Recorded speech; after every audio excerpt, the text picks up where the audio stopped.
Good morning! Good morning, good morning, good morning. Right, I am very bright. I need to turn a few bits down. That one again. That one's there. There we go. Good morning, guys. We are back. We're going to be playing TB and Conquest today, talking about the B-Wing, and a massive future update about the channel itself. I was debating never playing Galaxy of Hero on stream. I have talked to a fair few people, and I have also talked to two testers very specifically in depth. A lot of my concerns are their concerns, which is what's given me the confidence to sit here and go, okay, it's shit. But the things that I'm hyper concerned about are the things that they're basically nowhere near happy with, and I can accept that they're going to do everything that they can to fix that issue. Am I happy about it? No. Am I still very outraged that this is even a possibility for the future? Fuck yes. But that's all I can do. That's all I can accept. It's what I need to accept. And we go from there. And I've missed a call. Who's this from?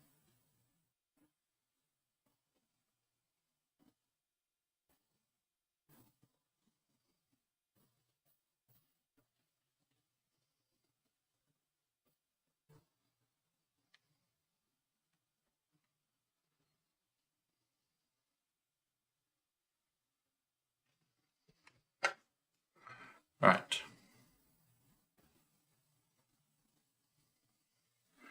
I literally missed a call as I was going live. Oh well. Right.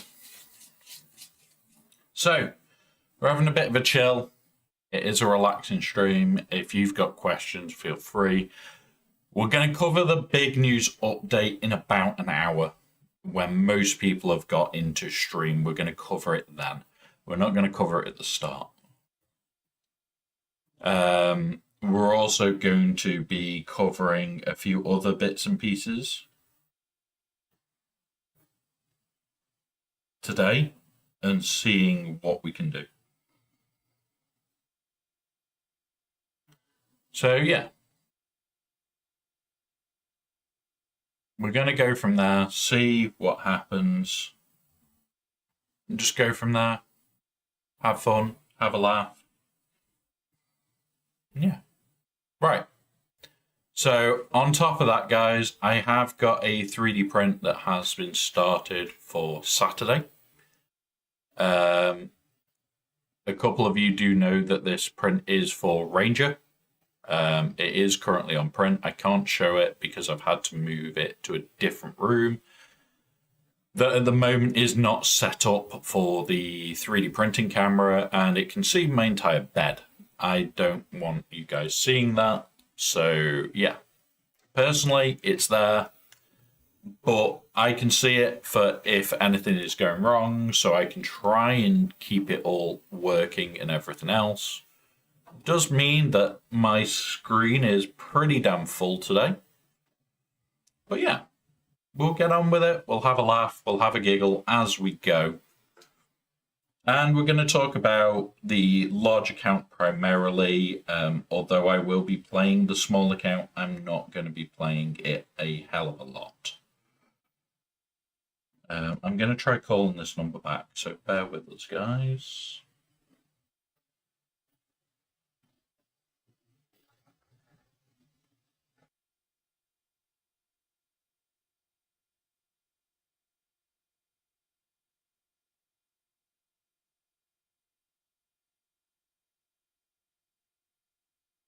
Right, we're back. It's not you, is it? No. Cool. Right. we're back. So, we'll jump in game. We'll put the music on. I forgot to do that. Boop. There we go. So, this account, we guessed Drogon would be the pilot because of how it was. We've already got Relic 8. I want to take him to Relic 9. That's a given. It's just, okay, Relic 9 Drogon for the pilot. I am working on a raid team right now for Jocasta, Ayla, and Beck. It's a 3-man, which will move it from 2.7 to 3.6. And then I will have 5 3.6 teams that I can just run. We could throw Hondo in with this. We could throw other bits in if it makes it easier. But the whole idea here is full Relic 9 runs, 18 million scored, and walk away. That is what the big account is heading towards. Other than that, there is a few bits that I need to do for the big account. We are going to heavily focus on getting characters now up in relics. That being said, we will hoard enough relic material for the 2 new characters by using the Conquest character as our marker and then just doubling the amount that we need. Every character now will go to a minimum of Relic 7 permanently. Hey, Paz, alright? Welcome, buddy.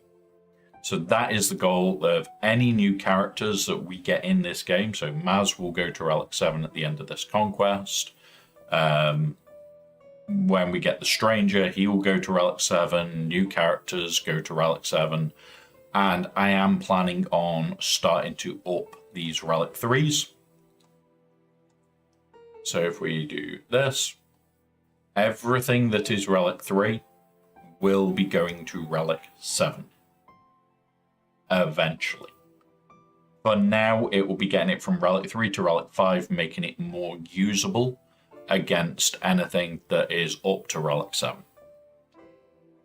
I'm doing okay, Azurite. I'm doing okay. I spent a lot of time talking to a streamer not a lot of people know that I talk to, who is in the testing program, and he said that all the concerns I've got that are what I worry about and why I didn't like Relic Delta is exactly what they don't like, and it is literally nobody is happy with it. So my concerns that I had are a lot less now after spending nearly a whole day messaging between me and that person. So yeah, I am still going to treat GC with a like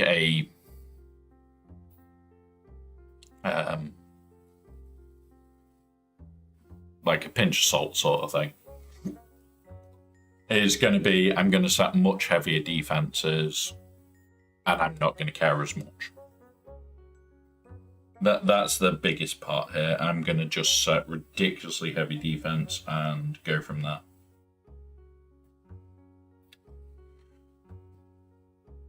Yeah, like I was originally thinking that, or going to what we're doing today, which is just PvE.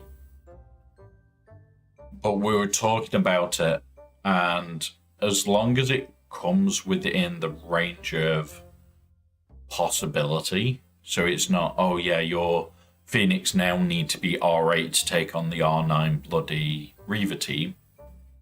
Even at R5, R6, R7. R6, if it's a high timeout risk, that's fine.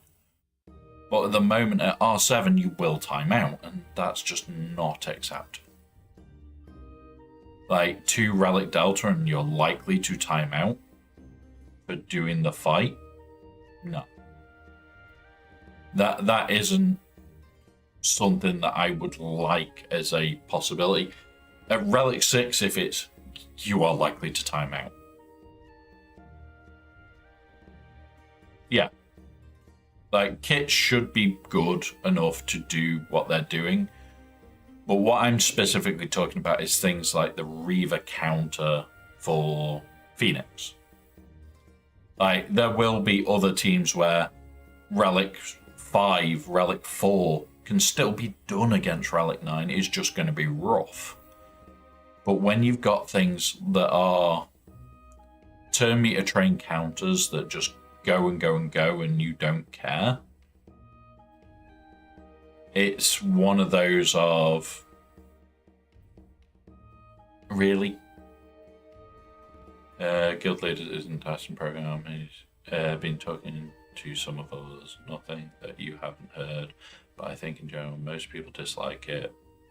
But if they're opening the floodgates on material, we should be able to bring up teams we use fairly quick. Yes. My biggest concern there, Bane, is in their talk, they went, oh yeah, we're going to make this one, Droid Brains, available for material and signal data available and this and the other. Okay, great. Great. That isn't our bottleneck. That is nobody's bottleneck. Droid Brains are usually the thing we have a decent amount of, or we are getting in. The bottleneck's arrows. The bottleneck is also Electriums. Yes, we can do Electriums, but the gear used for Electriums is used for all the fucking good stuff. No, you don't burn them. You try and hoard them. These, at the moment, you can get one of two ways. Do TW or buy them here. That's your options.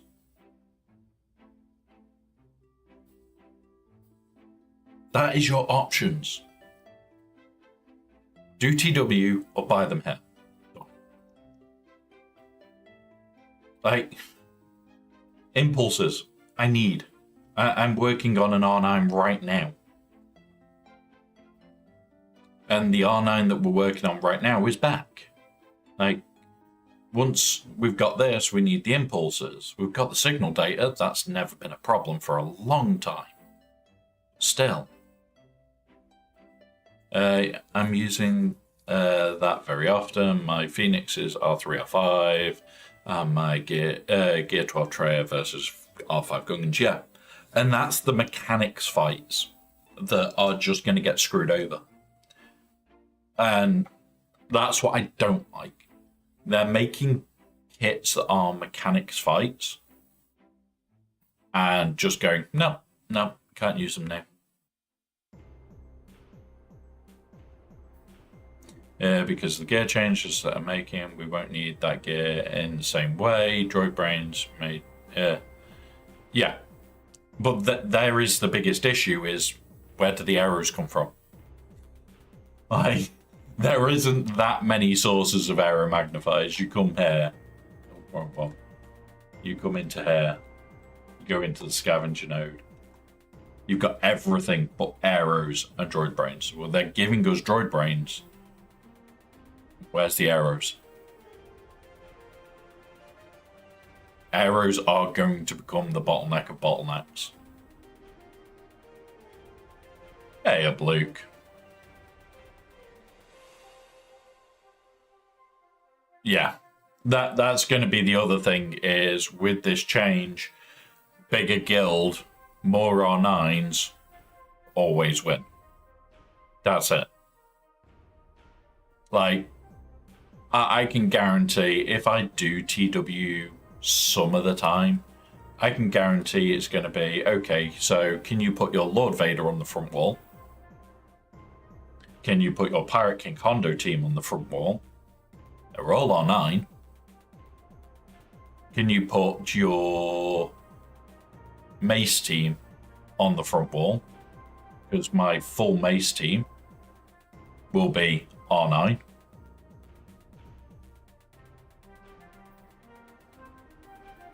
It's like, oh my god. I'm going to have 3 full R9 teams. That are actual teams. I'm going to be a nightmare.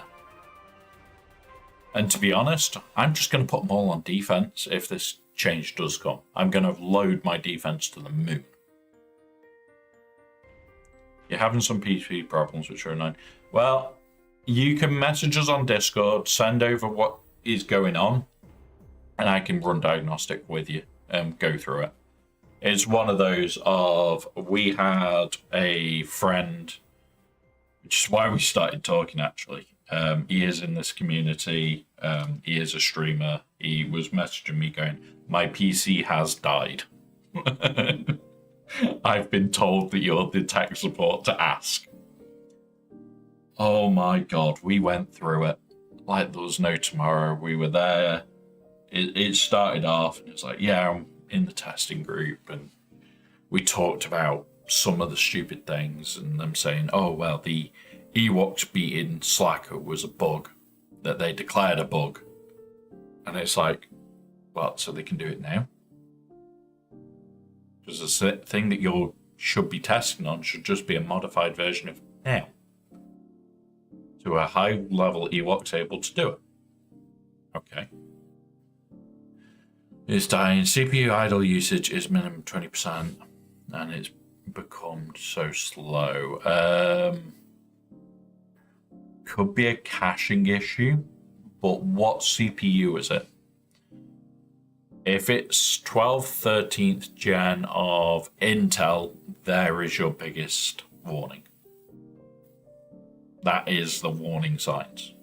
Potentially 11th gen as well, potentially 14th gen, because we have had issues on 14th gen with the exact same thing that's on 13. So, yeah, it's one of those where it's definitely not good, but fingers crossed we'll be able to help. Right, so we have got some Conquest to do, we've got TB to do. Right, my food is here, so 2 seconds, guys, because I have ordered food, because I haven't eaten. 2 seconds.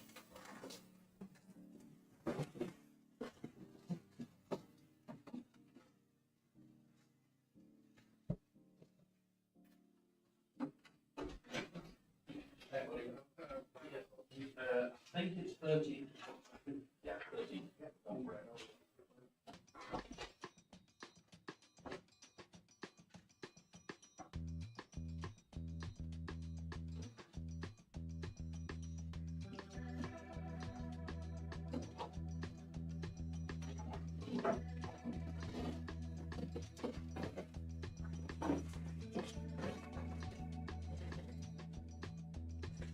No, we didn't.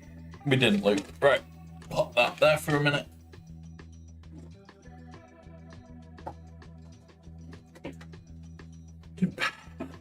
Right. I need to get this coffee out because I am running on fumes today.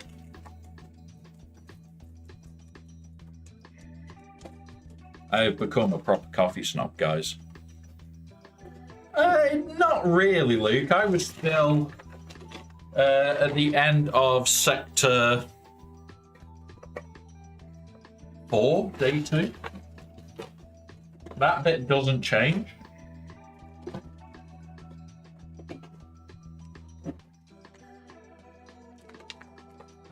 That bit shouldn't change. Sector 4, Day 2. The reason I didn't push for Sector 4, Day 1 was team energy. Like, you're going to end up with none. We have a toasty as well. So, yeah. Right. So, we're going to start with TB, because I need to get it out the way for the guild. Come here. We'll start with this bullshit. Yep. Take you out, put you in. Go.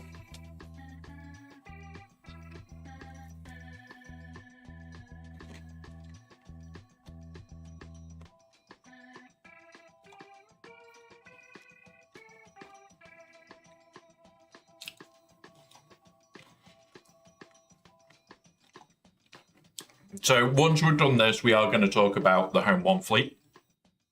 There is a lot to unpack that when I've watched videos on it, I've been laughing because it's like, you missed this, you missed this, you've missed this. Holy shit. There's a lot that they have missed. There we go. So, how I do Conquest. All the rest of the time whilst Conquest is not on, I spend the 50s and the 100s on mods every day. During Conquest, I spend the 50s. And the 50s, I then go, the 100s, I then move to Conquest. So I spend the 50s and 100s. The Eidencron, I'm not 100% on. I'm not. Is it perfect? I don't know.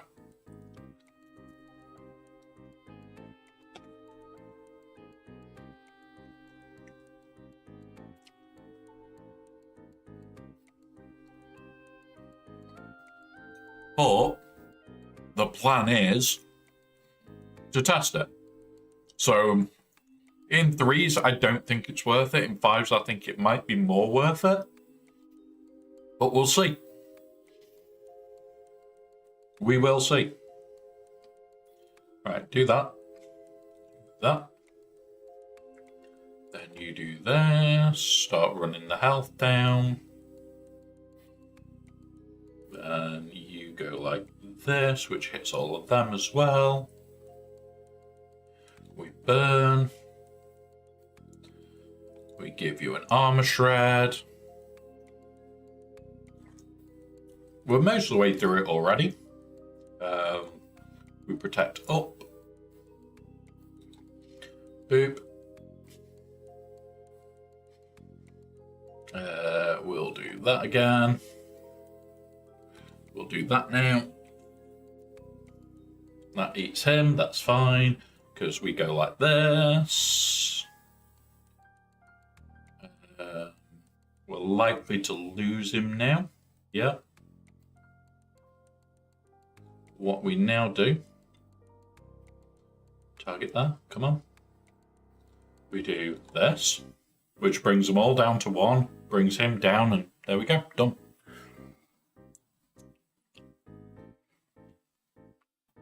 But yeah, Eidencron, I don't know.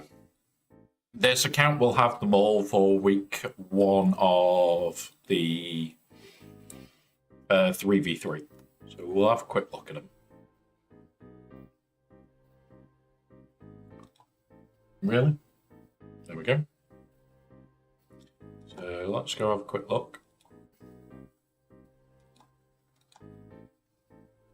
Boop. We're already working heavy on Datacrons. We've already got a 8 lined up. We've already got one of the 15s. Dark Side uses special again. Evasion up, Hell's do look. Okay. This is going to be good everywhere. This is going to be good for troopers in general.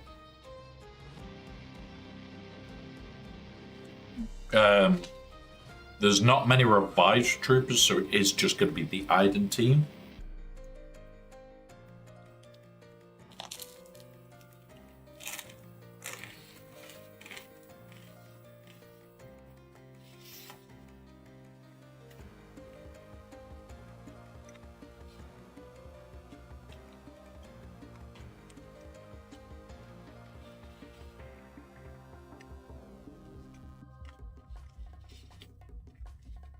This is what I'm probably going to use it for. Range Trooper with, what is it? Range Trooper with Viz team. Making the Viz team a bit more annoying and tanky. Crit chance, crit damage on it, yeah. I think this is definitely going to need a lot of work. I don't think this will work in 3s, but I think it will work in 5s. I will test it in 3s. We'll have it on our wall and just see. We'll start upgrading it. But we'll see. There's no harm in me testing.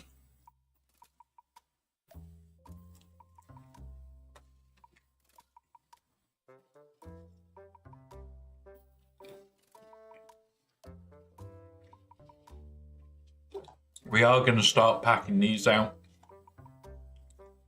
If you notice, I do everything by bulk, especially week 1.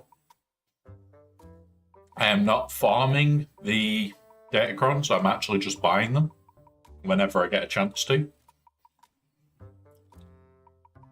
Just moving on from there.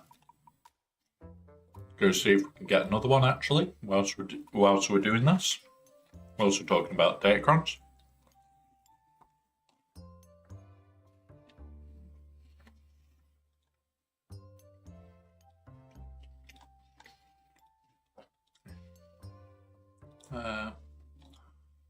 Take some of that. Not spending on this right now. I'm trying to get arrows up. Grab that because I don't need anything else. That's done. Mods. Anything decent. Fuck that. Can't buy any more of that. They're all 400, so we'll buy that one. Grand Arena currency. Buy there. Buy there. Charge up. Boom. 300. We won't be able to get another one. But yeah, I am buying these in copious amounts. Whenever we get the ability to, we just go and buy. Finally got Great Mods to awesome. Nice!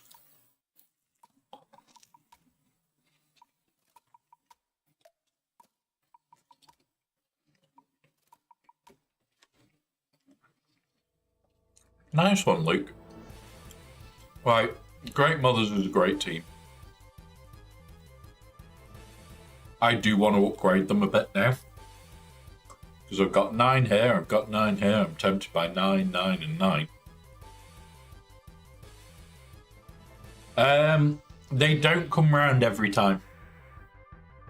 We've got used to them going, oh yeah, we'll just give it you this time as well. They don't come round every time. Yeah, TV. Oh. We were doing TV, weren't we? Right, Middle Planet first. Executor. Bounty Hunters. You.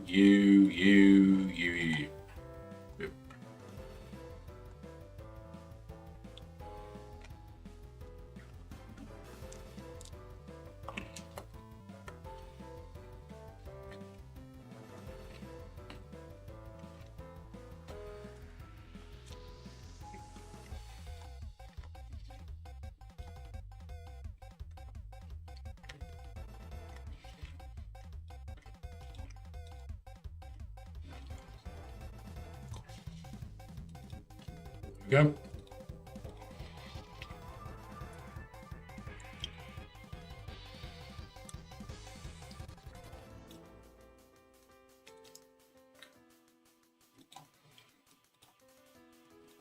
Do that.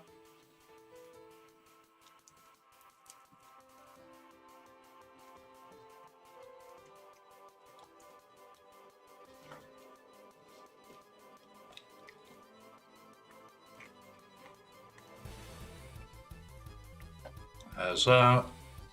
Start targeting him.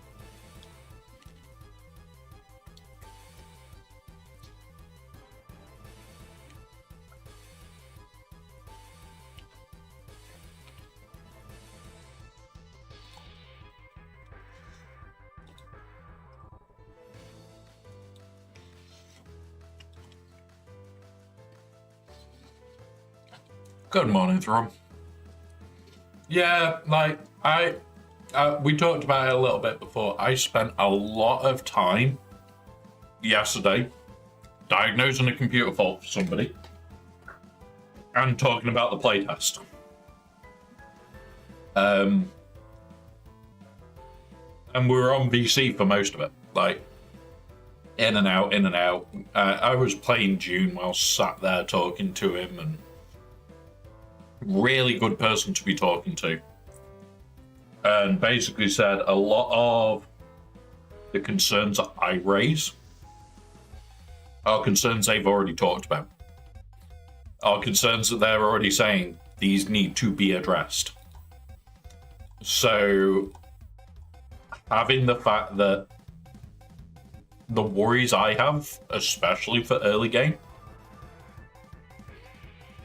yeah. And it's like, neither of my accounts are early game accounts. I care more about the community than my own account. Like, we've done stupid shit like, oh, can you see if this works on defense? Yeah, sure. Because we can. Not because we should, because we can.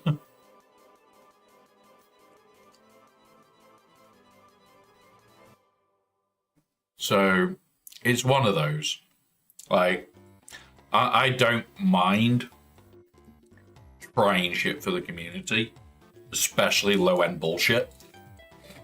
But this is countering low-end bullshit, which is what I don't like. It is going to... A couple of us have said it might be the unofficial death of the bullshit player. But yeah. Thanks, buddy. Also, if you are in my Discord, I don't know if you are, remind me to give you the invite tag, and that way you can just jump into the VCs whenever you want. I don't know if you're in there or not. If you are, it's fine. If you are, it's fine. Just let us know, and I can give you that. Because at the end of the day, I've given it to a lot of people that I trust. And I will give it to you now.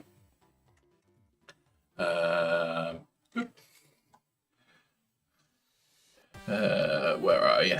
You'll pop into one of these. I think it's general.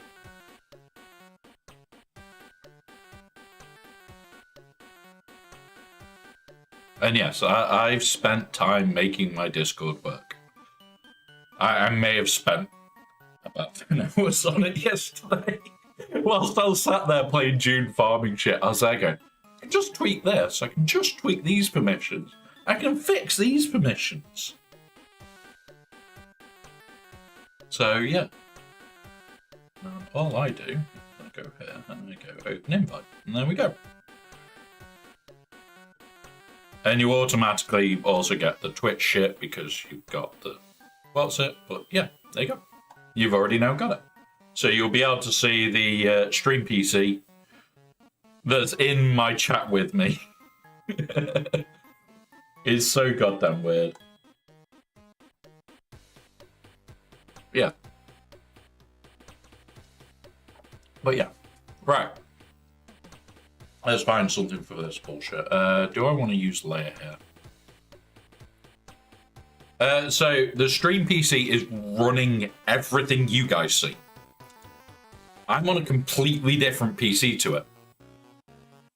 Meaning, I can run games at higher quality, I can go into command prompter, I can restart my PC. Still be on stream. And it's like, loads of people go, oh, but you need this, you need that. And it's like, I'm running on a $150 PC that's then had a $300 GPU thrown into it. And it is just, yeah, okay. You guys get to see a little bit more than you would if I was doing it a different way. And I am still looking for another way to do the screen capturing across the PCs. But yeah. And it's like, the other thing is, I run mouse without borders. So the stream PC still on the same mouse. Like, I just go, whee! And I'm there. Oh, look, I can do this. Come back, yeah. Yeah, like, the biggest thing to remember with PCs is the RAM requirements are always going to go sky high. Double check that your RAM is maxed out speed for what you can do. Again, with the GPU, a 2-year-old GPU is fine for most games. But like, I run a 4080. I'm fine. It's over 2 years old. It's fine. But give it a year, give it 2 years time from now, that 4080 ain't going to be worth it.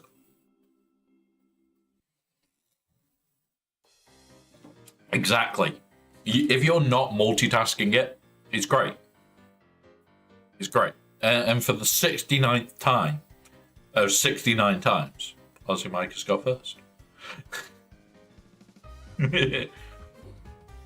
It's been no time at all, but mine's like 2080 Ti, so you'd still be able to run Dune, surprisingly.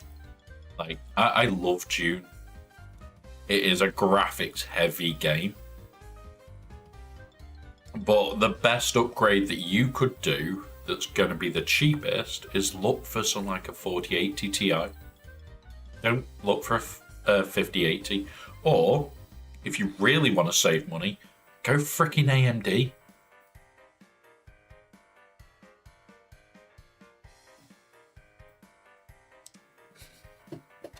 Aussie Mike. Bad you. Bad joke. Yeah. So I run a 9950 X3D in my gaming rig. So my gaming rig has the best CPU I can get my mitts on. And I got very lucky getting my mitts on it, because I got it not long after release.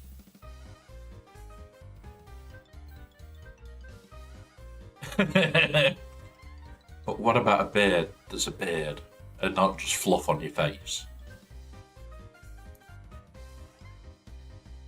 Yeah, and this is the thing. Even a 1080 will work on 99.9% of games. A 1060, well looked after, will work on 99.9% of games. You're just going to have to turn the graphics down. That's a 1060. That's what, I think they're coming up to a 10 or 11 year old, and they can pull it off. For God's sake, my server's got two 1060s in it now. And it's like, okay, I don't care. There's a 3080 in on the stream PC. Specifically for this. I am Thrum. I'm going to be on for a very, very long time today. Gotta still go through the B-Wing kit and go through how people have missed some of the biggest, potentially fun ideas. And I can't wait for it. There you go. 4070 Super. I would avoid the 4070 and look for a 4080 if you can. There is reasons. Oh, anytime. This is why it is called what it's called. Open invite. If I am on stream, and you can see I'm on stream, even if I'm not on stream and I'm setting up, you can still jump in. That's what it is for. It's an open invite to people that I trust to not be dicks, to just appear. And the amount of people that have got open invite is surprising. Very surprising. But yeah, it's one of those.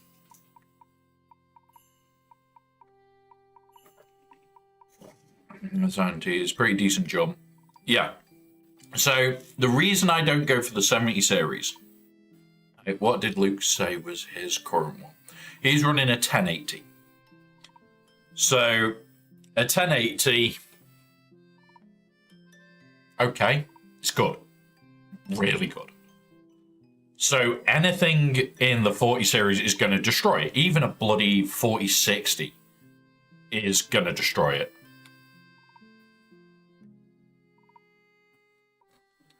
The reason I would be going for the 80 is the cuticle count over everything else. you want that count as high as you can get it. Because if you can pick one up, and some of them 4080s have been known to be going around for about 600 to 700, which is insane. But I've already picked up one on Facebook Marketplace the other day because I watch it like a hawk. Person wanted 200 quid. Now, even if I scrap it and use it for the cooler and part it out if it's not fully working, it is. It's actually in decent nick. It would be a massive investment because the coolers are about 100 quid a pop. And the cooler is what's going to break on people.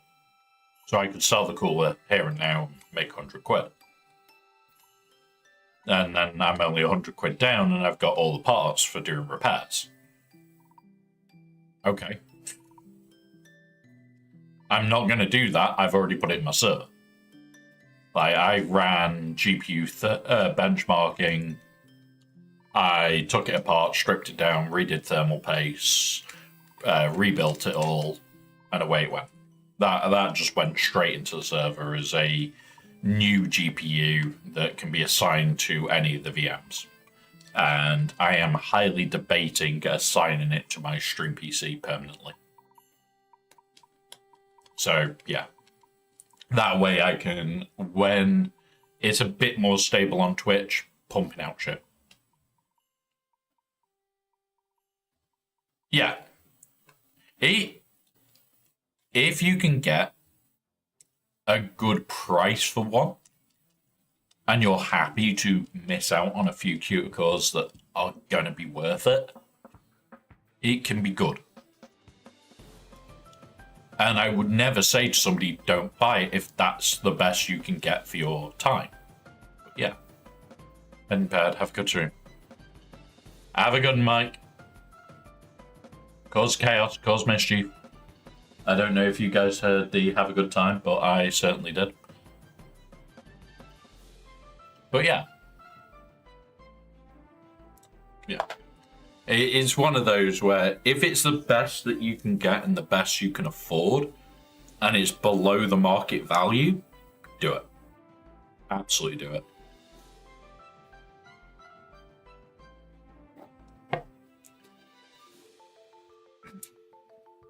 Do you want to know something scary, Luke? You could run a Ryzen 7 on AM4, as long as you've got fast enough RAM, which is DDR4, not DDR5, you are not bottlenecked. You'll be surprised how much of a gap you need to cause a big bottleneck with a GPU. And in all honesty, that's the way round you want your bottleneck. You don't want your bottleneck being your GPU bottlenecking your CPU. You want your CPU to be the bottleneck for your GPU, which means GPU never reaches 100%. It's one of those. With the motherboard, let's have a look. Let's see how much of a bottleneck you'll be. Time for a bit of quick math. That one. That one. So, processor is the 6700K. Boop. And we were saying it was a 4070 Ti. Are we looking super or non-super? Which was super. Okay.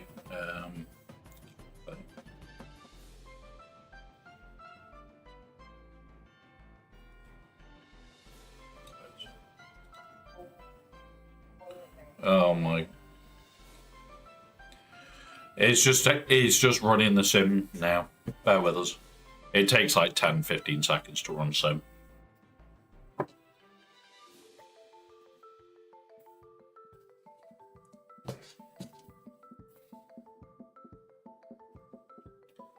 I am running it on Around 2 to 4K though.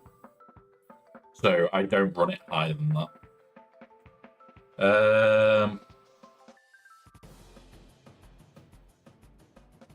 64 gig is recommended. At 16 gig, you are going to start getting bottlenecks.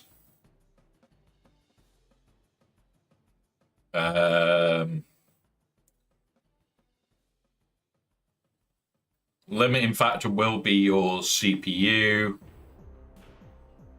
frame rate. You're looking at like 144 plus in most games. The 1080 res. And approximately, if you bump it up to max resolution, you're not bottlenecked. But your bottleneck will be your CPU. It is a substantial bottleneck at 14% on average. Like, but if you're running at 1080p, okay, you're not bottlenecked.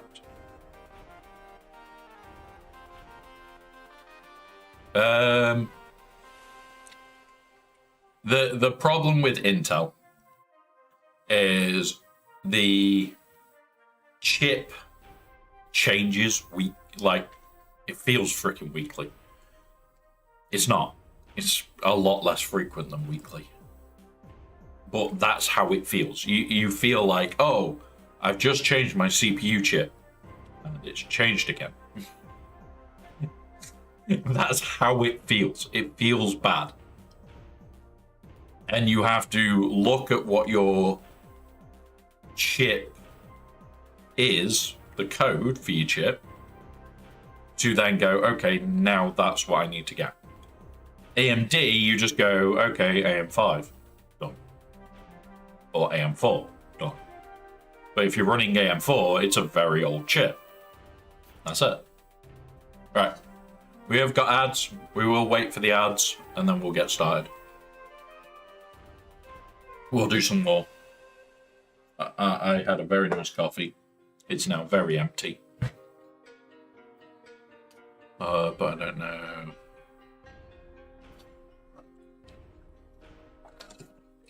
It will be part of the 6000 series. That will be your limiting factor. You may find that you can get like a i9 for it. You may be able to get a Gen on if you're lucky. Or you could be the Gen on. So usually Intel's weird. You usually get a die change with every other generation. Fucking horrible.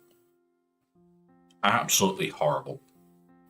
That way you just take forever to upgrade. Because, yeah, you don't want to upgrade. We'll talk about it more after the ads, because other people may be interested that can't hear it. But we'll talk about it.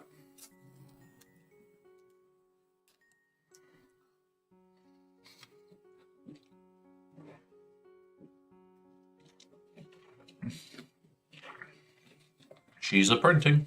I'm happy.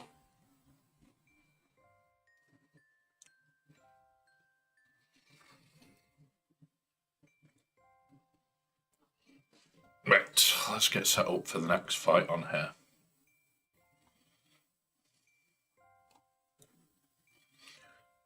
Do we need Leia in here, or is it Rey in here? That's the Rey fight. That's the what's it fight. Right, okay.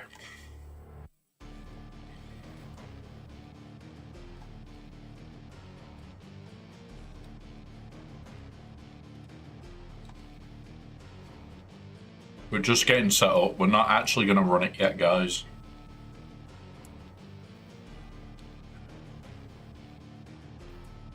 Who do I want?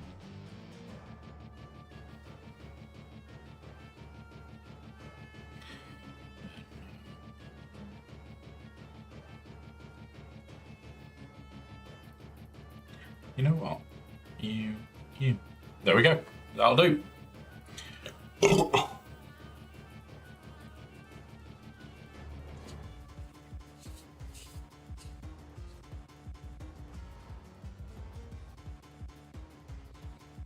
Right, we should be back from ads any moment.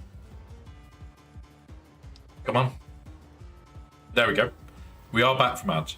So, the reason why I don't like Intel the way they do their chips. So, when you get to the end of a chipset from Intel, is pretty much every other one, it goes, oh yeah, we're now going to change our chipset. Which absolutely sucks for anybody that is not wanting to upgrade right now. Because, okay, I now can't just upgrade my CPU. Which is why I love AMD's approach, where it's like, we've already been told, till the end of, I think it's 2027, AM5 is the preferred socket. So they are not going to make a new socket for another year at least. Okay, that's great for me. Oh, I want to upgrade in a year's time. I can get the newest AMD CPU and just chuck it in the same motherboard.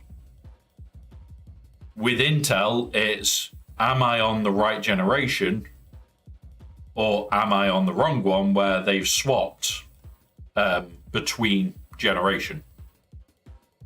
Which is why I just don't like AMD, don't like Intel for doing upgrades. Because it is always, oh, I'm going to have to upgrade the motherboard, I'm going to have to upgrade this, it's a never-ending list on Intel's side. Which, there are valid reasons to go with Intel. I'll give you that. You can get better performance. But over the years, that performance gap has come down. Over the years, it's slowly become, I don't care anymore. Like, AMD's performance is not far off Intel's. Intel's is not far off AMD's. There isn't really any reason to not choose one side or the other anymore. You, take you. So yeah, honestly, if you are looking at it, spend your time, ask the questions if you want to. It does not bother me going through it all. I talk companies through upgrades at least once a month. So it does not bother me. PCE, which were last year's. I've recently been wrongly been hit with a CCJ, which I'm fighting. I'll have that one. Well, while I have that, yeah. It's not fun. Like, the main thing for me, if you're gonna do it, is look at what the recommended hardware lists are. There are ones out there that are good. There are ones out there that are bad. You have to make your own mind up whether you think they're good or bad. I cannot say to you this is the right hardware list to look at. There is reasoning for that. I am very biased towards certain hardware lists because I know the people and I know how they make those lists. Certain other lists that I see regular, that people say, oh, well, this list says to do this, I sit there and go, yeah, but they're not open about how they came to those figures, those numbers. So that's the reason why I have a very preferred place where I get all my info from. Like, when I'm searching for shit, I search it all the time. So it's one of those. All right, we can auto now. But yeah, I would highly recommend, if you are doing it, read up on like what is the good stuff right now. You've got things like the X3D chips from AMD that are just god tier for gaming. And it is insane how much they are as powerful as they are.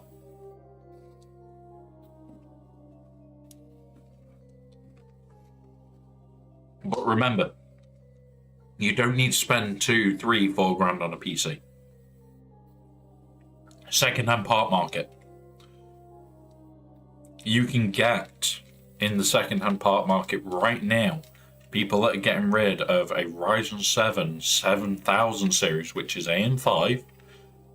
There's an X3D chip that is fucking blisteringly fast, just because they're going to upgrade themselves to the 99 series or 9000 series. And yeah, it's one of those. And I do get you don't like change. My only advice is if you want to upgrade later down the line, AMD is a lot kinder than Intel. But at the same time, the reason I also don't like them, and I don't like AMD anywhere near as much as Intel, because Intel have got their good parts, I'll give you that. The reason I have a problem is if they say they're going to potentially do a new chip on this day, so it's a whole new chip die and they're going to progress from the AM4. Just to give you a hint, AM4 was made, I think it was late 2000s. So, like, you're talking like nearly 20 years ago. It then stayed around for 8 years. It was meant to be around for, I think, 4, they initially said. They just never bothered to upgrade. And that's the thing that gets me is you can upgrade a motherboard too far. So you can put a chip on the motherboard that the motherboard really can't handle, and your motherboard becomes a bottleneck. If that happens, you are in a world of pain. Having your motherboard actually be your bottleneck is hilarious and painful. And the amount of times I've seen it is freaking ungodly.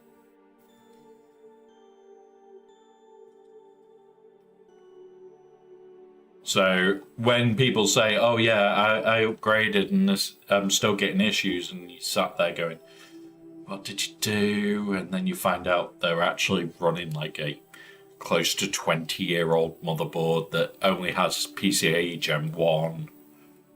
It only has something like a by 4 lane, and they're trying to run a bloody 4080 on it, and it's like, yeah, it needs a by 16 lane.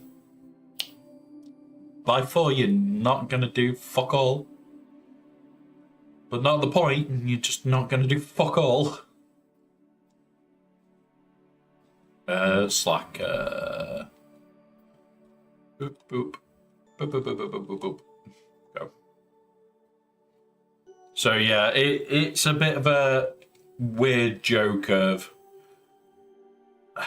Intel that they can give you shit that you can upgrade for years, but you might have to actually go and read how to do the upgrade. Because if you don't, you are probably leading yourself into issues.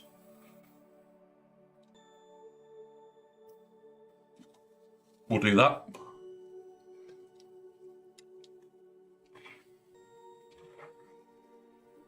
Right, come on.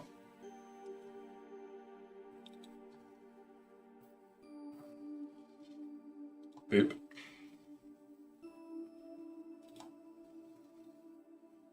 You're not coming back, at least. There we go. Skip. I like the skip button. Poke over there. Hope we don't die before he gets another go.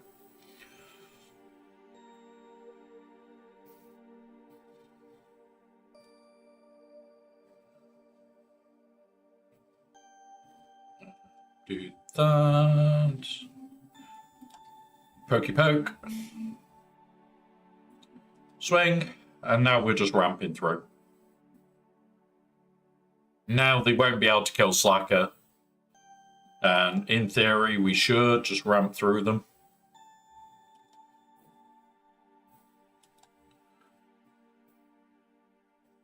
Because the next swing will take out at least one more.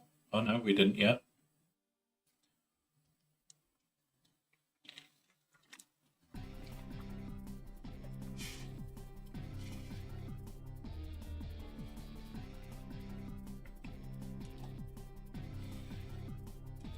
Sharks. Poke there. We've just killed one, and that's not coming back. There's a second, not coming back. And now we'll do that. And it's the game of, oh look, swipey, swipey, fun. There we go. Slacker really can do work in this raid. TB, not raid. Stupid freaking brain. Alright, we're going to try Hondo here. We are going to try our Hondo team. We have been trying it every day at random locations. And he seems to be doing all the work. Auto, do your thing, Hondo. But yeah.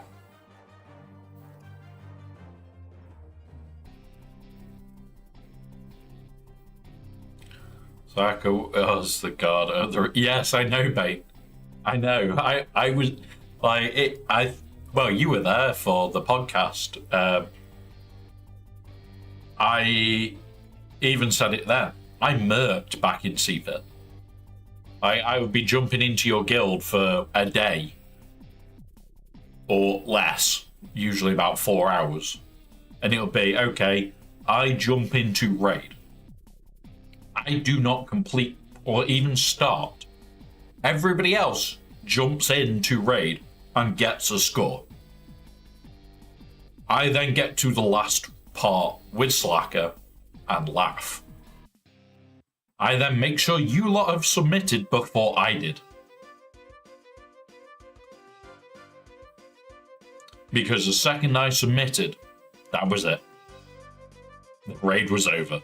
An hour later, you got your payout, I got my payout, I left the guild, and I was on to the next. No. The 48-hour window before you can join has killed that completely. There is no murking at all. Because it's just not worth the hassle anymore.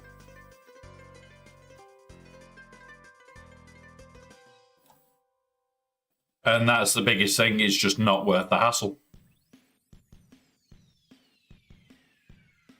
Which is weird.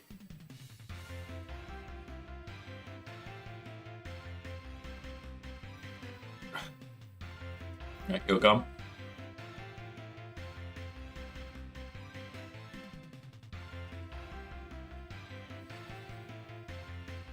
You're gone.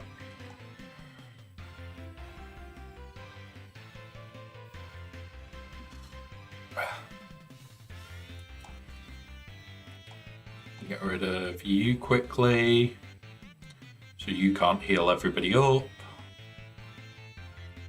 God damn it, woman. I know there are still going to be some that go, oh yeah, I'll merc for you and clear 18 million. And if you need like 15 of that just to reach the next crate, might be worth it. I don't know if merking would be anymore. Not the old way anyway. Not the way that we're used to. Because I would only be coming into the guild hours before your raid starts. It would be like, your raid starts in an hour's time, I join your guild.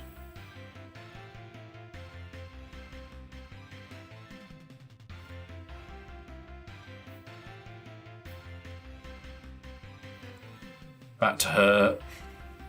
I'll try and see if I can AoE those down.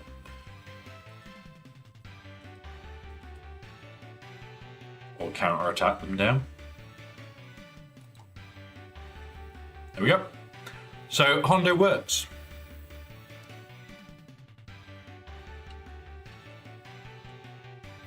Yeah. Yeah, you would have to stay in for, what, 5 days at a time? It just wouldn't be worth it. Like, yeah, you could leave the second and you could get a raid in a day early. That's it. You're getting a raid in a day early. Yeah, that's not worth it in my eyes. My brain says, oh yeah, I've got an extra raid in this week. But what did it cost you? You're not doing TB. You're not doing TW often. You're probably worse off for doing it.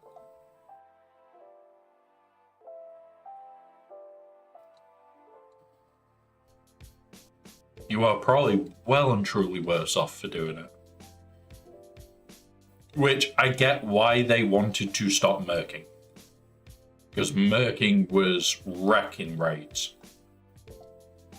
Like, every raid it was, oh, my friend can jump in and do X for us. And all of a sudden your friend jumped into the guild and, oh look, you won the raid. Like, it wasn't even a tech... oh yeah, you came in and you won because your friend helped you win. It was, yeah, it's over, sort of thing. Go on, kill that one. Yeah. Boop, boop, boop. There we go. He's a happy little monkey.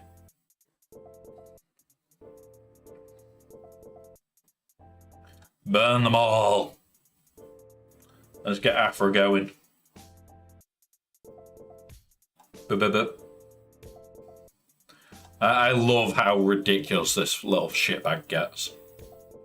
Once you get him going, he is like deadly as sin.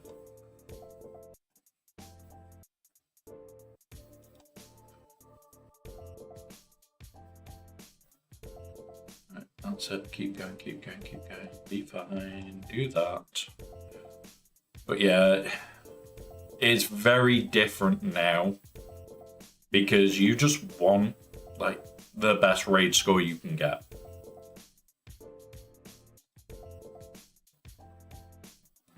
There's no, oh yeah, I'll just merc here and do that this week and do this guild next week. There's none of that anymore. Because it just doesn't, there we go, win. Just doesn't make sense to. Like, no TB, no TW. You're going to be split focused on GAC.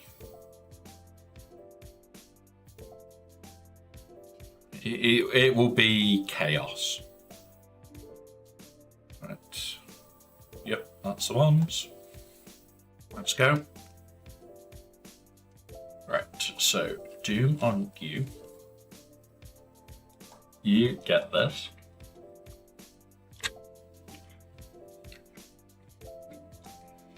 AoE.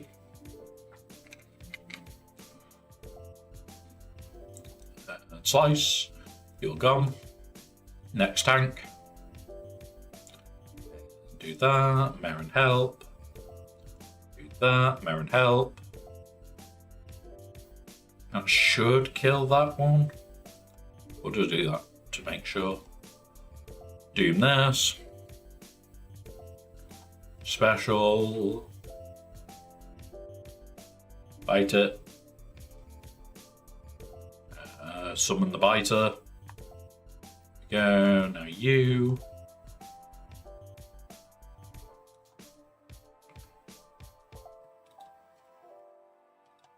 Here we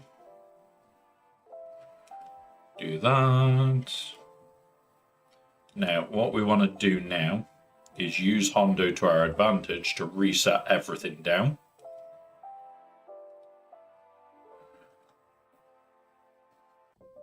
Like, he is going to be reducing in health all the time. So eventually we will one-shot him, but yeah. I'm sure some people are dropping into your recruitment channel, but a very large guild is disbanding it always. Ooh, another one.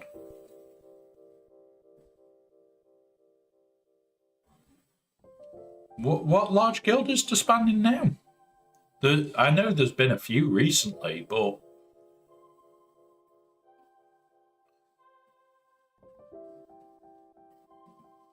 I've never actually been around once. Guild disbanded. I've always been and jumped.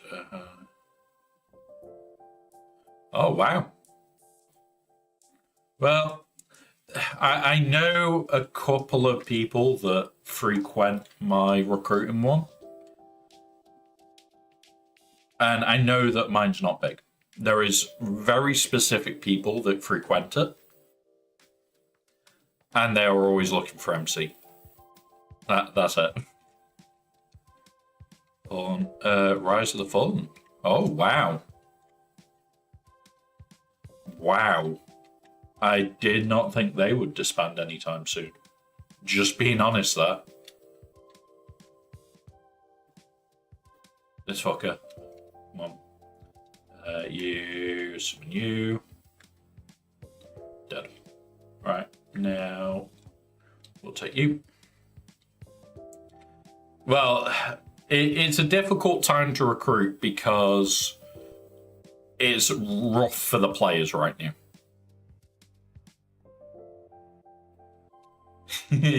I know. We get all the best players. All of them.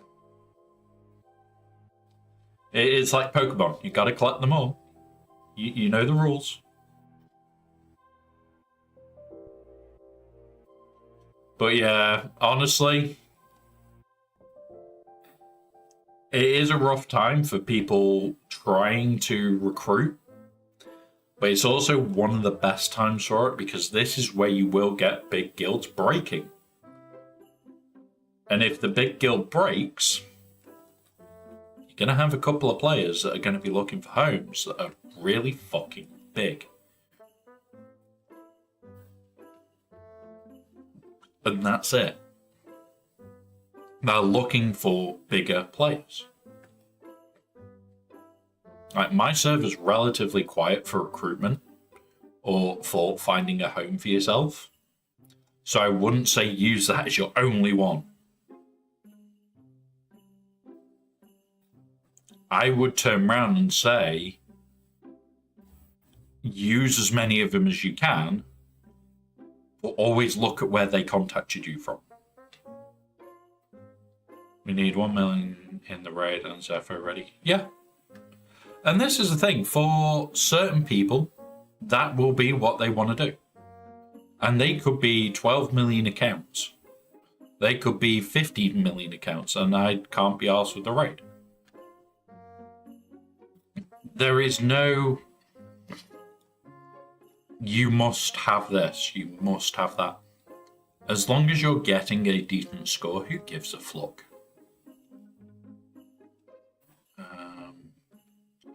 Which one are we going to throw in here?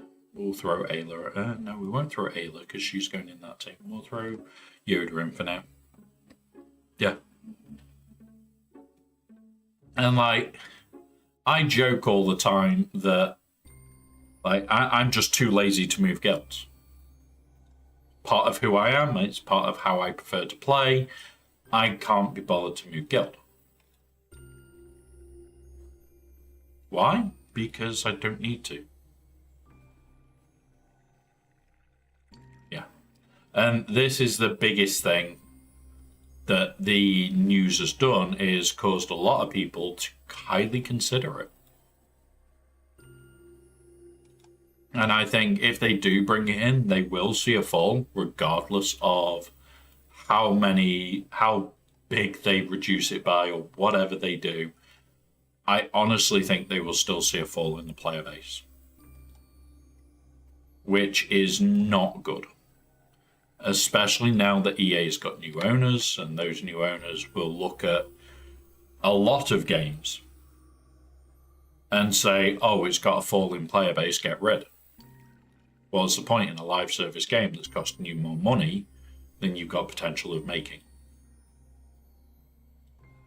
That's all it's going to come down to is, okay, it's a live service game, which we all love, but their investors are not going to look at it as a game, and the investors have bought other gaming companies. And yeah, it's not good. Alright, we are going to kill EU. Yeah, once your guild gets below a certain point, it does get rather pointless, because then recruiting becomes damn near impossible.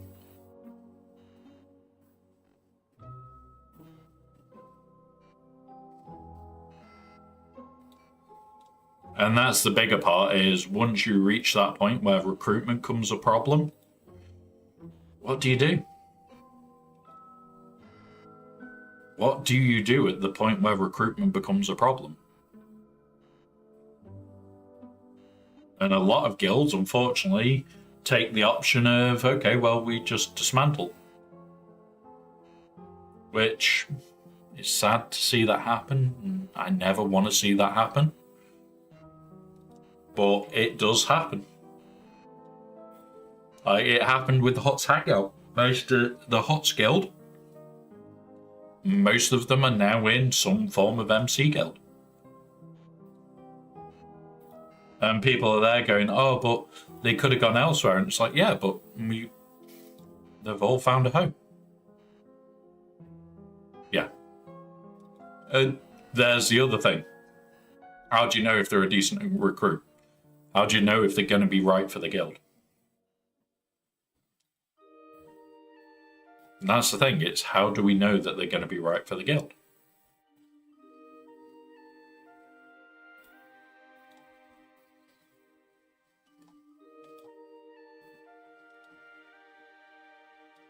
I want to do that again. So I've got the kill shot straight off the bat. Yeah. And a lot of guilds now that just want Zephyr ready are definitely doing the right thing. Because we just need you to be ready.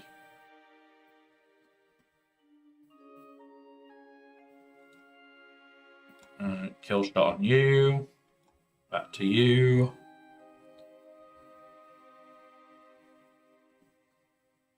Yeah, and this is part of it is, can you ask new players more than what your current players are doing? The answer should always be no to that. It should be your current player base should be doing more than what you're requiring the new guys to.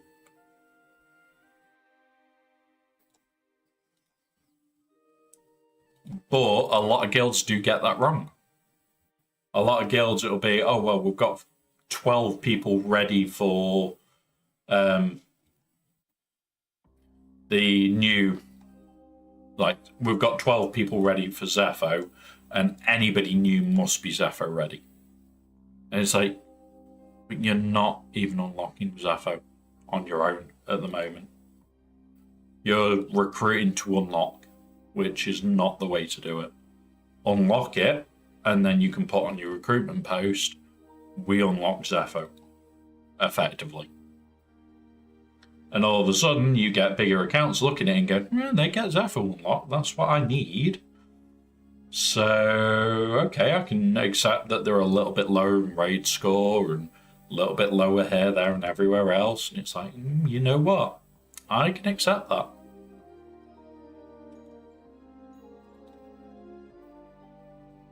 There we go. That's that mission done.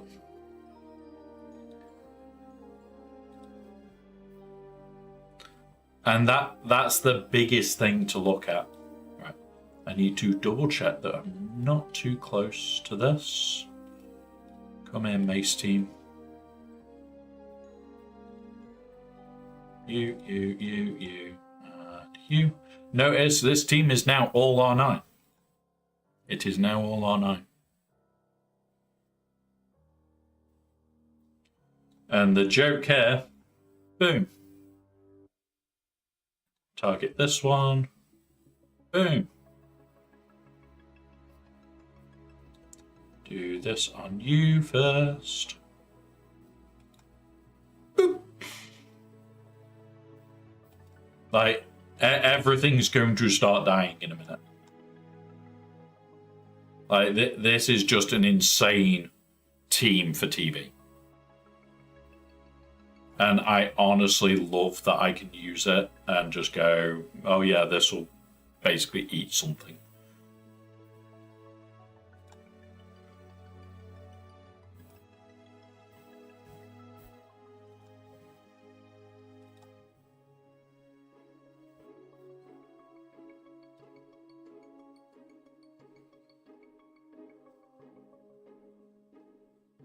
We'll do that.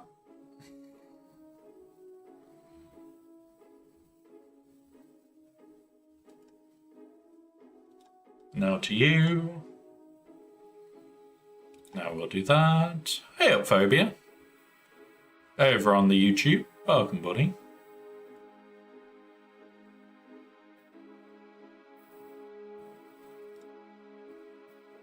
Boop. Who gets this? We'll put it on Dapper next. Stacking Mastery. Whenever an ally uses a special, I'm never going to complain about that. And now, hello, Phobia on the Twitch. Welcome, buddy.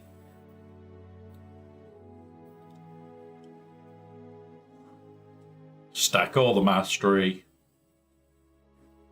Especially on, like, Dapper and Mace. And probably her, really.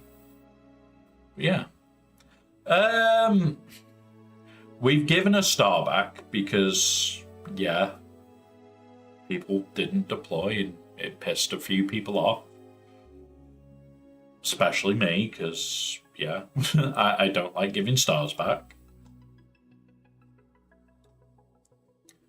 But at the same time, it is like, okay, it happens. It sucks, but it happens. Put that on her. Boop. That's you down to pistol. Hit you now. Hit this.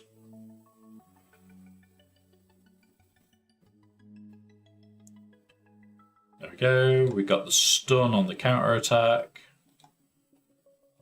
Do that. Didn't get the stun. Didn't get the stun again.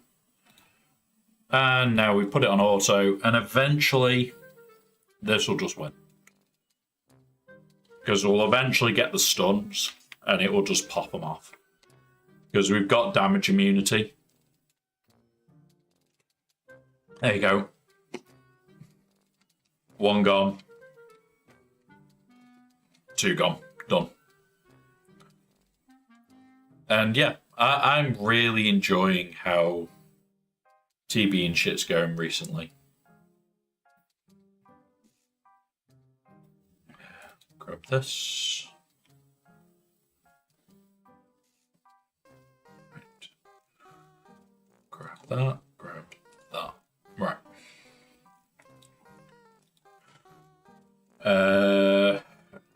Ufus. Now this one, I do use a strange team. It's Fulcrum, you. Where's my Ben? God damn it, my Ben's in use. Don't think I can do this without Ben. We'll do the fleet battle and the other bit first. You get stuns for the blue debuff helps if you accidentally take it in the team. Yeah. Like, the team that I use for it does not have the correct shit ever. But it just helps a lot. I'll do. So, yeah, it's one of those where it's a really sucky thing to have to do. But you'll get there. Basic. Mass assist. AoE. There we go. Boom. Basic. Right, just these two to go now. Ignore the middle one. Put that on. Don't need anybody else out yet. AoE. That's fine. Boom.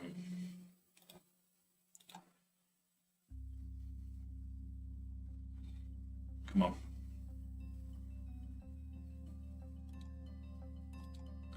Damn it, didn't want to give him turn meter before I got rid of that one.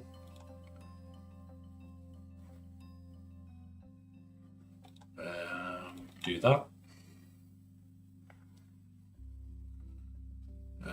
Turn meter, basic. And there we go, we've got the kill. Done. And there you go, nice easy victory. We're getting a lot of waves this run. I need to see how Aussie Mike's done actually. Boop. Info, it'll be up here somewhere. Oh, we got 21 out of 29. Where are we up to? We're at 20 of 29. I think we're going to beat him this time. He beat us day one because we couldn't do that much when we went to do it.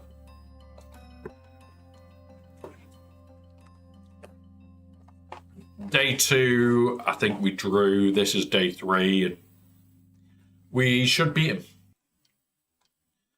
I wait till tomorrow to do this usually because having this really helps the boon.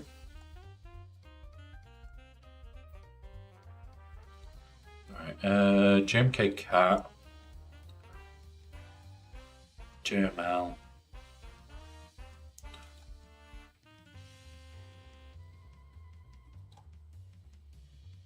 So we got Ahsoka this, JMK this.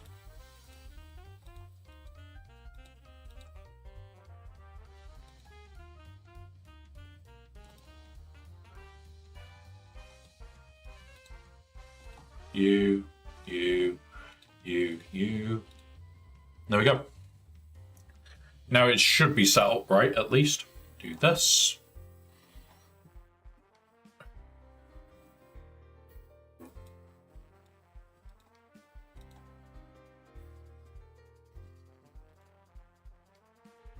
All right, focus him.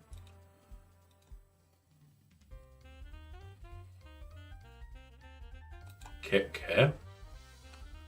Because we're going to insta-kill one of these in a minute.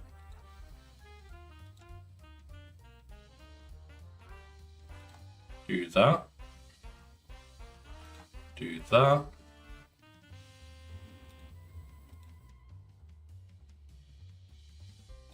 And there we go. Nice easy one wave. We've now matched Aussie Mike for waves. And we've still got things to do. Because we're going to attempt all of them that we can.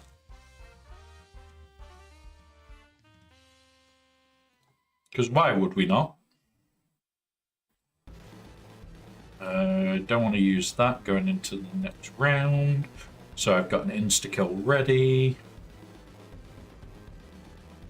Because we need to insta-kill Mara, like, straight off the bat. Do that. Kill. And now this doesn't really matter now. I have done it on auto a few times from here.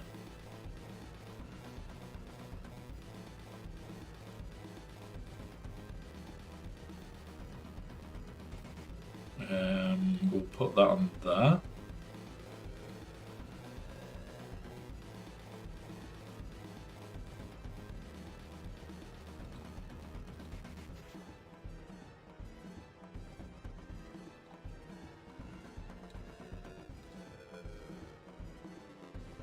Yeah. Boop. AoE.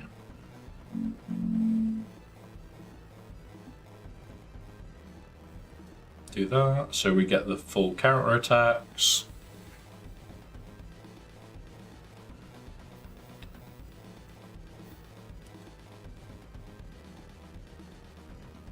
I know I could be ramping cat now, but half the time I choose not to.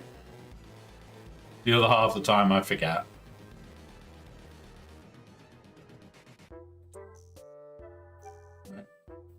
Come on. Yeah, we'll go all in on you. We'll armor shred you unless you die. We will heal him. We'll put the that on you. And there we go. We're back to ridiculous amounts of health. So, boop. Auto now. Time for the laziness.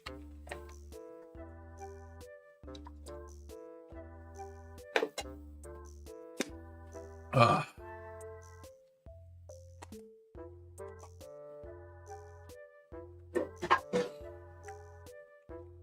Yeah.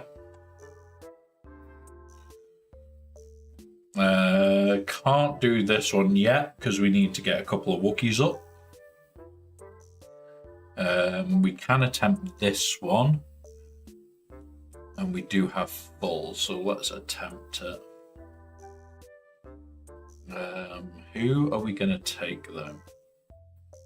Not you. You? Let's try it. It's annoying that we don't have Luthen high enough. Might start work on that actually, getting Luthen up for this.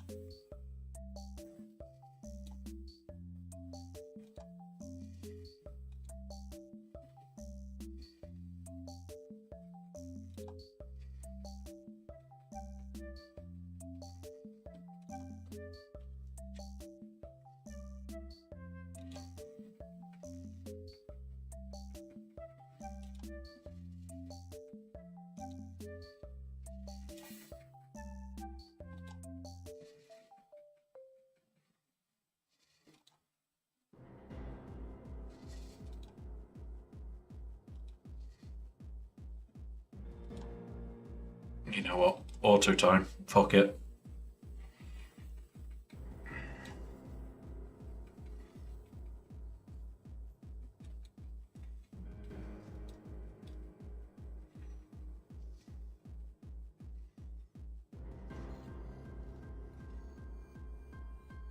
I don't usually even attempt this one because it usually is one that's going to go wrong.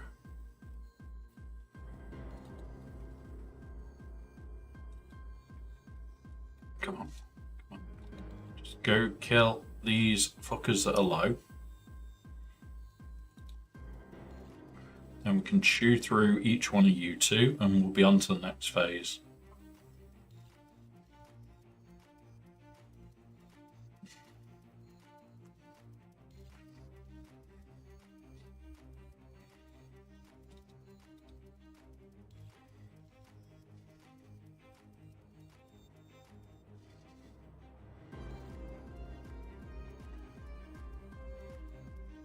There we go. Right. Never done this wave, so we'll see. Oh.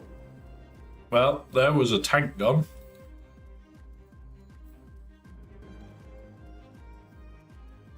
We might still be okay because this is never a revive tank.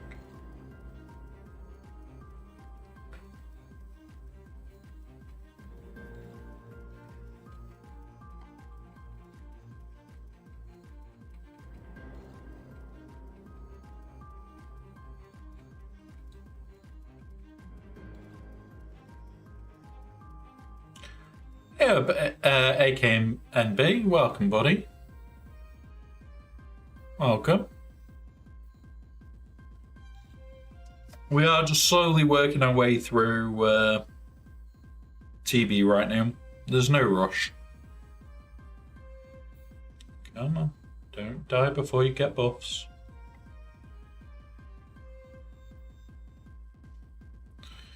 Yeah, we might need to look at what teams we need for this.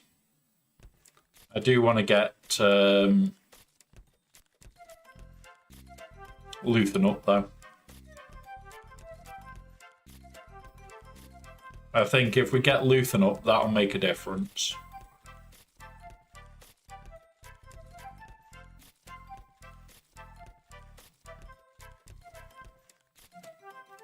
Can we get him gone?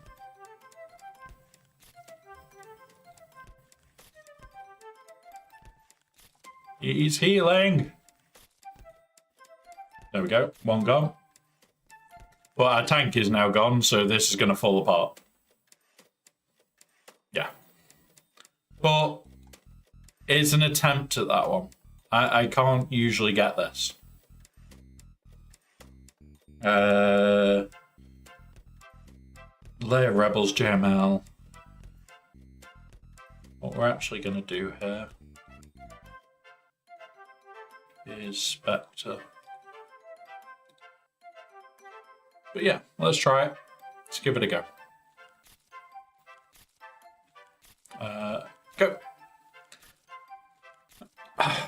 I do prefer being able to auto these as much as we can, because I don't enjoy playing them. As much as we can auto is the way to do this. Come on. Do it. Do it. If we can auto, we can auto. It's a way of cheesing it.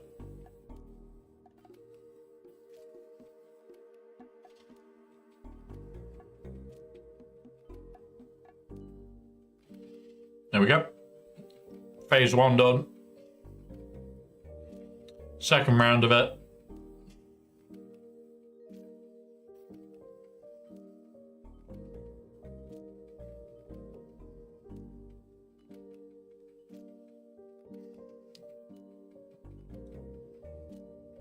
By this point, the stacked mastery is probably going to be a bit insane.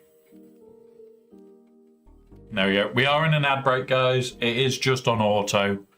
It is on Twitch's side, so YouTube, I can still see you guys. You can still message and talk and ask questions. However, remember, if there is something that is important that's asked, we will definitely wait until after the ads to talk about it. Because, yeah, it's one of those. I don't want people missing out just because of ads. Well, I've already completed up to Sector 4. I'm in farming mode on Conquest. I'll show it in a moment, because that's what's next after these.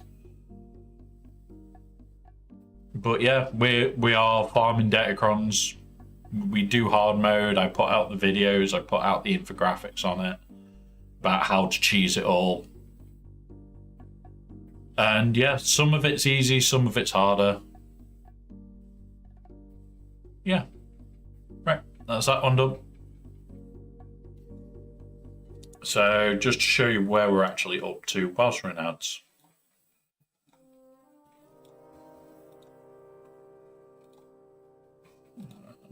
Conquest.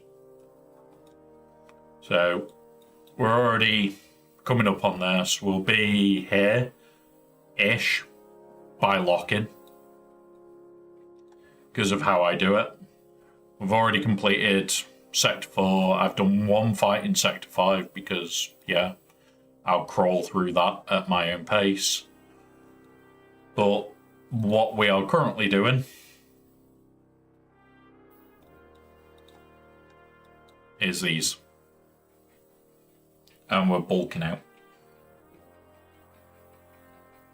So we're on a bulk out at the moment. Right. We'll build up all this lot today. we'll probably get another one of these. Probably this topped off because it's not a lot. And we'll be topping off this and working our way through. So it's going to be fun. Right, we haven't even touched Conquest today. Not yet anyway, I've got 72 energy to burn. I'm gonna... It's this one that I want most of. Boop. Done. I've already done my 100 hair. I've already done my shit for hair. I'm just building energy for tonight. Yeah. Right, we should all be back from ads. Let's finish off the last bits of TV and then we can get to conquesting. The fleet fight. Clear fleet. Rebels.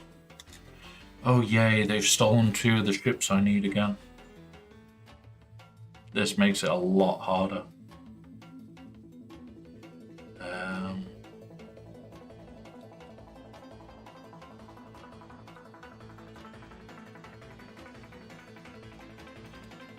Right, let's give it a go. Yes, depressed Wampa. We have talked about it a little bit, but it is... How long until I do all the announcement shit for it? About 12 minutes. That's when the plan was to talk about what the future streams are and everything.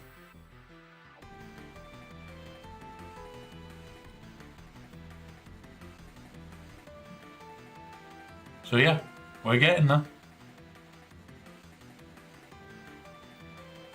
Yep. It is going to be a lot to go through, but it is all kind of important stuff to talk about. Because there is some stuff that I do want to talk about that is important to me. So yeah. Oop.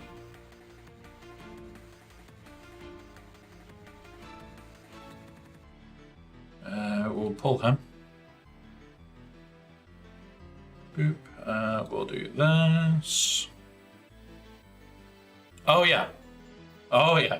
There is a lot to quickly go through, and I want to put markers so I can cut it for a YouTube video because there will be people that don't get to see it, and I don't want people... We've probably failed this because I've lost too much shit. Call that basics. Do that. But yeah. There's the problem.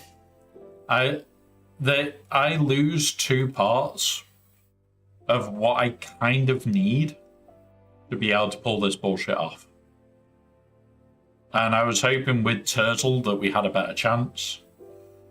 But I don't think I can do it without those 2 parts.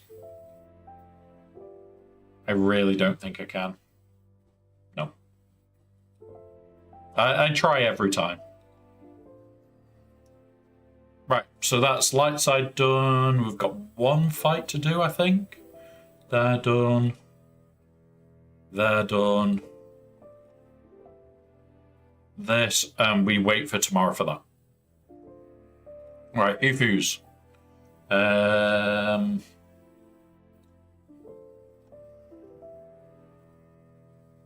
Right, try it. We haven't got Ben today. We will have Ben tomorrow.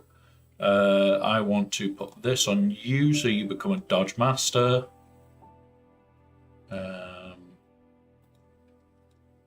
Boop. Boop. Right.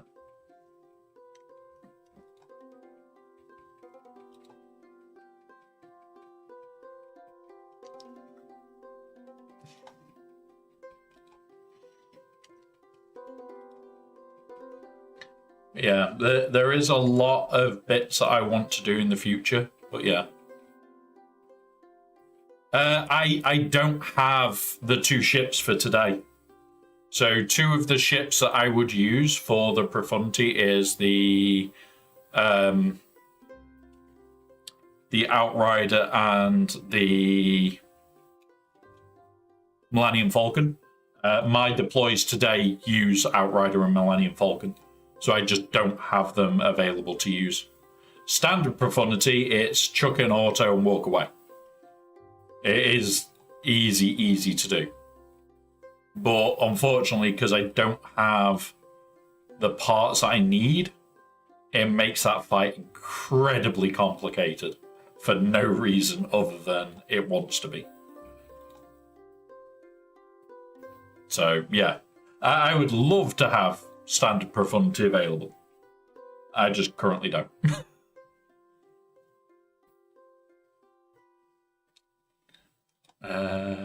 Not going to heal her yet because I need to use that so that I can get one of these out. Boop. Put that there.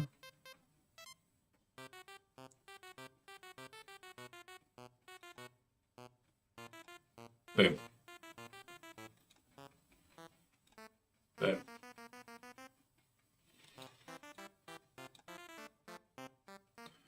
Now we do that. Now we do this. God damn it, you decided to knock off all my bullshit. Put that on you, because that'll make you more annoying. Oop. Now do that. Do this. But yeah. Oop. Get back.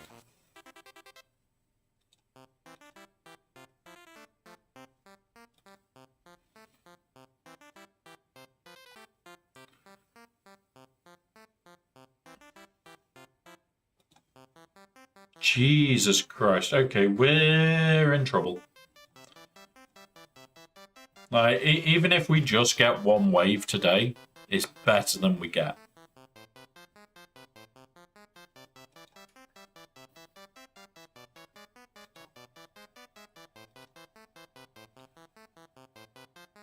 It's better for us to get one wave than no waves.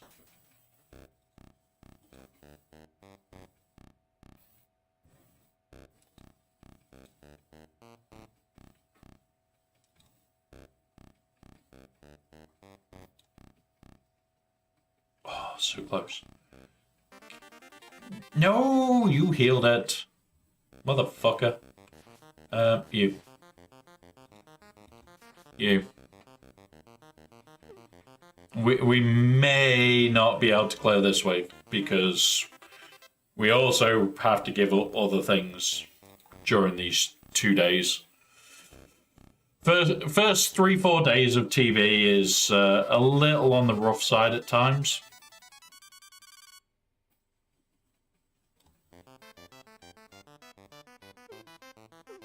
Like that. It can just go wrong. But yeah. Yep. A straw. A human is a broken straw. We have more than 2 holes. Enjoy. Enjoy the press one button.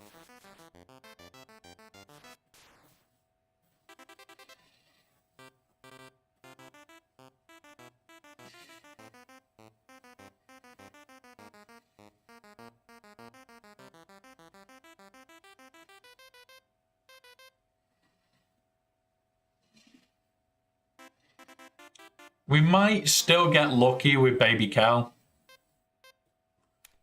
But it does require us getting lucky with Baby Cal.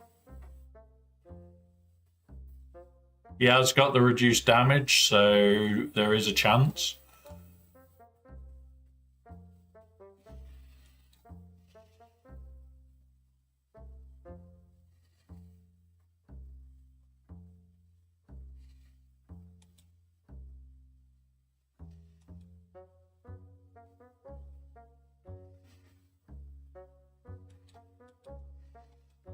Come on.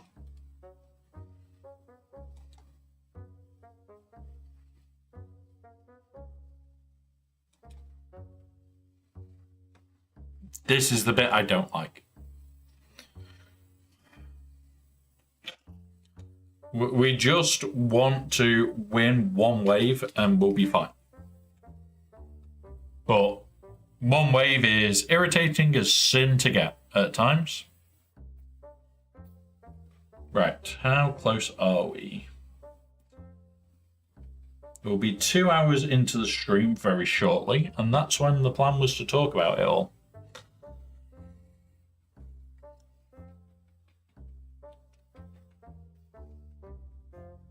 You know what?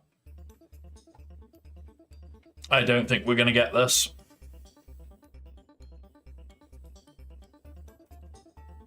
Because he's getting bonus protection all the time. Oh well. Right, let's deploy. Oh,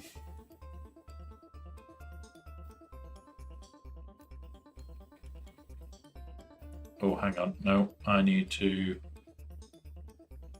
go and do it in a specific pattern. Deploy. Ships. This is my OCD, guys. Ships go here. Dark side goes here. For this week, for today. So there's no dark side here deployment, so dark side goes onto here, and then light side goes over here.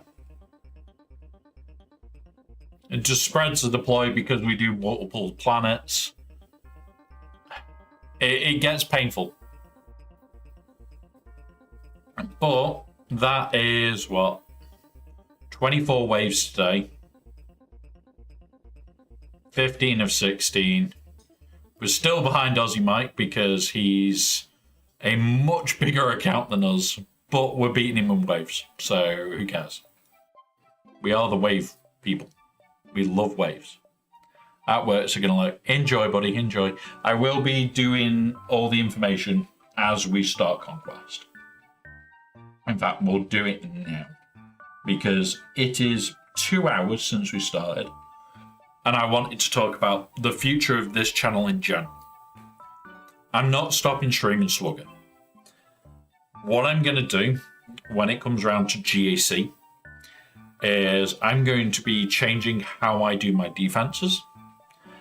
If we get someone interesting to fight, so either a member of the community or somebody that we know or somebody that's another streamer, anything like that, we will stream those fights where we can do interesting fights. Other than that, I'm not going to stream them because normal GAC is starting to get very stagnant. The changes that they're doing, I don't believe will make GAC worthwhile. I also don't think it will make GAC any better. I actually substantially think it will get worse. So I'm not going to go down that path. I don't want to. I don't want to waste my time doing something I don't enjoy. What we're going to do instead is we're going to focus on PvE content. So more stuff on the raid, more stuff on TB, more stuff on Conquest, more bits like that. We're also going to use hot utils to build more loadouts for teams. So things like the new pirate team for Pirate King Hondo. We'll actually build loadouts that you can add to your mod setups that will have loadouts specifically for Hondo's, the actual team that we want, with targets for your stats. So it'll have all the stats targets all pre-loaded on. So it'll be things like this guy would need either health or protection or speed or damage, all preloaded. How I'm going to do those is I am going to talk to a lot more people in the higher echelons about what they think the Cerner order is, how they think that the group needs to work together, if this guy needs very specifics or this guy needs, and it will all be built with their knowledge as well. So it's going to be multiple people feeding these incredibly complex ones that we do. We already have some out. We have got the Lord Vader team out with the weird turn order bullshit that if you know what you're doing with it, it breaks it. But it going on defense, there is a defensive setup that I haven't released yet because it is different to the offensive setup. So if you wanted to use Lord Vader on offense, you would run him different to defense. Because the turn order is different, because Scorch does stupid shit. He doesn't do what you want him to do at the start of the phase. So, the whole idea will be that's where we're going to move the channel for Swugger. Then things like Saturdays are going to come up. Saturdays, we are going to be majority doing painting streams moving forward. I am going to be having to spend a small fortune this week, probably tomorrow, on new painting stuff, because I do have quite a bit, but I need to get more.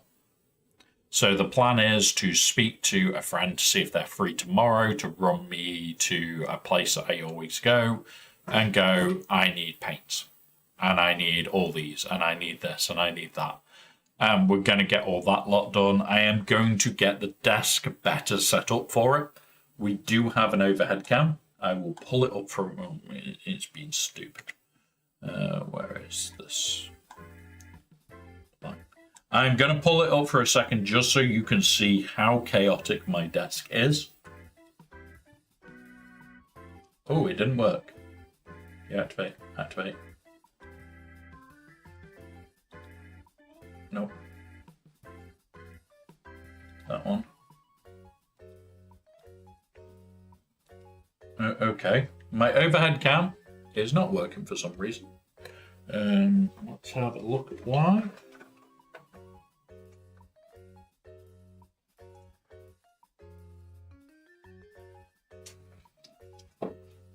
Yeah, let's see if this solves it.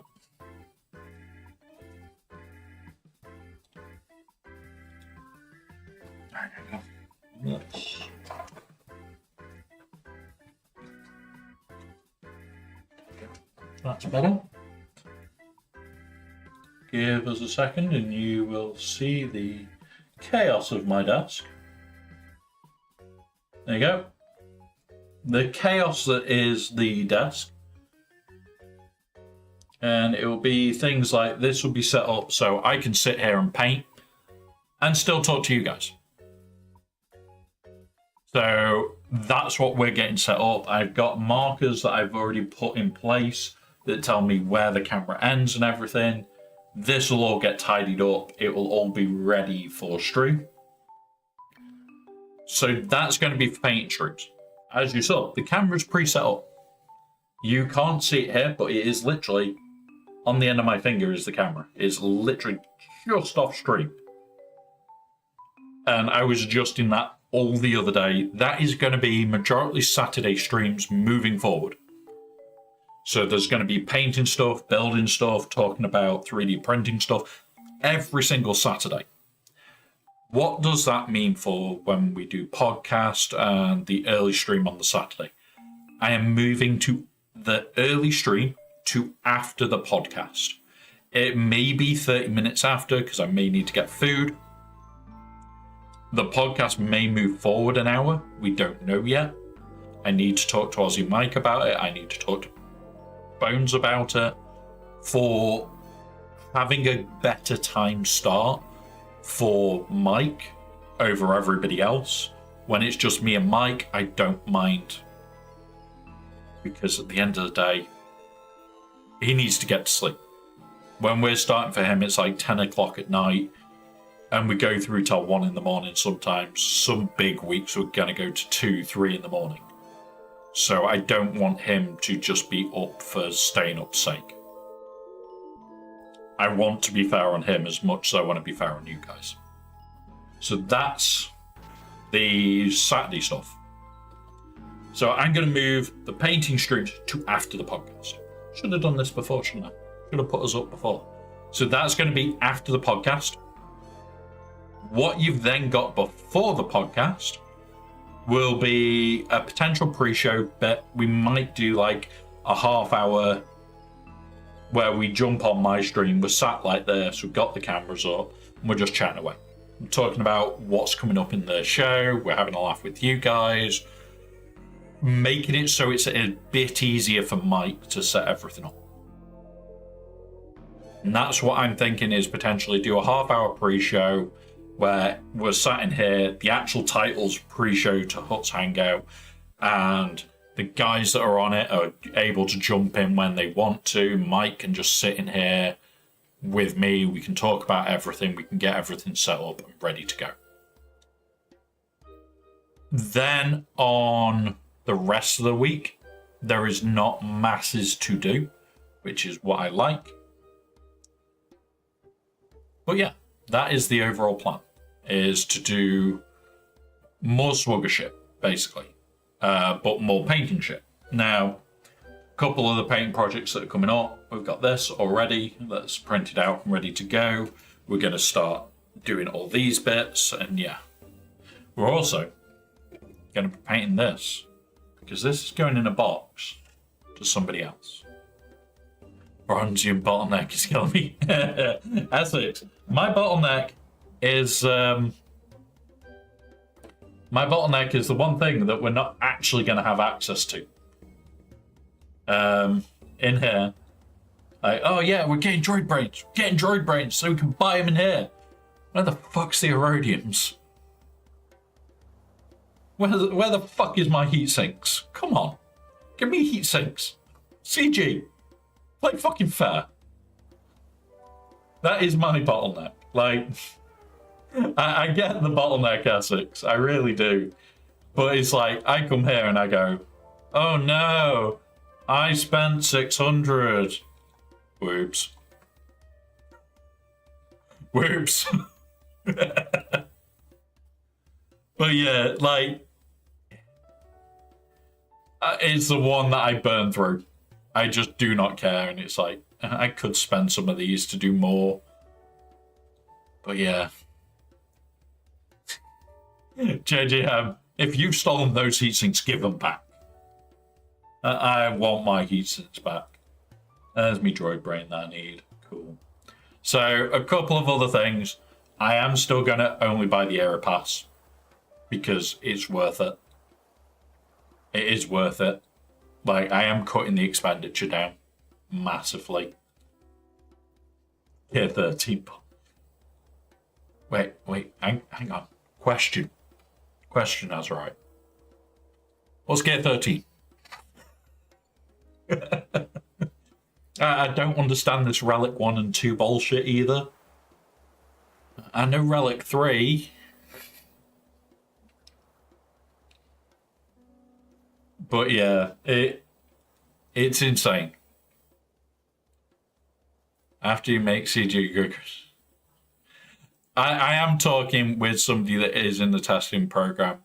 He is the reason that I am back to streaming Swugger. Because me and him talked a lot yesterday, went through it. Their main concerns are exactly the same as what mine are. But they can't publicly be severely negative about it because it could get them kicked out of that testing program. They can say, look, it's a bad thing. But we looked at the maths of some of the teams, and it's like a 1 Relic Delta would make the difference between... Take it back. It could make the difference between you being able to use Phoenix on Reaver and you not. Because it's high risk of timeout. It's not, oh yeah, it's only a 1 Relic Delta. It's timeout. And that's where my biggest bugbear about all this is the timeout risk. And who has just snuck into the chat? Who was it? It's Earthrum. Welcome, buddy. Let us just press 2 buttons so chat can hear you and then it's a bit easier for me because I press a button to hide me as well. Boop, boop. If you say... There we go, done. So now chat can hear you. Hey, there we go. We have the burn whistle. Quick, everybody, hide the Skittles. Yeah, I just got done knocking out most of my TV stuff, and I was like, I'll just go talk to Wonka real quick. Yeah. As many years, if Relic Data comes into... Yeah. Honestly, talking about Relic Data like, all of yesterday, pretty much, I'm talking... I got a message at about 5 in the morning US time saying my PC won't start. And my mate starts work at 6. So it's like, fuck. So we were diagnosing, talking about it as we were diagnosing, and their exact same words are, the state Relic Delta is in is not suitable to come to the game unless there is absolute massive changes to how fast we can get to Relic 7. From that update, it looks like they are making changes to how fast we can get to Relic 7. But we need to see. It seems like they're... I don't know if they already had that stuff in the works or if that is from the backlash from the community, right? Yeah. I don't want to call it feedback because it hasn't been feedback. It's been backlash. It has. It's not feedback to me is like constructive and helpful, and this is just people yelling saying that they're going to quit the game. Yeah. And also, that should make my voice a bit clearer for you. I forget that I use this mic on Discord. Oh, hey, yeah, you do sound better. But yeah, it really has split the community.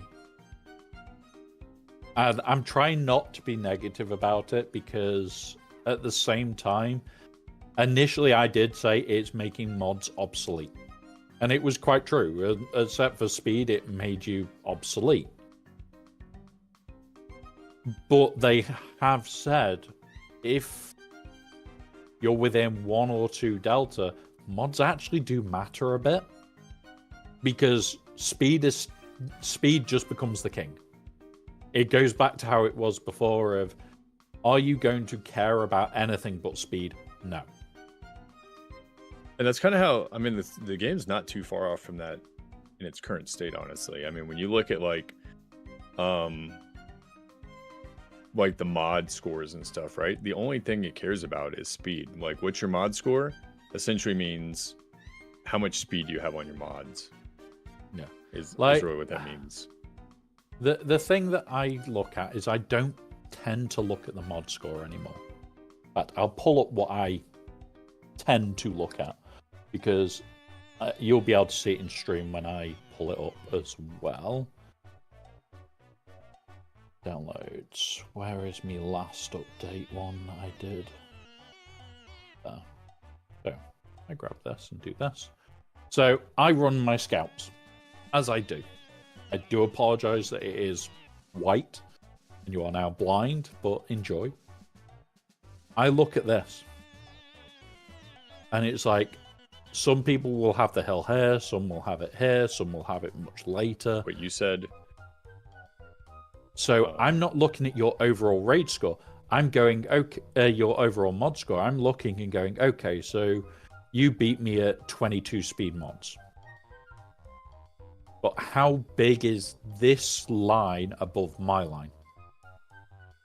If it's close, like this isn't even close. If it was a lot closer, it's like, yeah, okay, we can squeeze a fight. But when it's like these huge gaps, you know some of these teams are going to get rough. And that's where I'm looking at is the overall speed difference between your account and mine. Because you can have a really high mod score, but all your high-speed mods could be 15 plus. You could just have 1,000 mods at 15 plus. and you'll have a high mod score. But you might not have a single mod above 16.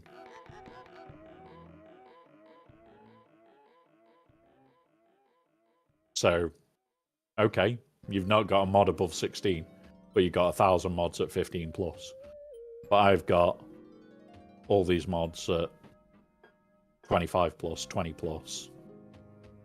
And that's why I do the scout, because I don't look at your mod score. Your mod score gives me an indication of how fucked am I.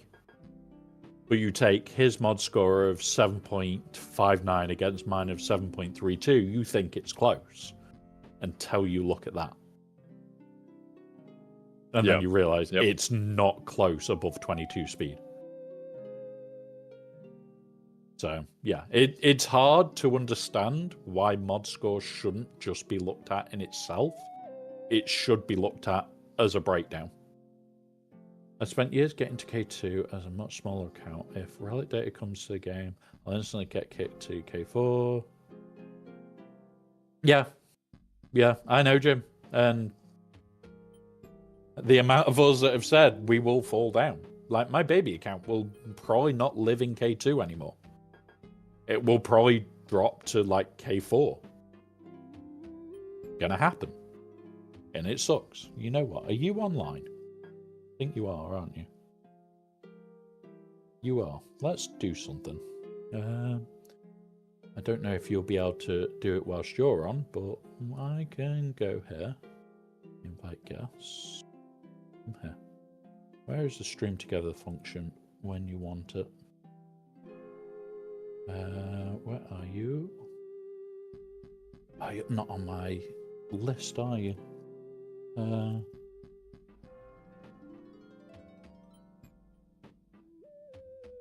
Damn it. I need to jump on your stream a second and steal your name and hit the knock button. There we are. I can do it without hitting. Oh, something went wrong. Oh, you're not online now. That's why. It's not showing you as online for some reason. Oh, you were streaming 3 minutes ago. What are you like?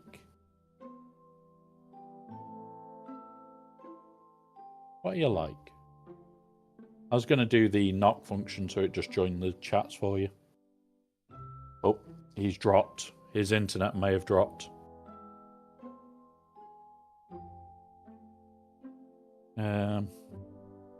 We may have lost Thrum to an internet. But yeah. Oh, the berm. Yeah, the berm. Sorry, my brain is being pretty useless. I go straight to eroding 2 from chromium run this round. With Delta, I'd probably drop to low chromium. Yeah. And that's the thing. It's going to destroy the lower runs. It's not, oh, it's hit you guys. Oh, it's hit me. Oh, it's hit X, Y, and Z.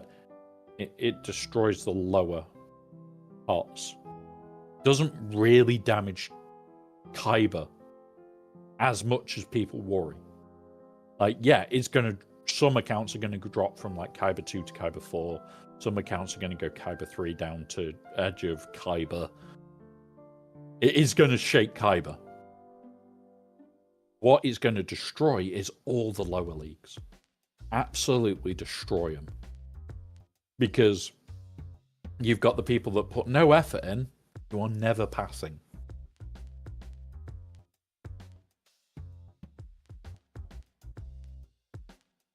Yeah. And we don't need demotivation. We really don't. We need bloody stuff like what I've had for this. Like, the main thing for me is I'm focused on the raid. So Caloran back to R9. I'm going to do Drogon to R9 because of the B-Wing.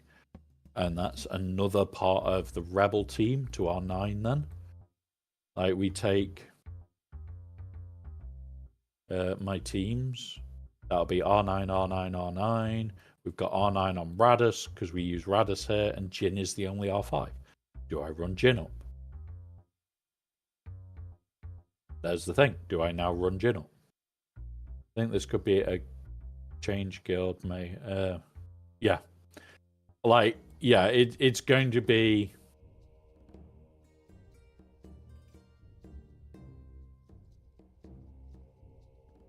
Yeah. And that's the thing. You're going to get more accounts that are raising the limit of their floor, but not doing it for everything. Now, my rule was, by the end of this year, I wanted Relic 3 to be my floor. It is now. My next thing was going to be, well, I'm going to move them all to Relic 5. Now, when you think that's 4 times by 8, so 16, 24 characters to do 2 relic levels on. That's a lot. And I was going to start grinding this out for before the end of Christmas. Just get all these to Relic 5. And then get these 2 to Relic 5. And that was my plan. Oh. We had him return and he dropped again. Gotta love internet issues.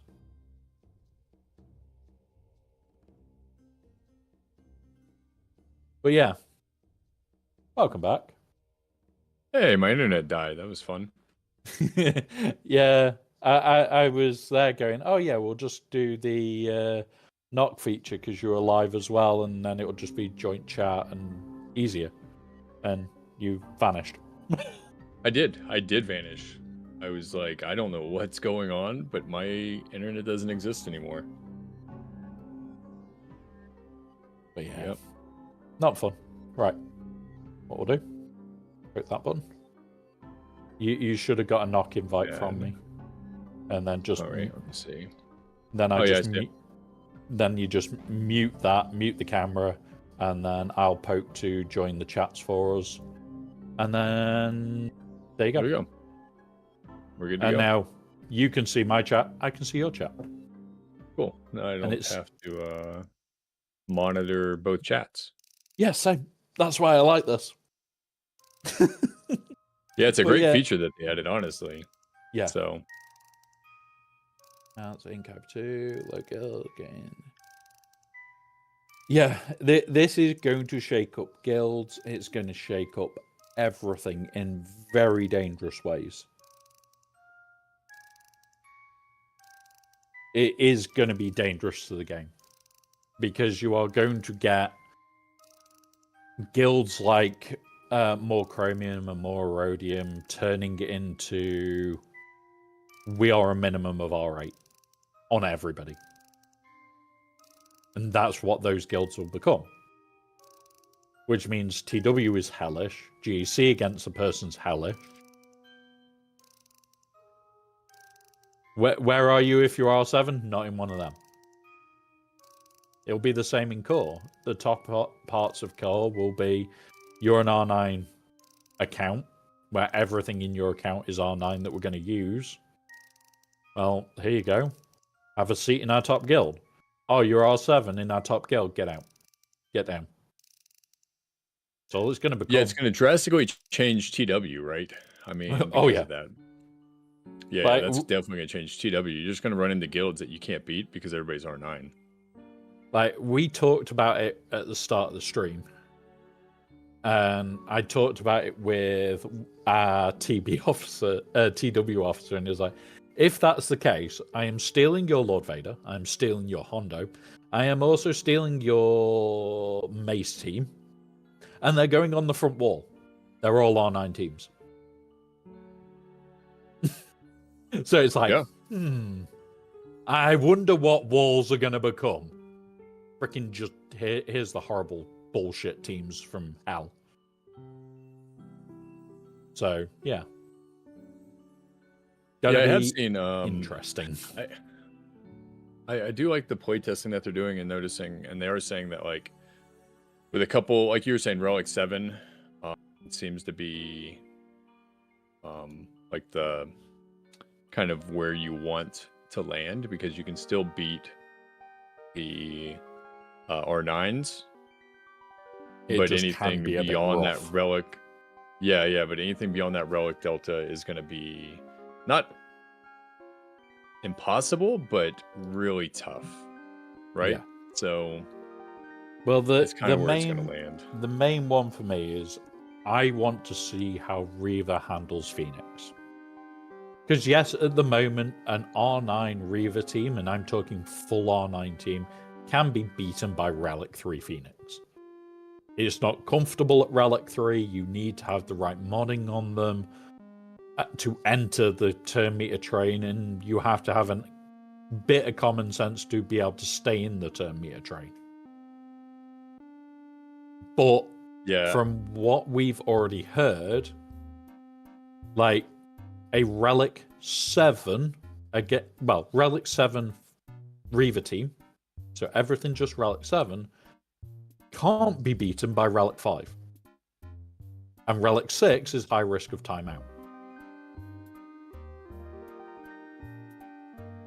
And yeah, it's like, I think that's what? part of what they're trying No. to solve, right? I mean, honestly, Yeah. is that shouldn't happen. I mean, if we're being honest, it just shouldn't happen in general. The thing is, like, the post itself said, oh, why not just do damage?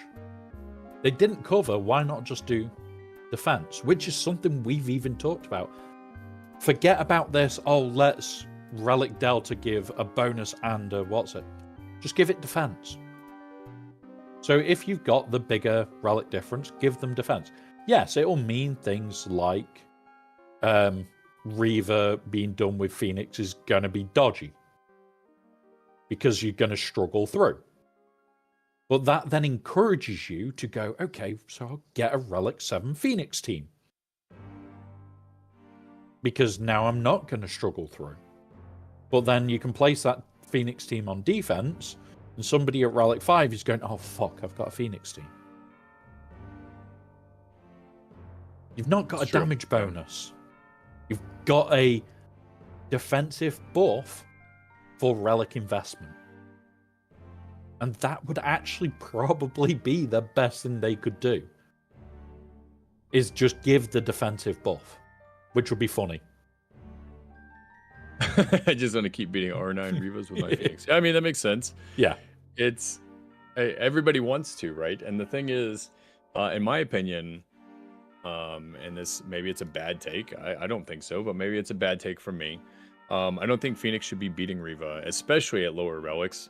Riva's a much higher investment than Phoenix, even with Krex, right?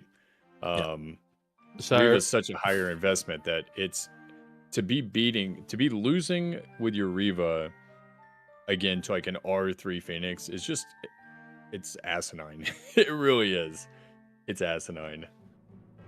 So I'm gonna pull up mine because I've pulled up my Riva or my Phoenix on the screen, and I'm gonna pull up one of the rounds of the GAC that I did, which wasn't streamed. That's right. You are my enemy now. This is my Phoenix. Very obviously, a Relic 3 on Sabine, Relic 3 on Kanan, Relic 3 on Garazeb, which we never use. Relic 3 on Chopper, which we do use. Relic 5 on Hera, because I don't need her any higher. Relic 6 on Ezra, because we were forced to. Because we wanted Ahsoka. And we wanted Hondo, I think. He's been both. And Relic 7 on Captain Rex. And here you go. Here is one of the rounds. We had a Relic 8 Reaver, 777 on the rest of them, with a decent Chron. With a very decent Chron.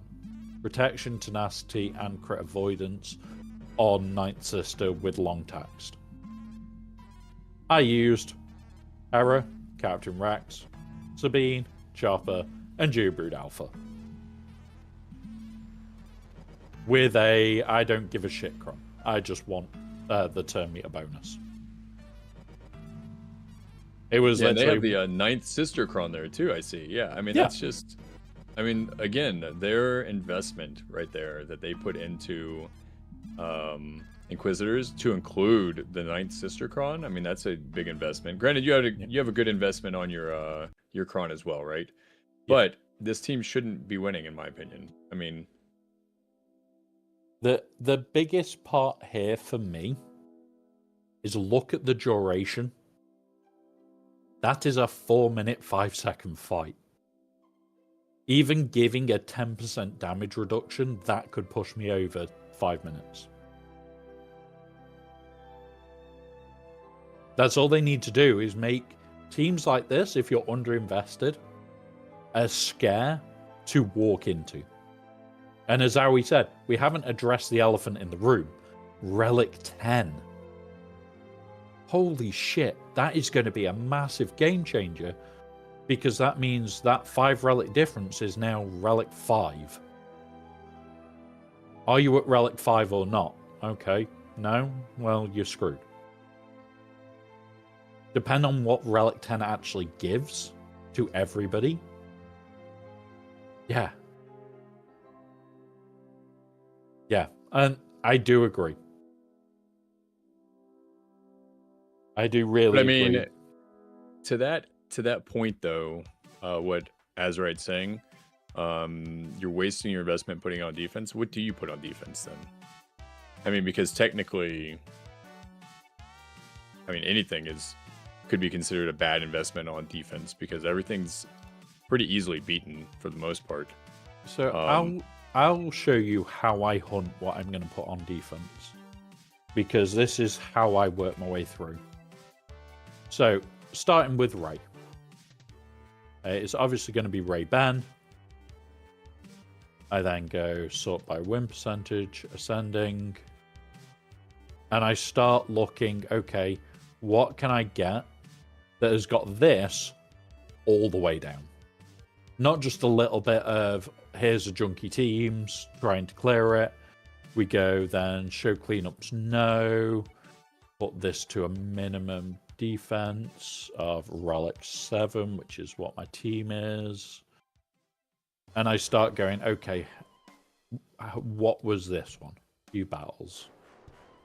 So we'll do that. Then we'll go back and we'll drop this.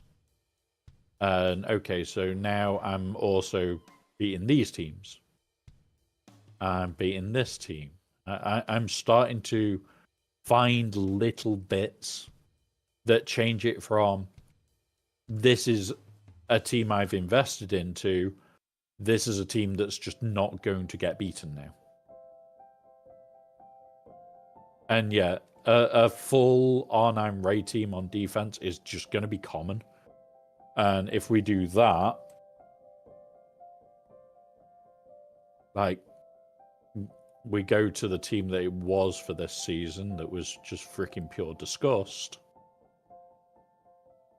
By the way, if anybody is curious, I see Aoi. I don't know if Aoi's watching both streams or not, but you guys I just beat the raid with the 3-man oppo on my first run. Nice. I've never done that. That was the first time for that. Usually it's like a few tries, and that was immediately got all the RNG. Yeah. That was crazy. I just wanted to share that because that was nuts. I can't believe that just happened. Yeah, and you start looking at these, and it's like, okay, so what are the counters? Slacker, that's living on defense. If you're going to throw QA at this, I've won. I claim a QA. But then all of a sudden, you start getting down into I've run tech in it and it fails. I run this, it's risky, and you start limiting the amount, which is hilariously fun to do.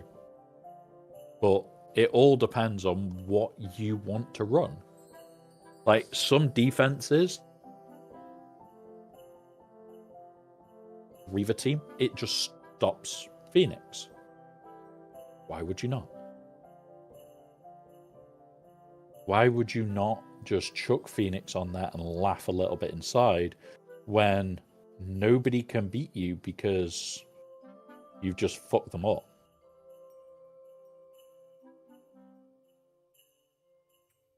Yeah.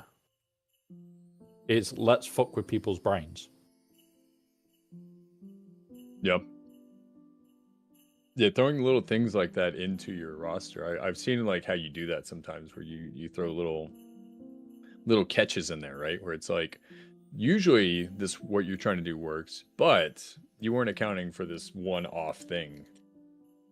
Let's find that team again that was an arsehole at the end of R1.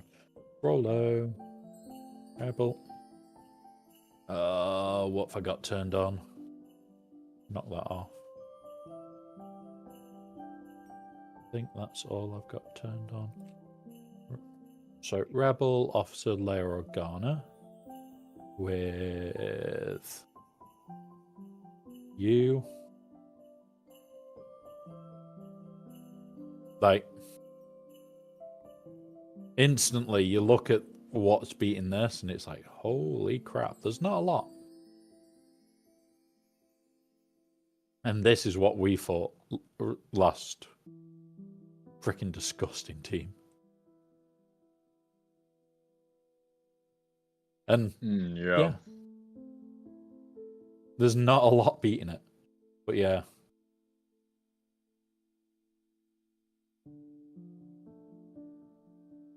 Which shows there's not a lot. Yeah, there's not a lot of counters to some of the more crazy ideas. And like, I've already been looking at what I'm going to throw down for 3v3. Yeah, unless we're playing somebody we know, I'm not going to play fair. But my 3v3 defense is going to be a lot of GLs. In fact, it's going to be all but one. And then there'll be toys in the back. It's going to be, get fucked, deal with it. Why? Because I don't want to 100% play GAC. If you can't get through my front wall, I've got to get through one of yours. And I win. That's it. So, yeah. We are going to run some very stupid teams. Like last season, this was our back. We had Ewoks tucked in the back. And the amount of times that this got holds was insane. Same with this. This got holds last season. I won't even start work on this until we lock in, because why the fuck would I? Like, Hondo's going to be in here, but there's 4 GLs, and in fact, we'll do this just to show what it will be. It will be, come here, pirates. We go Hondo, we'll go Smee. Yeah, we'll go Smee, and we'll go you. And we'll go, where's the Kix Cron? Unless I get a better pirate Cron, which I think I've already got one. There you go. Boom. And now it's get fucked. There's a wall of GLs. And that's the whole thought of this, is wall of GLs. Gotcha, yeah. And I'll have a look at what was the better 3v3 Ahsoka and all you do for that. Counters. Ahsoka, boop. You take something like that one. You build out the squad that you know it will be that will beat it. And you're looking at the percentages for Ezra is 84. Ezra Sabine's 84. Ezra Hoyang is 79. So Ezra Hoyang's currently winning. Hoyang Sabine is really bad. Again, Hera Sabine is really bad. What about Hera Hoyang? Hera Hoyang is really bad. So you're looking at where is my lowest percentage win.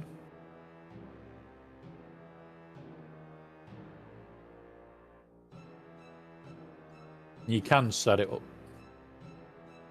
Ah, I just hit reset, didn't I? You bastards. So, Ahsoka. and the team that we know counters it. And this is how I work through and learn. And like the best one is gonna have Ezra in there. Scav Ray, because she's probably got the stick cron. So that may be good. And then you've also got Hermit Yoda. I wouldn't put Hermit Yoda in, so let's have a look at Scav Ray with this. And undo that. And now I'm looking, is there an easy counter? This is fine. This is fine. This is fine, because if you've taken it off defense. This I'm a little bit sad by. But I'm looking, what can I do to just get low amounts of data available for somebody? Then you come in and you go, okay, so we'll be changing to you stick Ray. So resistance, where's me stick? Yo, good morning, lady. Good morning, Lady Geek. Where the fuck have I put stick Ray? I've put stick Ray somewhere. No, me, it's somewhere stupid. Do that. Go back. And then all of a sudden it's now...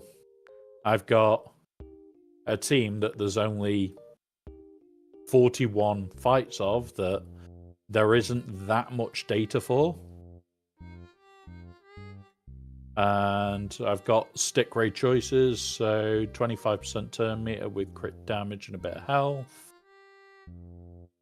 Bit of health and protection.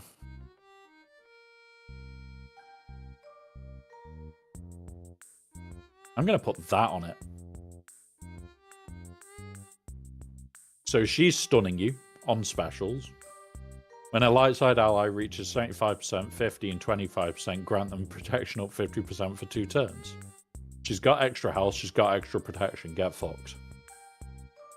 Enjoy being stuck behind that. So we go into here now, and you go, okay, so somebody could run our thing.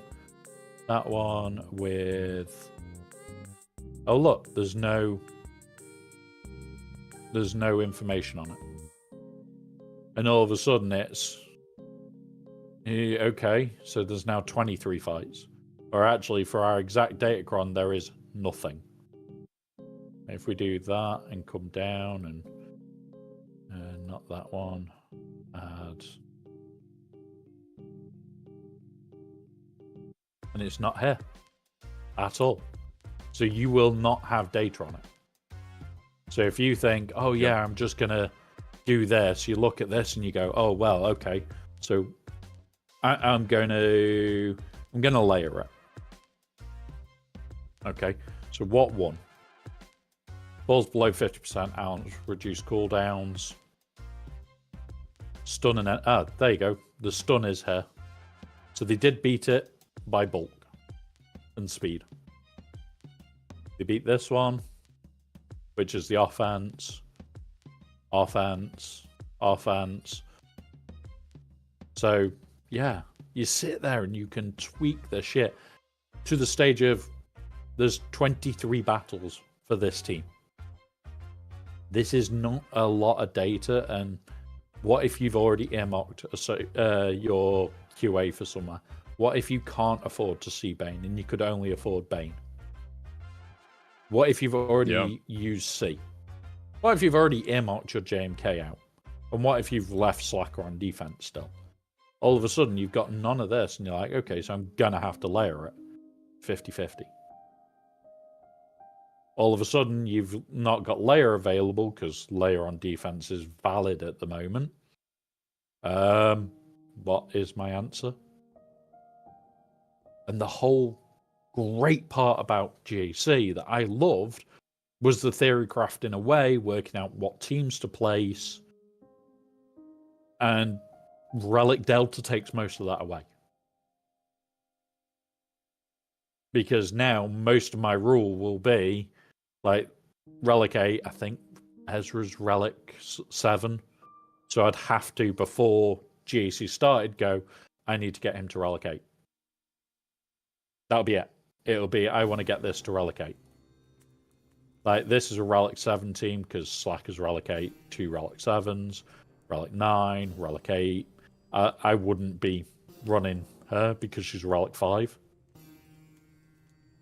And that's all we're going to get is what teams are Relic 8, what teams are Relic 9. That's all this is creating, is Relic in different teams. I would say that Tarkin's going to be more scary in 3s. Because, oh look, it's a 3-man team that's all Relic 9. Terrifying. Terrifying Muppets. But what do you expect? I expect to win.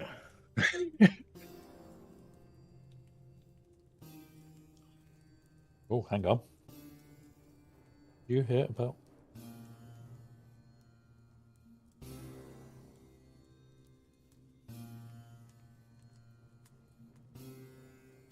Okay, something's going on. Bear with me. I need to Google something. All right. All right, I gotta get, man. I'm gonna have to grab my kids in a minute. But it's been good chatting with you this morning, man. Well, you're welcome on pretty much any time you want. That's why you've got the open invite. Appreciate it. Yeah. So if I'm on and you want to do the dual streamy thing, let us know. Just knock and send us a message, because I usually won't notice the knock because I've got it muted. But that's not the point. Have a good one, buddy, and I'll see you soon. Yep. Have a good You may even see me this weekend. Never know. But yeah, there are a few people that do have the open invite. They can see the streaming room, and they can just jump in anytime. Beyond the high Kyber, the strategy will simply put one tank R9 or Jabba with R9 Chrysanthemum. Maybe unbeatable if your opponent doesn't. Yeah, exactly. Like, at the moment, I will not place Jabba. We probably could. Let's put our Jabba down. We'll work out our Jabba team. That's going to come up, because we can use that to kill shit. Jabba. Put Cartel. You. With you.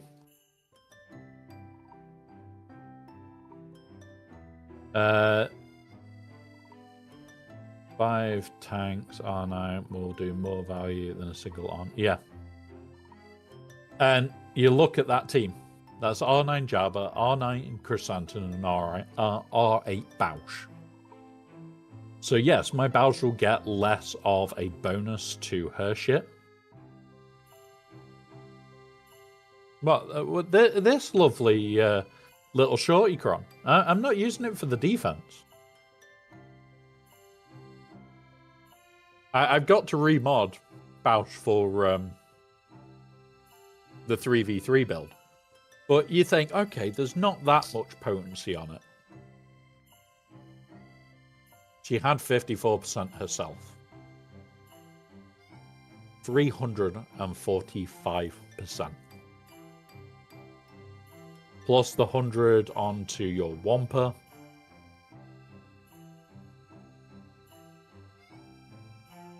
Where is our Wampa? Wampa, where are you? I know you're far down on this account. There he is. So we'll go into Wampa. He is needing a tiny bit of work on him. I need to probably rework his entire mod set, actually. Now, I'll be at 120 plus the 100 that he gets from, where is it? Plus 50%. So 170%. 400 Beast gives 100% tenacity, so 270 odd %. Layers still landing bombs. Leia is still landing bombs on him. But Furious Foe and gain 30% tenacity. So as the fight goes on, he may be able to resist bombs as the fight goes on. But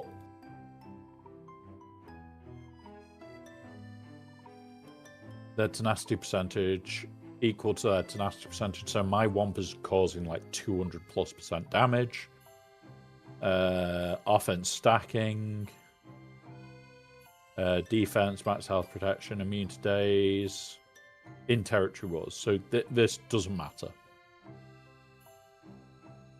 But this bit, my own design for Bausch actually stops it. Because I've actually got enough tenacity to fuck it. Potency.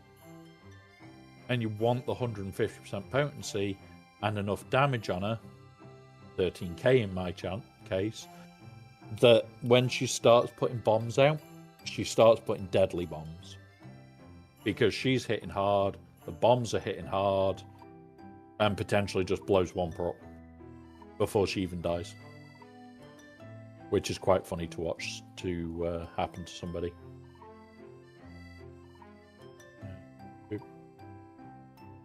But yeah. It's one of those where it's really, really good fun. So, looking forward to doing some stupid shit with Bausch, doing some stupid shit this season with everything. But like I said, this is going to be walls of GLs. Right. Pirate King Hondo's beneath. We'll then go. We'll put you. Galactic Republic. We'll put you and you, and then we'll go. Not that one. Where's the cron that I was thinking for you? There's a cron that I was looking at.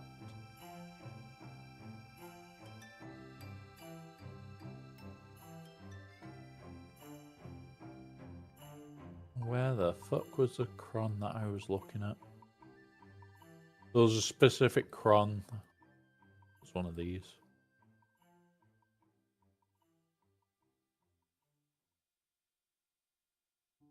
There it is.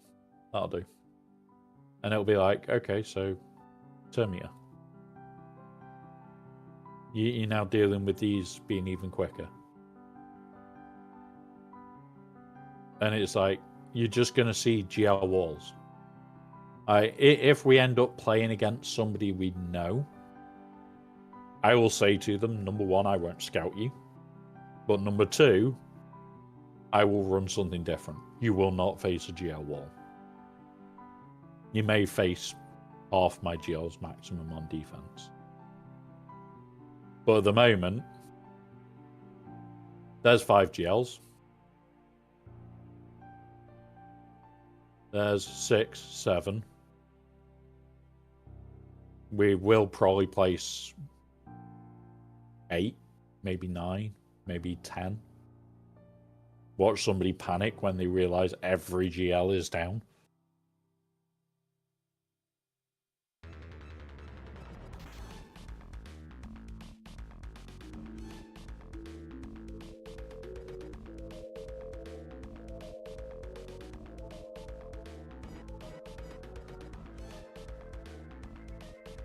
Ooh.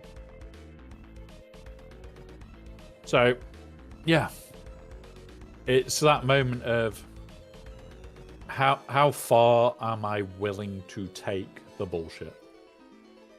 And I can guarantee it'll be stuff like you, Inquisitors, you'll go up to 9, and that'll probably be the team at the moment. And it's that moment of, which is the one, that one, boom. Deal with that.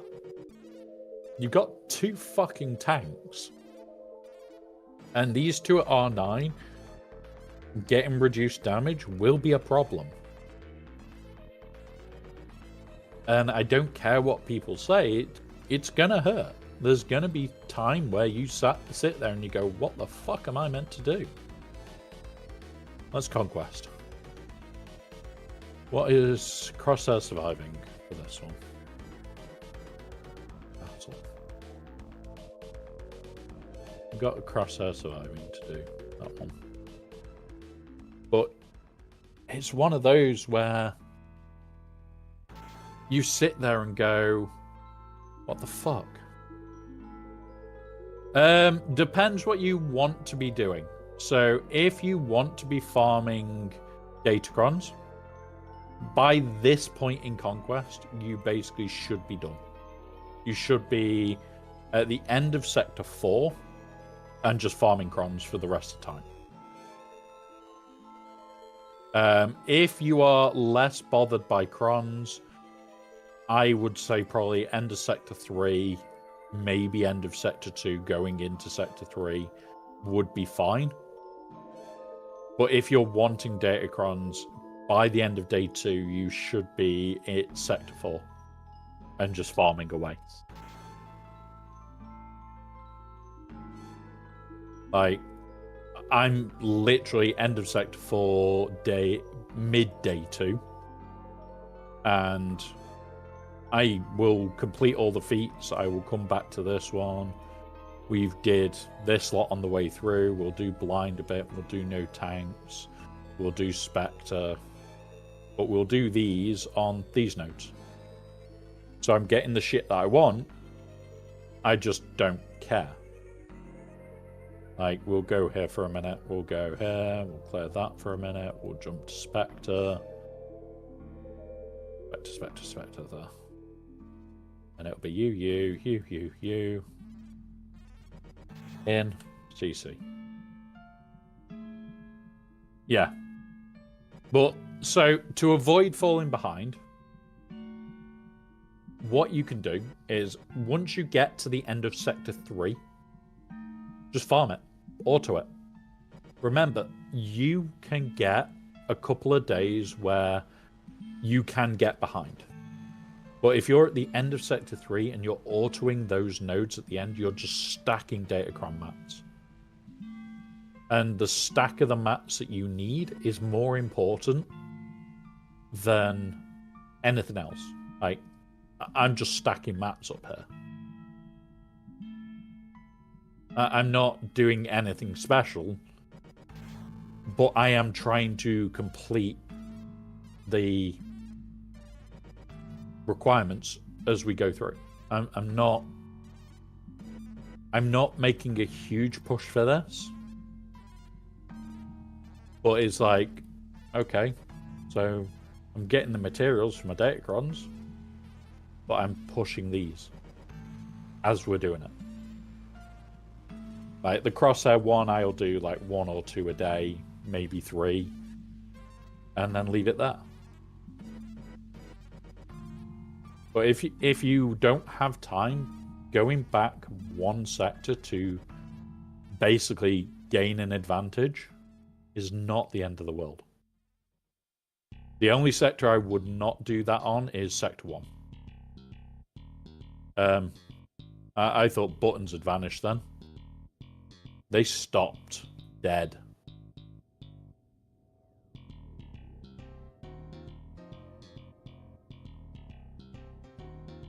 That was weird.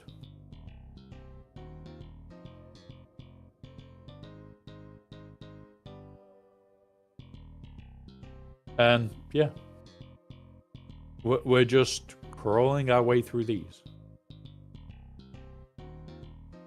Do I care? No.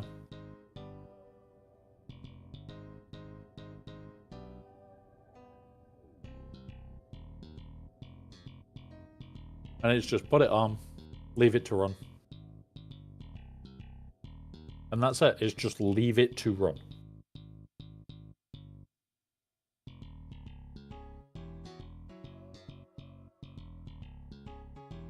And there you go. You're gone. You're back. Let me kill more.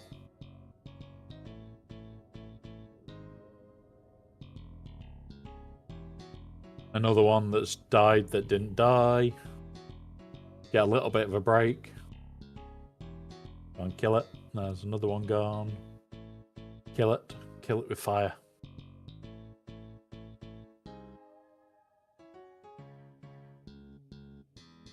There we go. Boom, and done. And yeah, if you are wanting loads of datacrons, you should just be doing this now to basically... All I'm doing this for is so that I can start filling datacrons. Like, I've already got a 15. I've already got an 8 that will get up by the end of today. You're not able to be finished yet. But there's an 8 and a 9. I need, 150 for that, 160.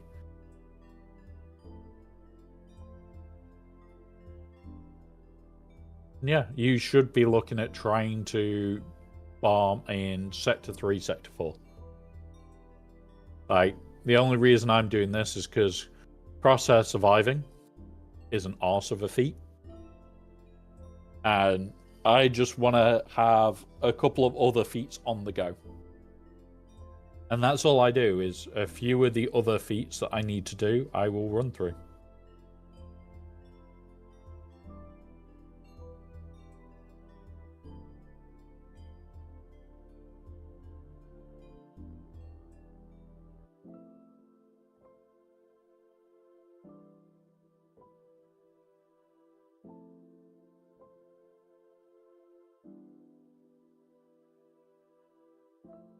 All right, come on.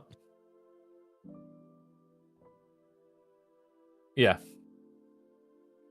But it all depends on where you want to go for Conquest. Like, some people will want to be further along than where I am. I'm just going to move that back to where it should be so I can see everything.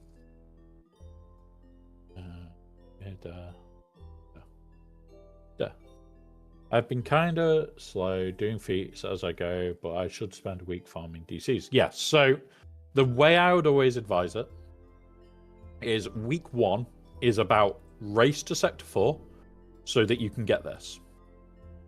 Because these and these are your lifeblood for growing your DCs. When the DCs are scrapped, you'll have a load. Spend it right away. That's what got me to where I am now. It's what has given me a 15, an 8, another 8, 7, a 5, and all of these are 3s. Like, I can go get more datacrons and fill these up. That's not an issue. I should have all these 9. Like, these will be done, and all these will be 9 before GAC lock-in. Which means when it comes round to the actual lock-in, I will have a choice of datacrons.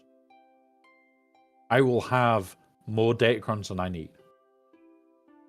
I can then, at the early part of week 2, I will finish Sector 5 and I'll red crate.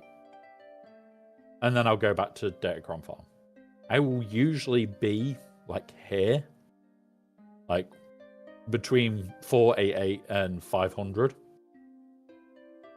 every single round of Conquest by the end of the farming period.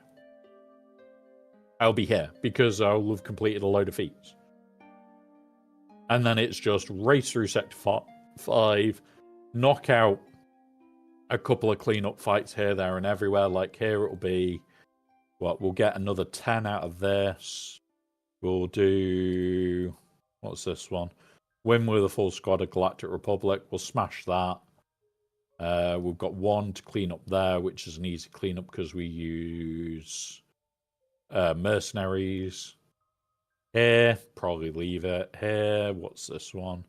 Win without any attackers, that's fine. And then we're cleaned up. So probably do this one. And knock out this one, maybe knock that one out. And leave it there. Will be then, 1 under the what's it? So we'll have another 20. Does that bother me that we're 1 under? Yes. Will it bother me? Fuck no. I'll just elect that that is my 1 dropped. I may even not clean this one up where it's 2 dropped potential gain just because I've cleaned this up, which is 5 or 3.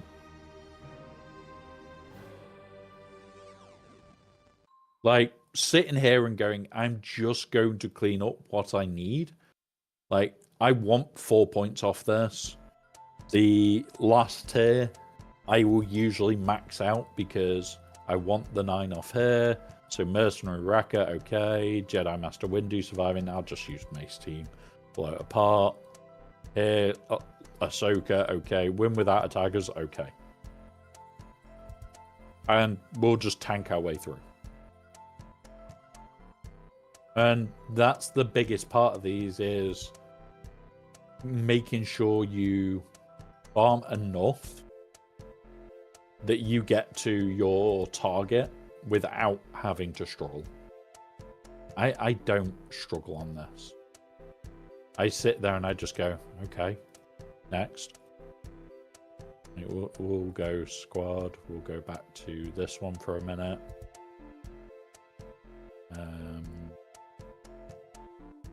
I'll take that. Put that on him to bring him up to everybody else pretty much. And there you go. That's it. We hit that.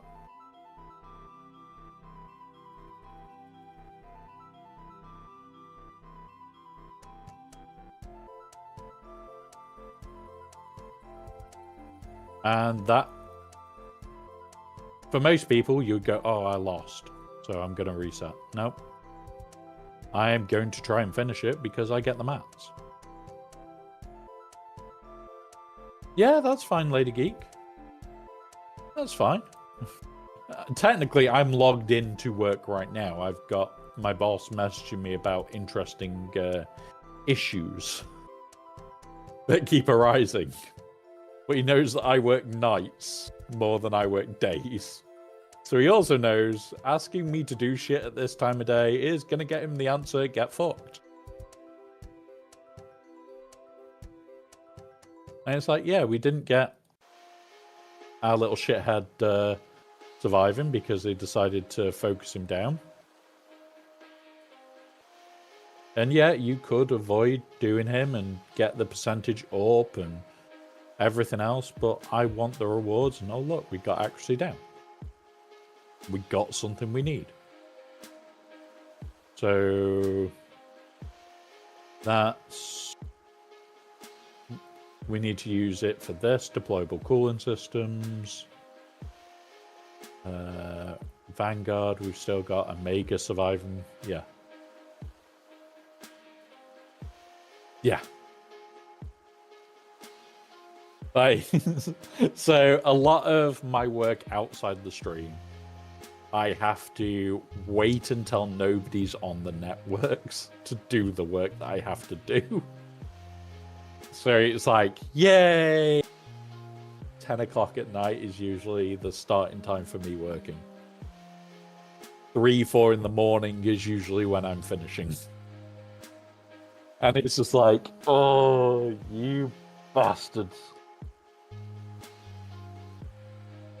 But it's fun. My boss knows I'm paid to be logged in during the day, but 99.9% of my work is nights. My main maintenance windows is Sunday morning to midnight, 6 a.m. Yeah. Like, I work any night that I can access. So if I've got access, I'm going to work it. I just don't give a shit. Let's go. We'll put that on. We'll put this on. We'll put this on so we get our deployable cooling systems done. Should make him a bit more survivable. It's been 2 hours explaining our systems.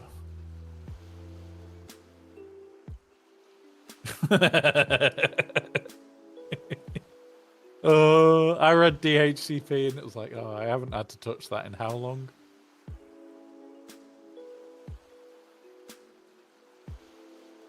I'm so happy I don't have to deal with that bullshit anymore.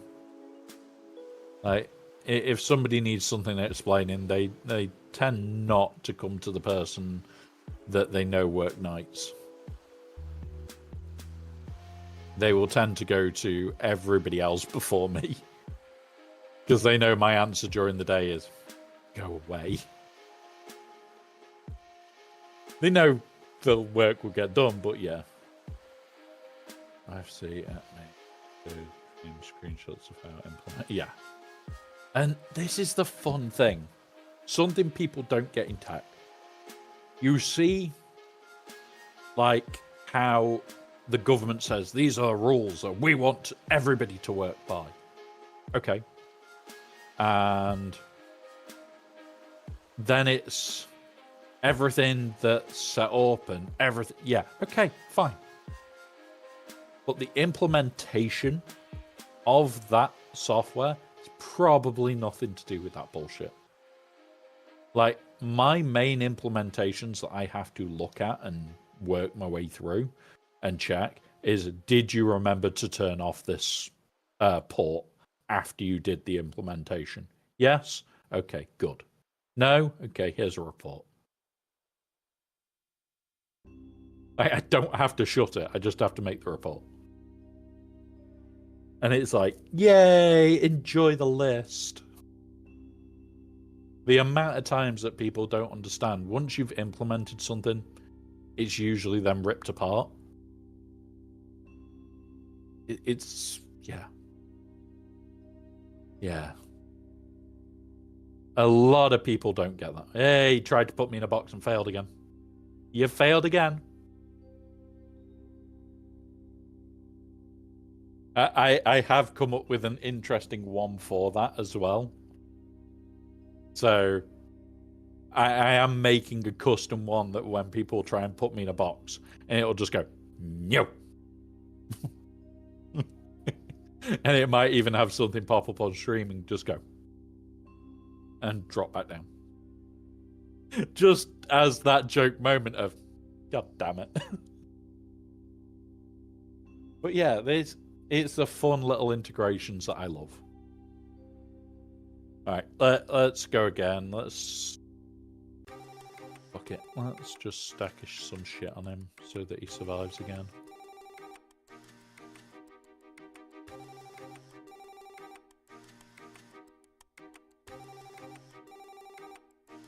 But yeah. Alright, stuns. Stop going after him, you bastards. Kill. Motherfuckers! They're obsessed with going after him, aren't they?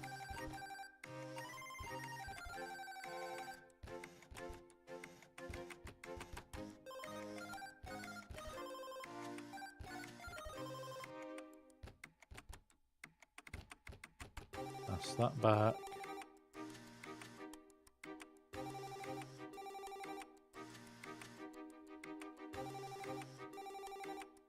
Boop.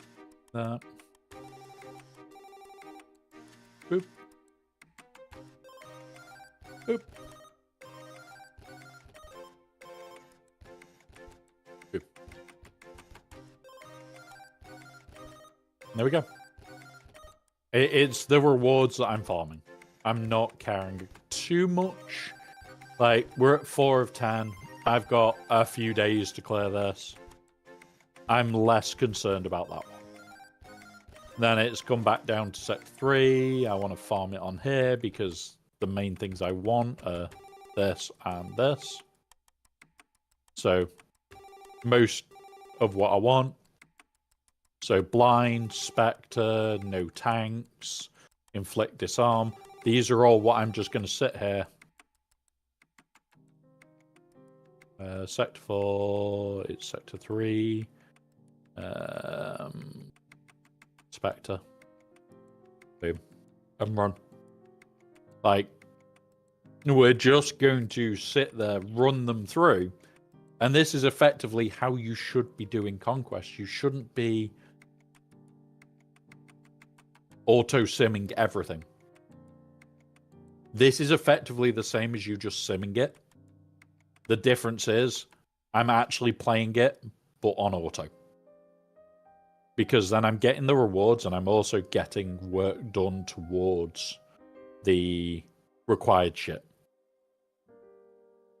Hera Lead, remember, does dots. So you could Hera Lead, just do Hera Lead Spectres.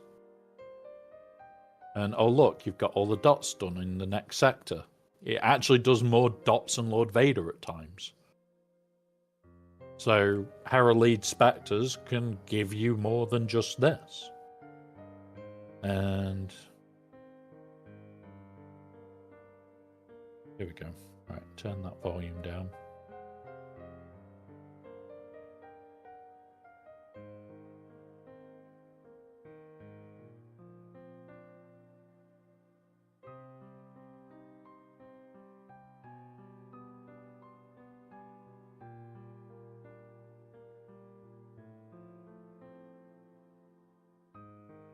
Right. I'll watch that later. Right. And there you go. Spectre enemies are done. So we don't need to Spectre this now. And you come here and we go, okay, we'll do no tanks. Because no tanks is no tanks. Where? Our no tanks team. We've got Snips, Echo, Arc, Fives, and Skywalker. Skywalker is an attacker. He's not a tank. So we just do that, and away it goes again. Like, our supports and healers, I think only one or two of these as support, are going to absolutely nuke things. But also, they're not going to be able to get through Gast because, oh look, he's fat and chunky in this. There you go, done. No tanks gets one.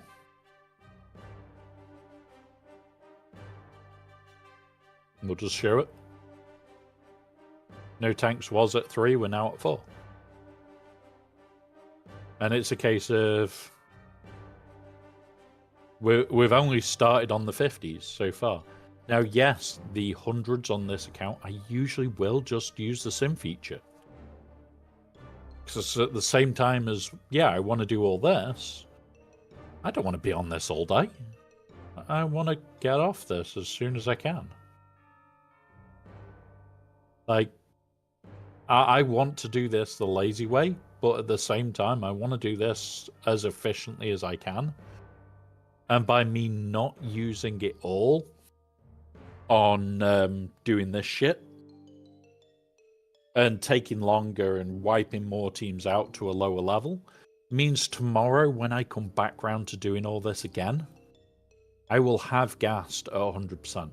Because he'll get to about, we'll probably only do 2 more fights with it. And then that'll be it. It'll be done. And it's like, when I come back round to around this time tomorrow, all these teams are reset. So I can come in, I can do my Gast, I can do Lord Vader's, I can do all those bits and pieces. And you sat there going, holy shit, this is quick. And yeah, there are other teams that I could use to do the no tanks bullshit. But why would I? I don't need to do other teams. I'm enjoying just using these.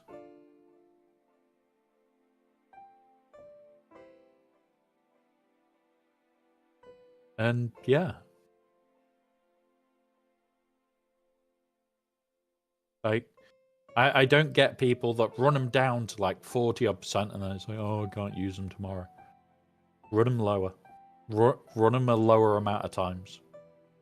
Forget about trying to get the feat done as fast as you can. Do it over 2 days instead of 1 and a bit. Because, okay, yeah, you get the feat done a day before me. Conquest still runs for the same amount of time. Like, we shouldn't lose this anyway. Even though that, yeah, okay, they've managed to take out that entire team. It's like, oh look, you're gone, you're gone, you're gone. Got one to kill.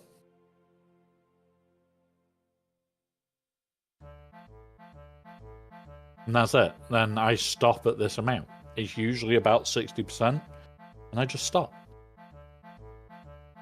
Forget about this, oh yeah, I'll do it all in a day.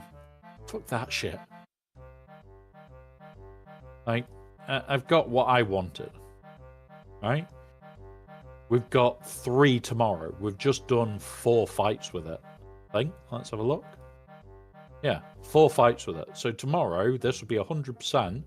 I take this 3 times and no, look, I've won. Same with all these other feats. I don't rush it. Blind, we don't rush. Disarm, we don't rush. Disarm, you can do like 2 different ways. There's a cheese out that you can do it very quickly. But I just don't do the cheese now. I go like this, and Chrysanthemum does 1, maybe 2 in the fight. And we put Lord Vader's 1 out, and we hope that that's enough.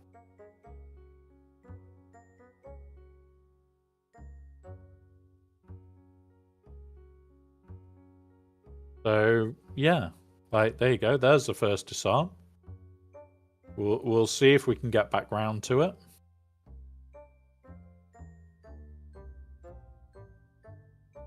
Target you.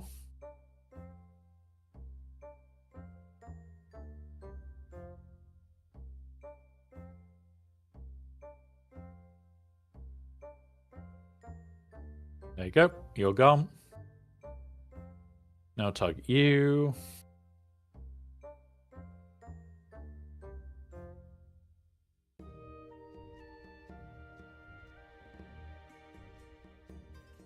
We can't see how many because of the ability block.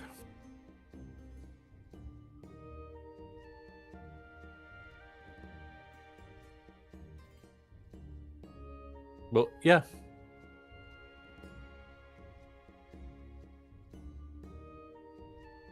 Yeah. And that's the thing. Jabba basic just to get the blinds. It's one of those of, okay. Like, there you go, got blind or attempted.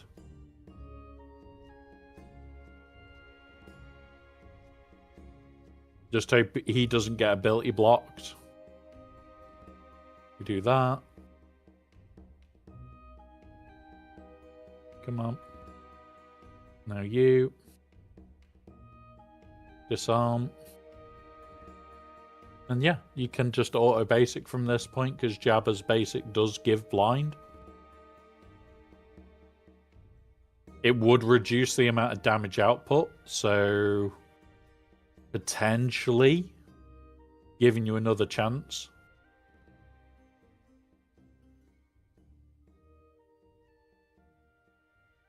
You want to check on Chrysanthemum every few. 7, no, we're not going to get there. Not with this bit. But once you get these low enough, you can grind through.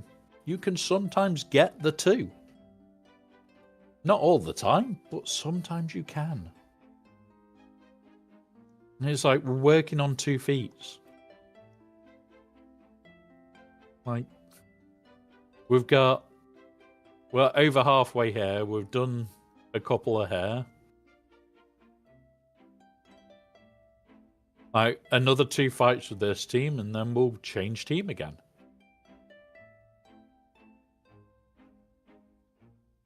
And that's all I do, is just use a team till it's around 60% and know that tomorrow I can use it at 100% again.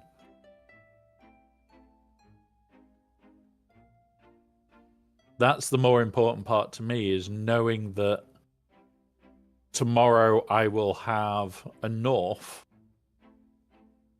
to just auto it. Have you shut that door? The cat's just bumped the kitchen door and locked himself in. I may have to release him. We'll see. You want out? Right, 1 second, guys. Little kitten has trapped himself.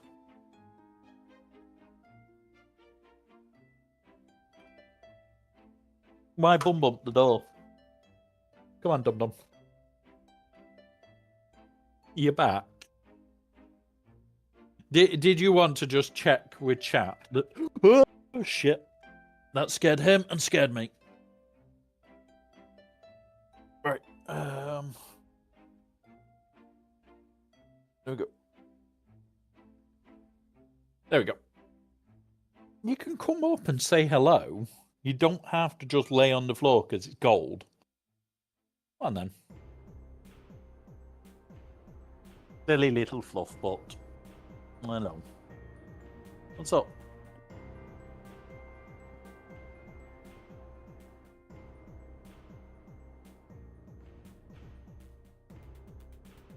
He's like, I'm here to cause terror.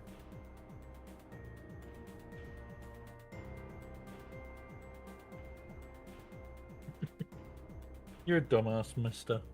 Alright, where did I put my drink? Or have I already drank the drink from today's order? I think I already have drank it, which is a problem. Right, okay. Right, next. Do it again. Doing the hundreds. Yeah, one more on Jabba.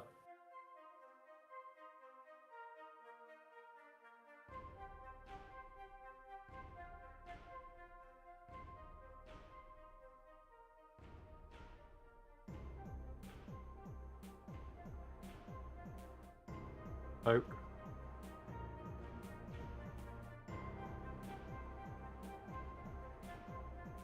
What are you doing down there, mister? Are you crawling into the body bag? Okay. You're a dumb. He is crawling into the butty bag.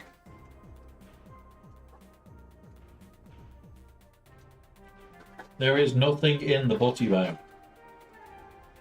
And you don't fit anymore. You're not butty sized.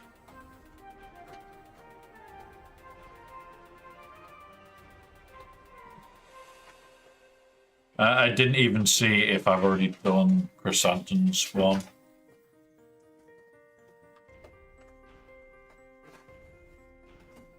I'm pretty sure I have, but we'll check. Oh no, he's ability blocked.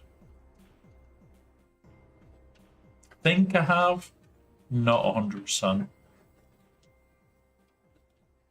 Do that. Give Chrysanthemum another go. Oh, one more round to get to Chrysanthemum and he'll have another one. Potentially.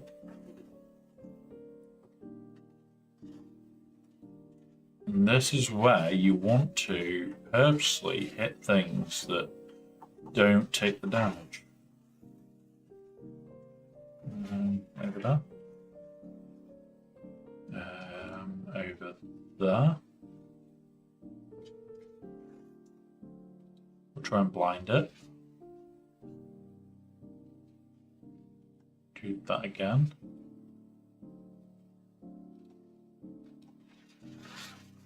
There. And boom. And we'll basic because chance of blind.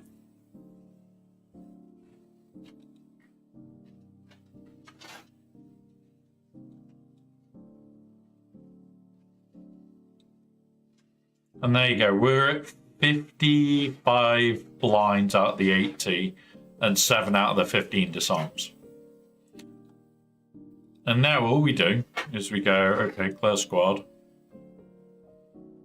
Where's me blind man's buff? And now we're going to finish off blinds in like 3 rounds.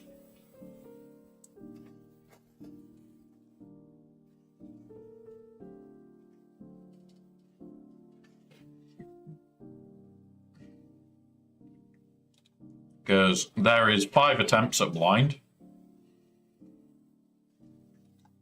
We then do this. We then go like this. Boop, boop.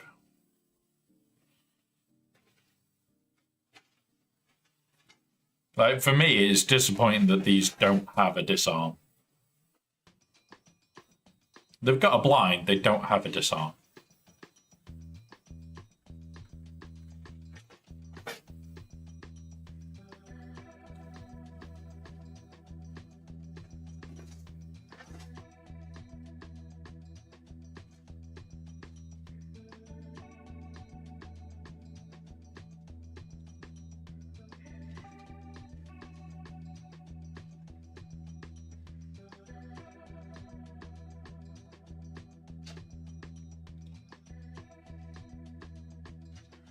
Yep, that was a good call.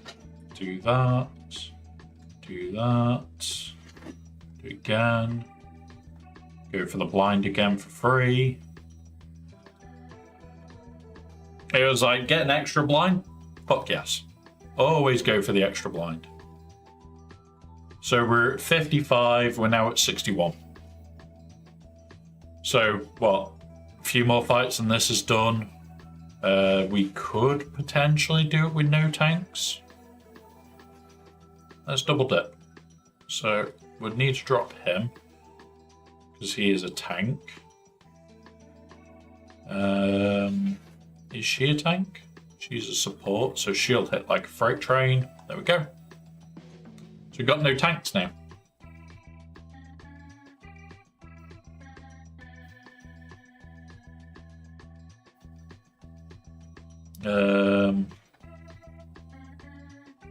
Do that.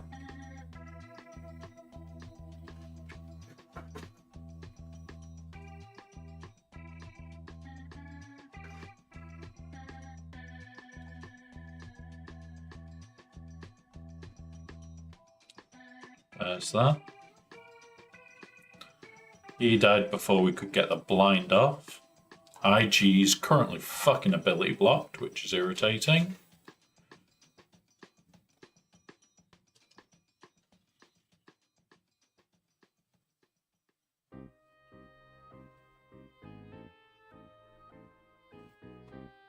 Don't like when IG gets ability blocked. Put 3 stacks on IG.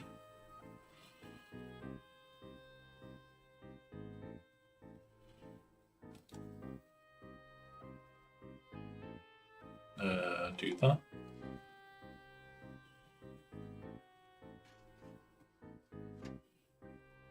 Come on. Fucker. You fucker.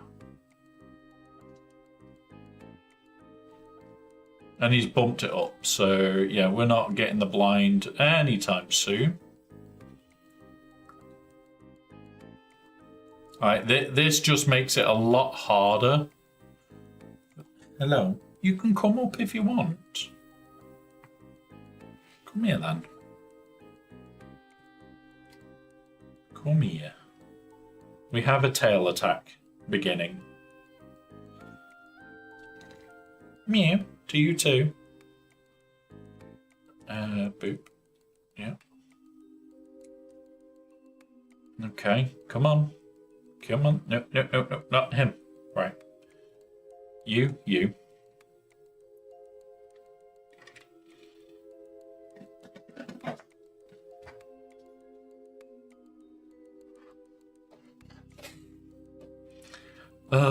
Cat, you are a weirdo. I love you, but you're a weirdo. It's a good thing that I love you.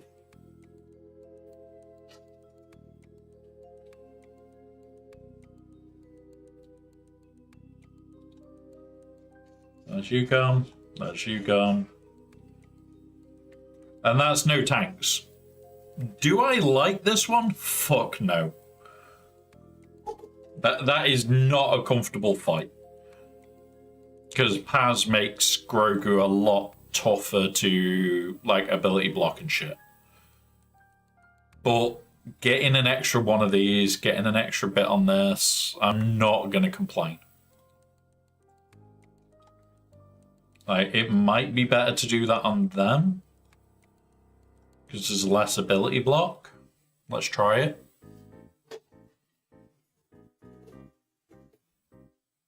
But there is more stun, which could be worse.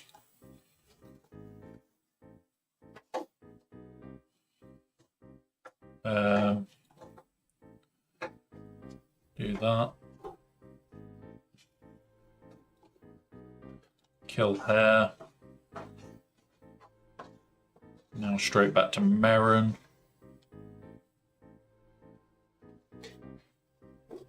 Can't target Merrin now.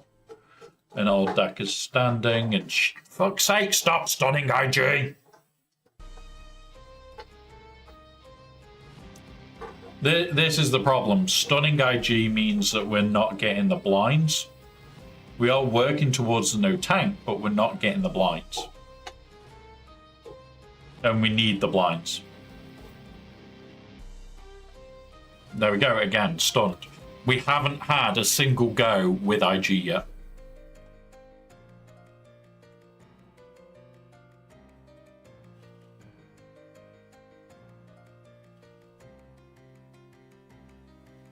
There you go, back to being stunned. We will try and kill Merrin. Alright. Merrin being gone is a potential good thing now. Because that's one of the stunners fucked off. Oh, I did the wrong thing there. Right, you. Stop fucking stunning fucking IG, you pricks.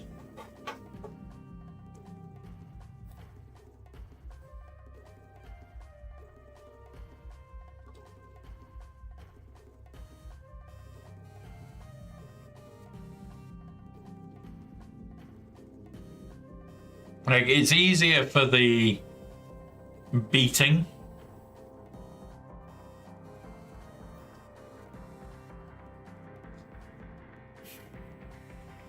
Didn't get the stun, cool. Didn't get ability blocked, even better. Here, have 4. There we go.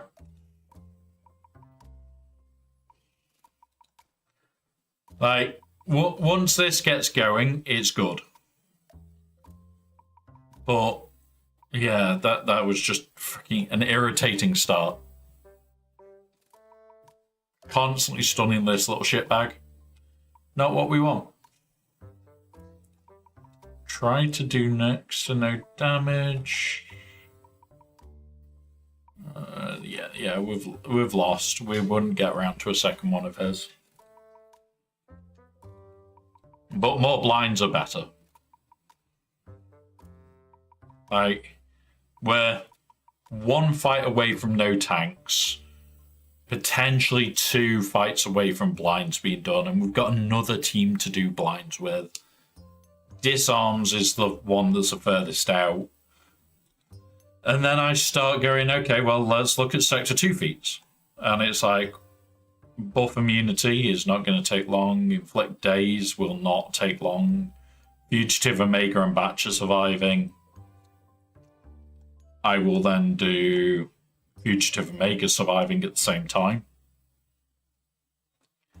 And then we go back down to Sector 1, and I think there's the Jedi Vanguard feat with Balaba surviving to do. Yeah, 3 of these. Inflict Doubt, I can do this with Aphra. Stagger, we can blast through the last of that. I think Aphra can even do that at the same time. So we'll do another one of this. Do we have any toys? Not putting that on. You'll also notice I haven't bought the pass. Like I said, I've cut a lot of spending back on this account. We've already bought all the shards. As we've gone, we've only got 1 more to buy, and we've got it this time. So, yeah, it's one of those where I have really cut back. Alright, let's try it again. See if there's any that we could do. Defeat an enemy with Padawan, cleanups. What's this one? Balin. And there's no cleanup. There's 1, 2 cleanups. Yeah. Right, let's go. 70%. This could be fun. It could be not as easy. We just need him not to be stunned. And yeah, I'll be happier. All right, put this on him. Maybe that'll protect him a bit. Maybe not. We'll see.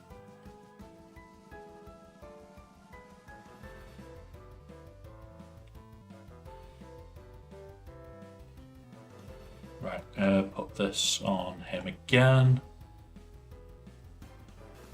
Do this, call in her. So that was an attempt at 5.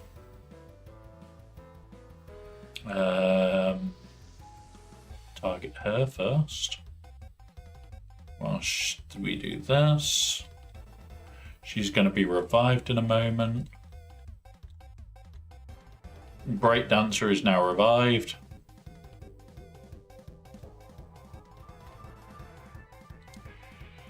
Come on. He's the only one not stunned this time.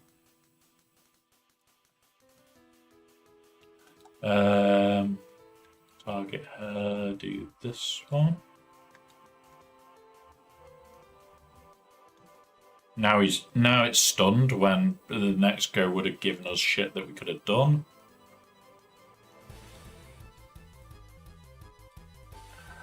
She's just brought that back.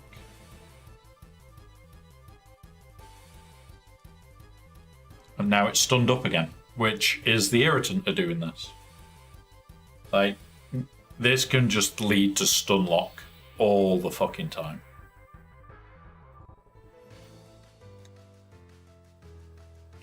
Right, Cat, stop pressing buttons on the keyboard with your little lardy arse. Stunned again. It's whether we'll get another chance to do shit with unstun.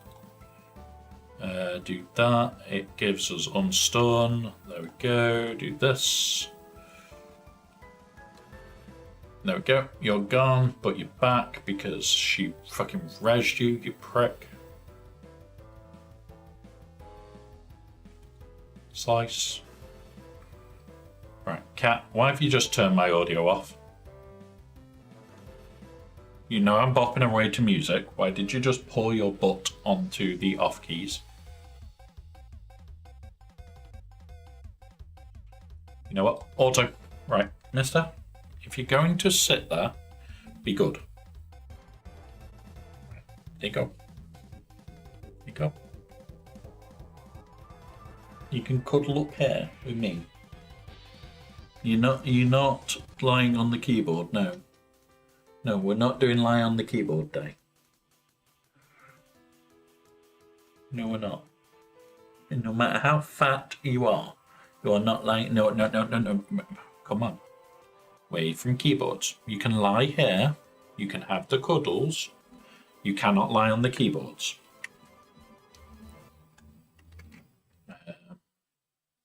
And for some unknown reason, there we are. My music is back.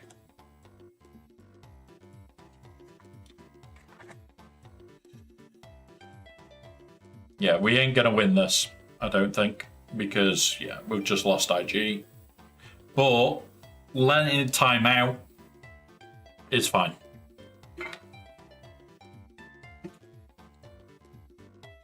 I can't believe I've already drank a full bottle of Perrier either. Usually that lasts quite a while. Right. Loth. Away from the keyboard. No. We don't do keyboards, Mr. Lardy Arts. Come here. Have a cuddle. Be your parrot self. You are not lying on keyboards.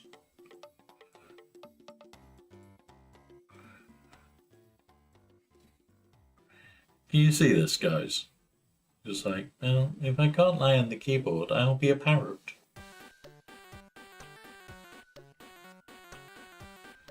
You want a head scratch?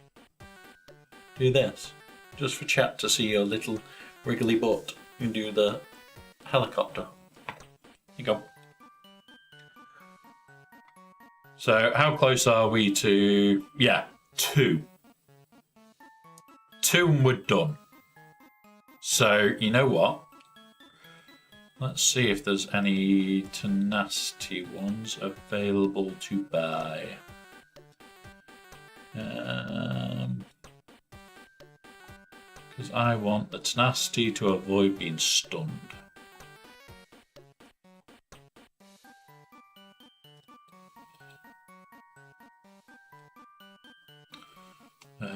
Two. No, we've already checked that. Speed.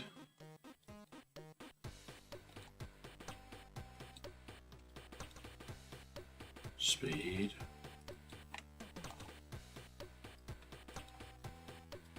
There's a tenacity, we'll take that. And we'll take a frenzy attack. Right.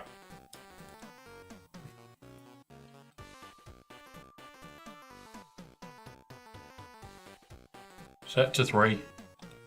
So we're about to do no tanks on blind in one go. We just needed the tenacity to keep him going. Because, like, 150% on that should mean that he shouldn't get stunned as regular. We'll see. There you go. Didn't get stunned off that one, so it's fine. They should also resist a lot of the bullshitty stuff. Right, do that. Do this into you. There you go, all blind. So we've got the blind feat. Kill you.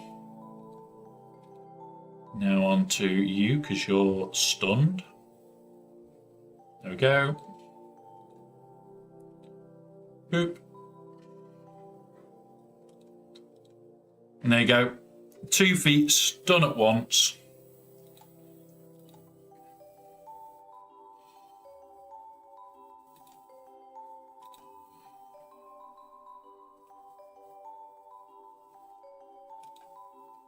Boop. And there you go.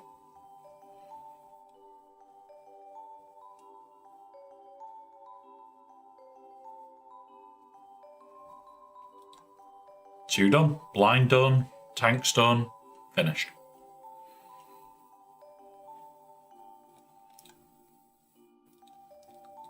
Like, I've got enough for Sector 4's buy. We're nearly there.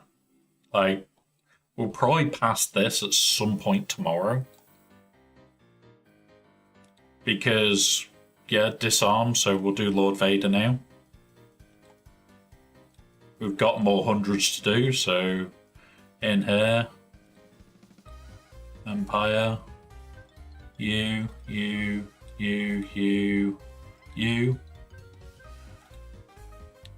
And it's CX2 disarm. So hit that, don't care.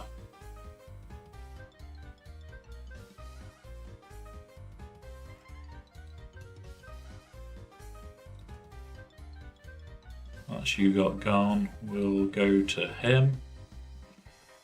We'll go here. There's one of the disarms. Boom. Done. Finally back out of work and so tired. Yeah. I accidentally worked till like 4 in the morning the other day. The day before I was on the other podcast. It was brilliant. Don't get me wrong. Like, Club 38 was great fun to be on. But I was tired by the end of the day. I went to sleep at like 7 in the morning after the podcast. After doing like close to 48 hours awake because of forgetting to like sleep for work. So by the end of it, it's like, I'm definitely not gonna do things like that without a decent sleep again for a while. Scratch that. I'll do it next week. No, me. I will forget to sleep properly next week at some point. But like now, we're just eating through the disarms. Like, I don't care that it's not great. But we stop at 50% on this team, and it's like, okay. We'll fly through all these. Put the disarm here, because it can't kill him. Do that. Do that. We'll try not to kill them all, so we can see if we can get a second disarm.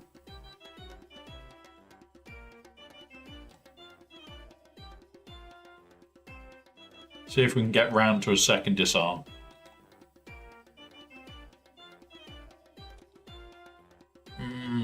Yeah, I don't think we'll get to a second one.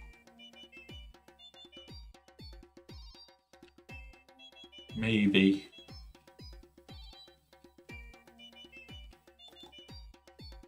Might be able to, as long as he keeps his... What's it for long enough? Basic. Basic. Dismember. So there's two. There's two dismembers that time. Can't complain at that. Extra one, even better. So, what? 2 more fights if we can get the double. 4 more if we get singles. And then that's this tier done, and I probably will not farm in here at all. Like, we'll do at least maybe another fight after this. It is getting to the limit of what this team will take comfortably.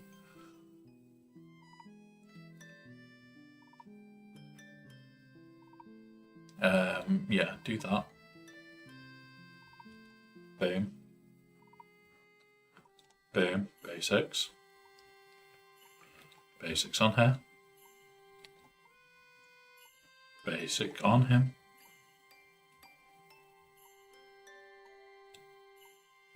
We have to hit him. Yep, okay. Basic. Basic. Back to the droid. Basic. Nope. Basic. Right, now it's can we get back round to him without killing this fucker? Maybe.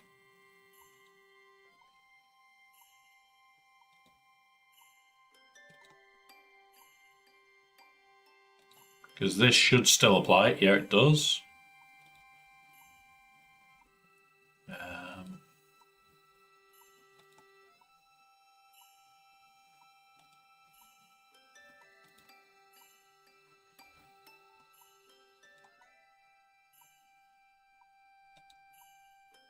There we go. We lost it, but we got 2. We can do 1 more fight, see if we can get another 2.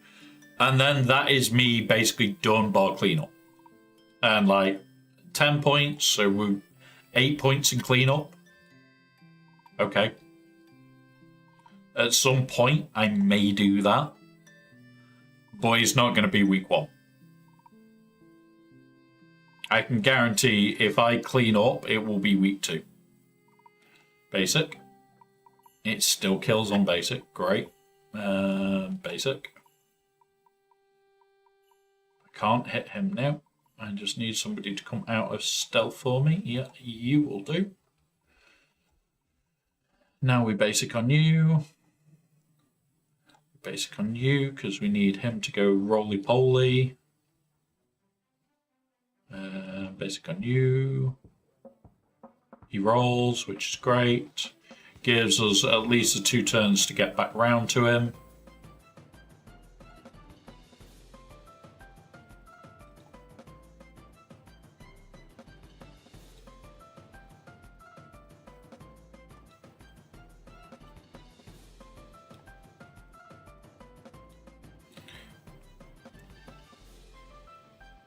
How does everyone get to Redbox so quick? Gone Terminate, they're not focused on a Datacron farm until they get there.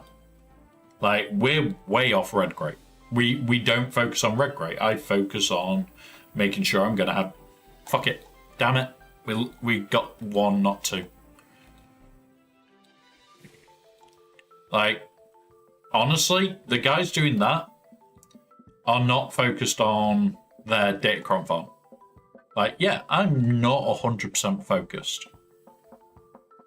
But I could already be red. If I had not have spent yesterday and the day before just focused on getting here and farming, because at least half my energy from day 2 went into this. Most of my energy from day 3 went into this. Like, if I had not have done that, I could probably be red crate. But it is the 50s and the 100s that power you through, and the 50s and the 100s that will get you to red crate the quickest. That's all they've done, is they've spent on red crate. But remember, once you've red crated, are you just going to be farming Datacrons forever? Yeah. But why take a few off? Why would you not want to cheese your way? Yeah. Like, so the way that I look at it is I do the 50s and the 100s on mods every day of the week. Regardless. 50s and 100s on mods every single day that I can. When it comes around to Conquest, I take the 100s off mods and they go into Conquest to give me Datacrons. That's how I justify it a lot. So I'm still spending... There you go. Dark Cyclone's done. Disarm done. So we've just gone from here to here. Like I said, we could easily hit 450 by the end of today. Because now, Sector 3, I don't touch again until next week. Sector 2, is it here that I actually want? Yeah, I have to get past this one to get to the next one, so let's see what feats we've got. Buff immunity, Batcher and Omega surviving in days. Battle. There's my 100. Let's see if they can do it on their own first.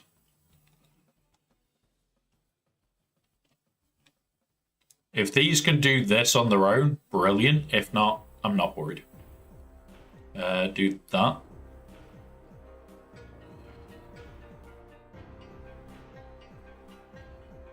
Do that. Do this on himself to just count it down. Again, strike there.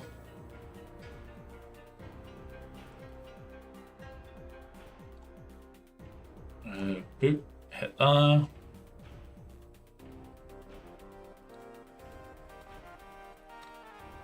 It has to be him.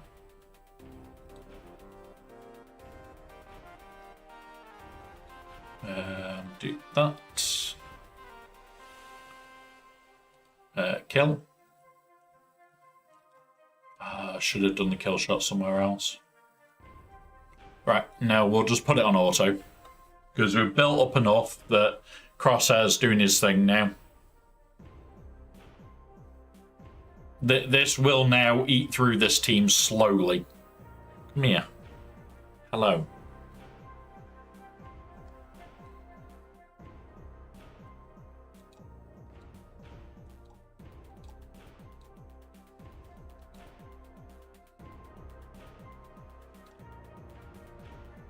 Hello. Hello. You wanting to lie there and have a belly rub whilst this is going? Yeah? I'm gonna sit there like a big boy?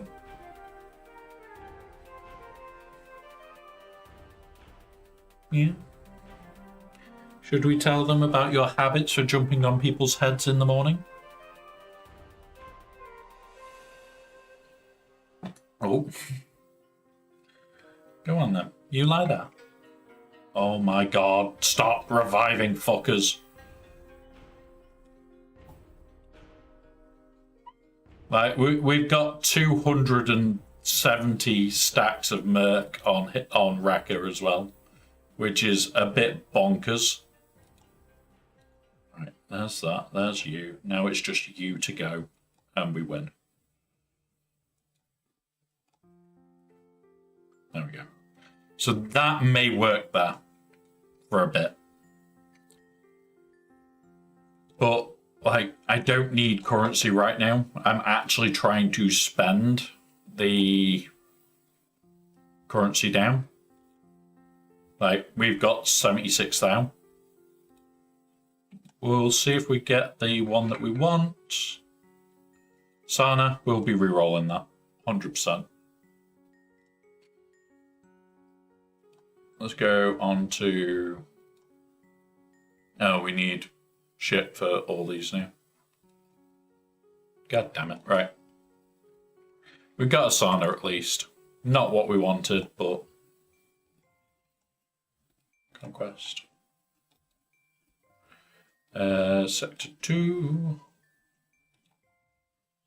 Right, Omega and Batch surviving. Buff immunity is going to be that. Days is going to be that. Right, okay. Let's go here. Let's try it on these. I don't know how well this is going to do. I've got a feeling it'll be okay once we take out this fucker.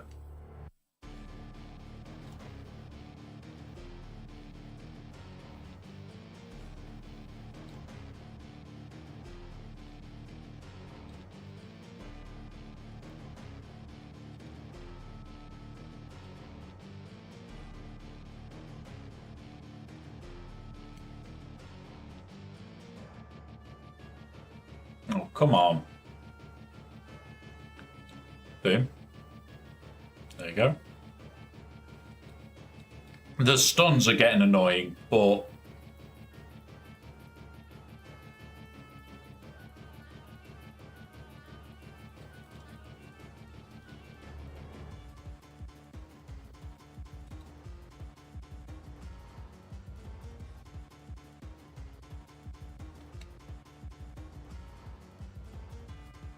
being able to do like both Batcher and Omega surviving with the actual team just frees up teams like JML to do other things.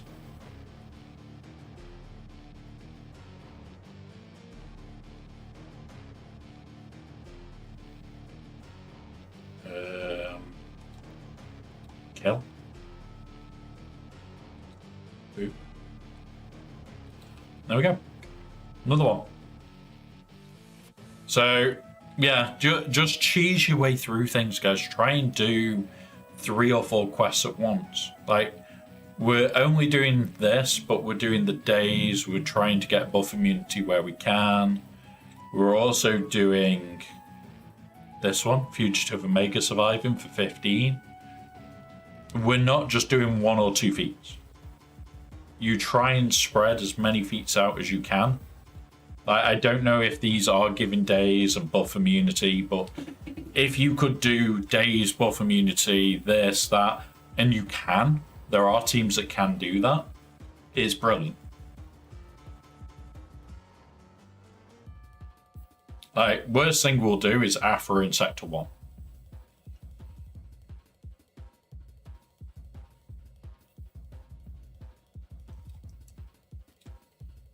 Ooh.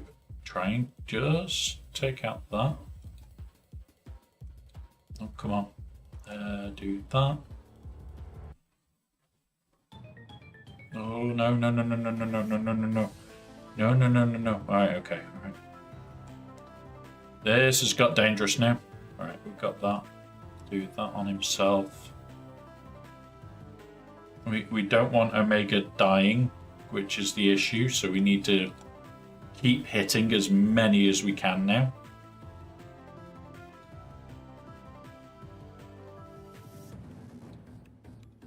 Alright, you're gone. Hit you. Try and get multi-hit on you. Boop. Okay. 14 to go with 4 turns. Hit that. 18 to go with 3. Hit her again. Got 1 more to go. We might get her back. Yeah, we got her back. Oh, it missed. It missed. We didn't get her back. So this is a fail. This is a fail on Omega. It happens. However, like I said, I won't just give up. Because at the end of the day, we're still getting materials for Datacrons. We're still farming materials for Datacrons. I know a lot of people would say, oh yeah, just stop and save your, what's it? I prefer to wait till tomorrow. I'd prefer to wait till tomorrow. Right, set to 1. We have Stagger, Balaba, and Doubt. We're going to do the Doubt one first. Which, did I add the team? No, I didn't. Clear. Scoundrel, first of all, for Afro. And then we take Droid Friends. You, and you. There we go. Oh, fuckers. Oh, no. We want to use GG in Sector 2. No, go 4 doubts already. Very quick fight. Like, there is no... What's it? You just literally Afro doubt and walk away. Like... It is Sector 1, so you've got shit that you really don't want. But I just Afro doubt my way through. I do that. Afro doubt. Should spread everywhere. It killed all but 1. Okay. There you go. Sucks when it kills. Because that just gives us 1 doubt when it kills like that. So, yeah, sucks. But getting Afro down a little bit further means that we got a chance of it killing and continuing, which is what we want. Like, what I tend to do on missions like this is kill one of these so it loses its then on to the next. So that I've got time to get Afro back to set to kill. May lose, didn't lose, cool. Punch you. Punch you. This is going to leave it lethal. Probably going to kill him. Oh, it didn't. But it's too far away for Afro. And it's that moment of, can I just get a little bit more out of the same team? And like, we're already flying through this, and we're adding to the stagger. We're at 54 now of 60. And 24 of the other. So there's a 200 though. So that is the end of my farm. I spend the hundreds, I spend the hundreds and the 50s, and that's it. That is it for this account. But the advantage that gives me, let's see how bad it is. 500 crystals for that.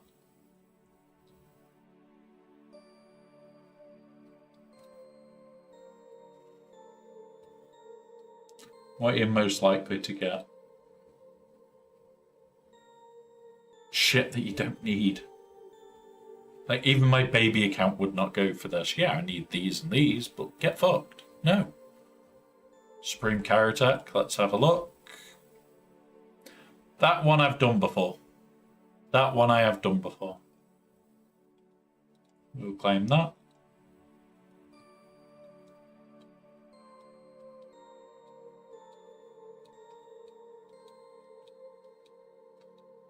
Like, there are things here that I would usually go for, but why would I?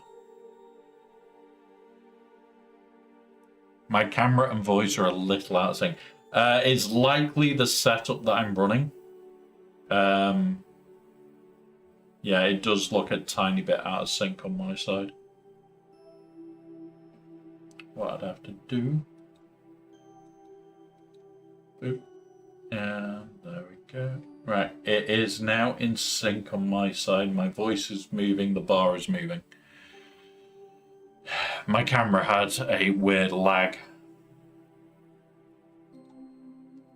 Right, new bundles arrived, don't care. Never buying them again. Complete, complete, complete. We've done this. Bounty Hunter Challenge, done that. And that's it. Like, there isn't much more to do today. We do need to quickly talk about this B-Wing, though. So, I'm going to do this. So it is for the home one. Now, B-Wing, the basic, I think is this one.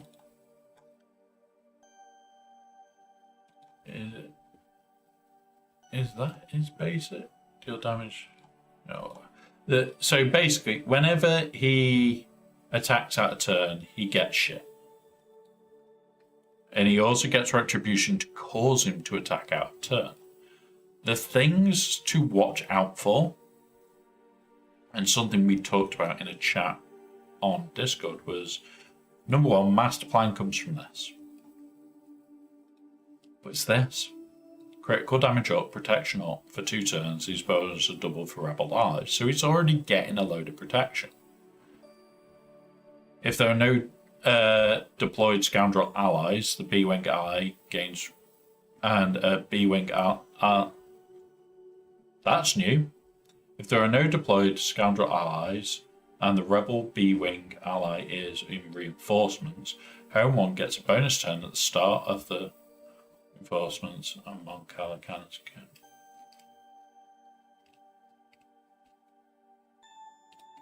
Holy shit!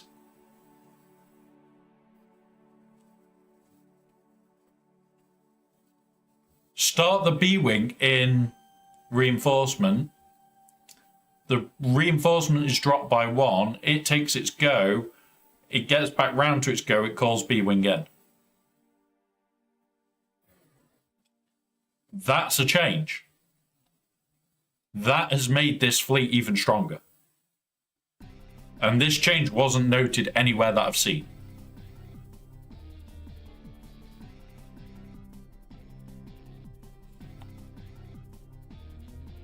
That is strong. Only call reinforcements and Moncala cannons can be reused. So you call in B-Wing right away. So, grant advantage defense up if the capital ship is home 1 and there are no deployed counter allies. Grant home 1 a bonus turn and their cooldowns are reset. So,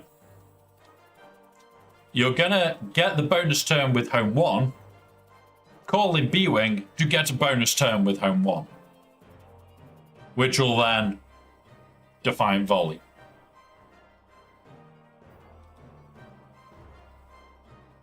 Holy crap. You're gonna knock. This is 5. It'll be knocked by 2. And I think it knocks it by 1 more, doesn't it?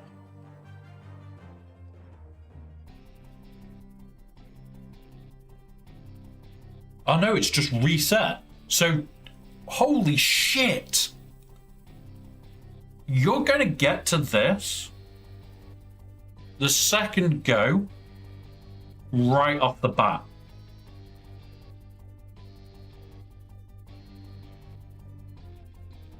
So you will call this.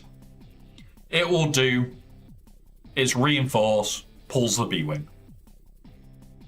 It will then get another go where it can do that. Master plan. Because the B-Wings come out. Which then gives everybody 100% turn meter. Everybody has a secondary turn afterwards. Fuck me, that's going to be a painful opening. That could be a fun opening.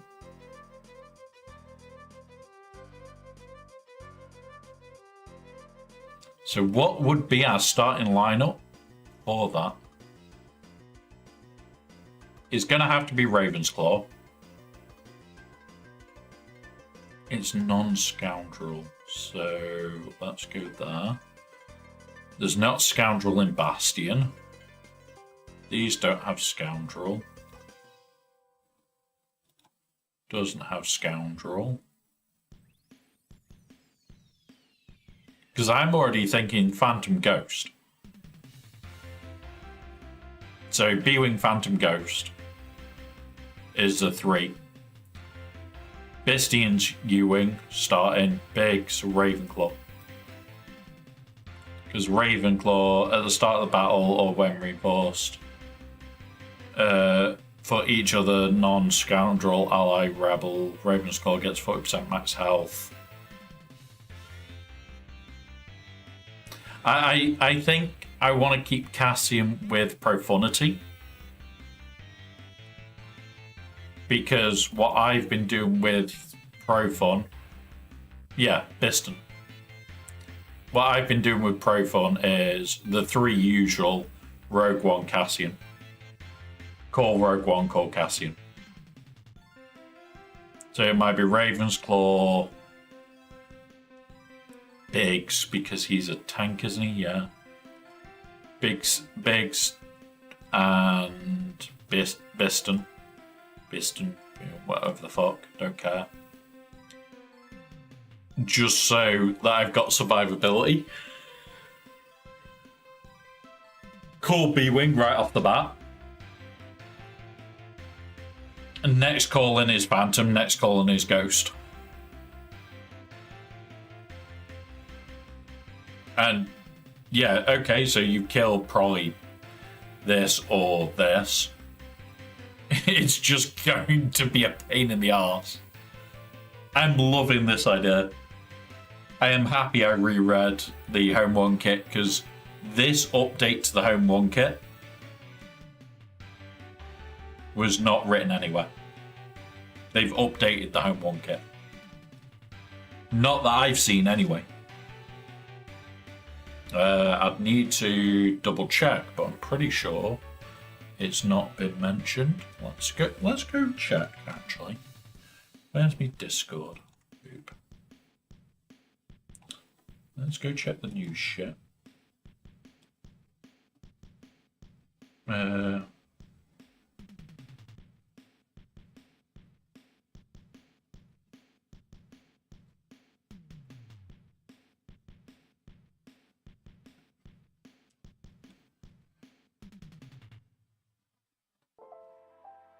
Okay, that's pretty cool. Right, news. We'll pull up this one first. So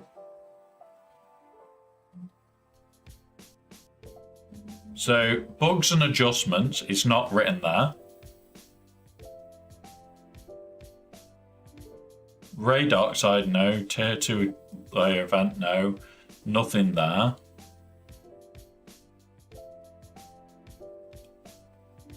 Have they snuck an update past everybody?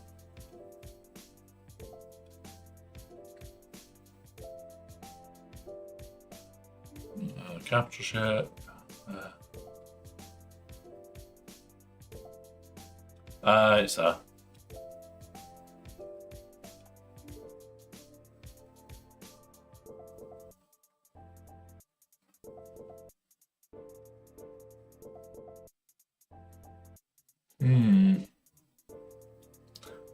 I am liking this idea.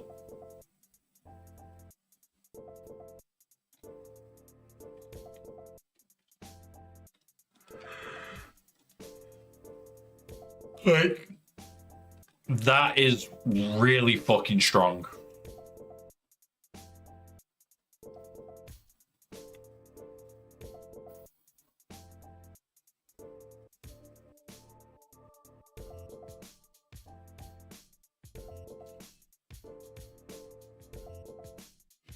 We'll be testing that on some point next week.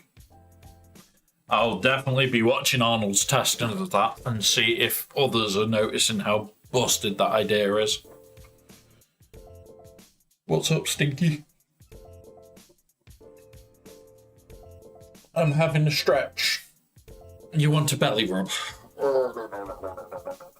We needed belly rubs, guys. We needed belly rubs. Oh, belly rubs, belly rubs, belly rubs. Aren't you a cutie? We needed belly rubs. Go away. Let me... off the keyboard. You cannot sit on keyboards. No. No, you're not allowed. Are you drunk? Are you drunk? Feels like it. Taps on the head. Now, other than that, guys, I am having a shorter stream today because what I want to do is try and arrange tomorrow.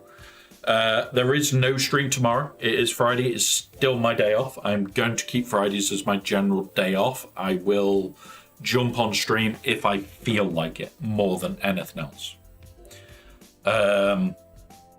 Saturday is the painting stream. It is currently 3D printing as we speak the thing that we're painting. For those that don't know, it is a present for another streamer. They do not know what it is. It is specifically for Ranger. He knows something is being sent to him. He knows something is being painted, and he knows he is banned from jumping on the stream to see it.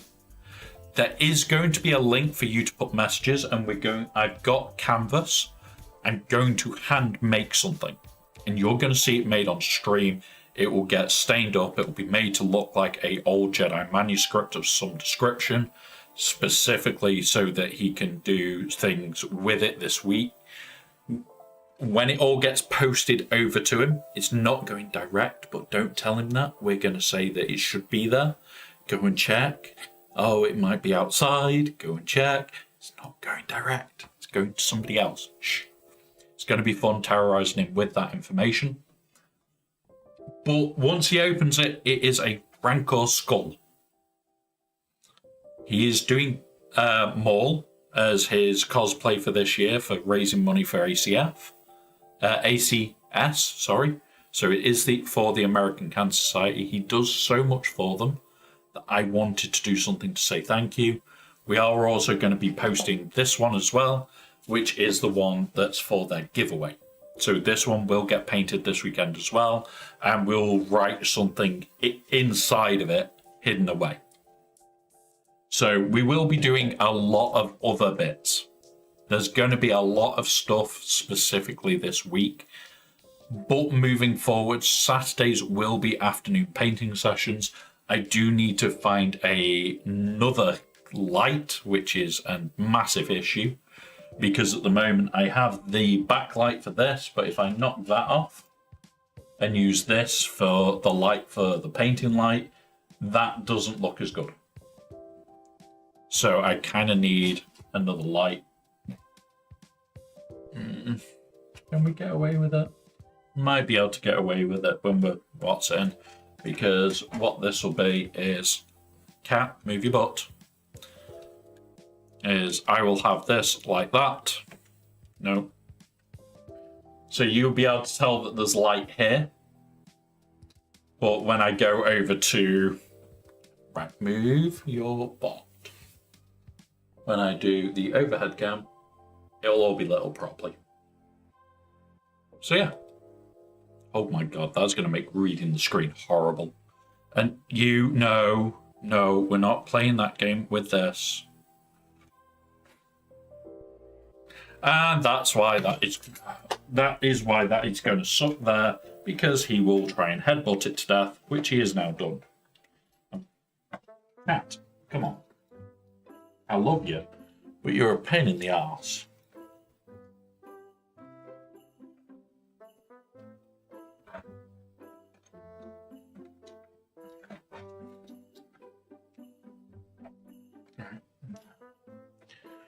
So you might be able to... Cat, stop, please. Off the keyboard. Come on. Right, and then grab this. Move this back around there, and like that. And there you go.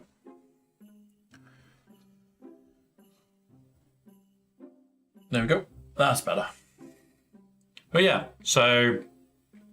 we will have a few bits that we are going to be working on. I think I might actually not use that and just use that as an overhead light. I'll set up that as an overhead light permanently. But yeah, so that is Saturday after the podcast. We are going to do a little pre-show before the podcast. I don't know what it's going to be yet. It is going to be a very short stream. It'll be like 30 odd minutes. And we'll just be having a laugh for 30 minutes. Okay. Are you going to join us on the podcast this week, or are you going to lie in the kitchen and pretend that it's too warm? Or are you going to just be a big fatty? Come here now. Come here. My kitten bellies. I like a good kitten belly for dinner. And this is what we get when he wants to be a little bit of a mad arse, guys. He likes being a mardarse, don't you? But when we're doing painting streams, he will not be allowed in this room. He has tried to drink paint water before. He isn't the brightest of kittens. So, what we're going to do, guys, is this is a shorter stream than usual for a Thursday because I do need to start getting everything set up for Saturday's stream.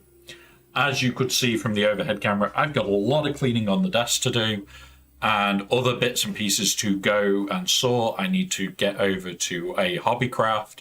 I also need to go up to, down to Manchester to go pick up some brushes. I also need to do a couple of other bits and pieces. So tomorrow is incredibly busy. I am likely to potentially sit on a Discord call somewhere and just sit and chill. It is going to be on my phone, because of going around and shooting off at everywhere. So, it's one of those. But other than that, guys, we are here to cause mischief and trouble tomorrow on Saturday. Sunday is going to be part 2 of Final Fantasy X, which, honestly, I'm looking forward to more than you realise. I wanted to sit and play. Cat off that keyboard. I've caught him now. He's determined to sit on the keyboards. You captured for cuddles. But yeah, so that is tomorrow. Saturday, and then Sunday is Final Fantasy. I am really looking forward to it. It'll be at least 5 hours again, if not longer, because I might get stuck into that game properly Sunday. Monday will be talking about Conquest, GAC, maybe doing June. There will be a bit of a mix on Monday. We'll just be chilled out for the whole day. And then, yeah, one of those. What I'm also going to be doing is setting up a bit in the Discord where you can request me to paint certain models.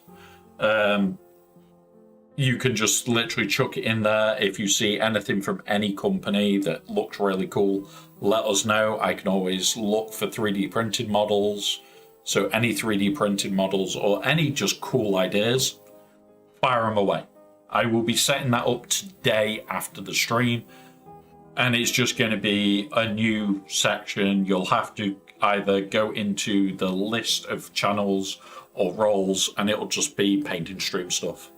Right, mister, you need to stop. You cannot press on keyboards because you're crashing computers. Yeah, so you have frozen one of the PCs. Chat can't tell that it's frozen because, yeah, but you're trouble. Yes, you. He's like, no, I'm not. Can't prove it. I think you're trouble. Have you been watching that 3D print this morning? Yeah? Okay. Also, what we'll be doing for the first few painting ones is doing the schoolwork. So we're going to have this one to do some work on, the little one that's going in the postage box to do a lot of work on. The one for Ranger will have work done on it. The one for the rest of the ones that will be going on stream will be printed over the next week or two. They will basically be all printed on Saturday, painted on Saturdays. But say there's a new Games Workshop model that I like the look of, or an army that somebody asked me to paint for them, there is going to be all those things available. The Ko-fi, I will be setting up a way of asking for commissions for full army paints because I'm already being asked to do them. Because people have found out I'm starting to come back into it. So there may be like a Saturday stream where we start at 9 a.m. my time and I'm painting my way through. We stop for the podcast, but you'll still have my channel active that's just painting away whilst I'm on the podcast, and I'll be talking on the podcast separately, and it will be horrible for me to set up, but it will be worth it in the long run. So a lot of stuff that we need to do, a lot of stuff to set up, and yeah, we're going to have fun with it. Now, Kat, can you please stop? Because you're breaking the computer and now I can't select anything. Right, okay. What has broken and why can I not see or select Discord? My Discord is broken. All right, so where is Discord? Yeah, I can't do anything on Discord. Now, thanks to you, Kat. So that's irritating. Right, what we got in here? Is it this lot? Okay, okay. That's all that lot. Oh god, it's not working. Have I broken shit? When did we do the announcement thing? That was a while back. But yeah. So, there is a lot that I'm going to be doing for the rest of the day. If you do want to join us on Discord, you are free to. There is no, to say, oh, you can't join us. If you do see me sat in the side where it's for people that are supporters, just give us a message or jump in the waiting room and send us a message, oh, can I join? I will pull you over. There is a high chance I may not even be sat in that room. I could just be sat in any of them. So, yeah. If you see us in Discord, you are welcome to join us at any time. Guys, I'm going to find us somewhere to raid because I've managed to fix what was going on with the PC. And then we're going to go and chill out for the day. We've got Braves on at the moment. Anybody else that's doing Final... you're doing Final Fantasy. We've got Captain Frost. We've got Braves.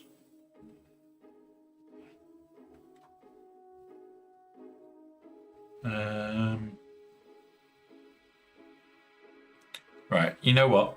We will go and raid. Because I don't get to raid Braves enough. We'll go and raid over here, guys. So, we will be back soon. Like I said, I'm likely to be back. The next time we will be back is Saturday morning. We'll put something about it in the Discord, so please watch there. It will be fun and games for the rest of the week. Have fun, guys. I will see you all soon. I've got a load of stuff on today, so I do need to get going, and I do need to get cleaning. So, yeah, have fun, and I'll see you soon.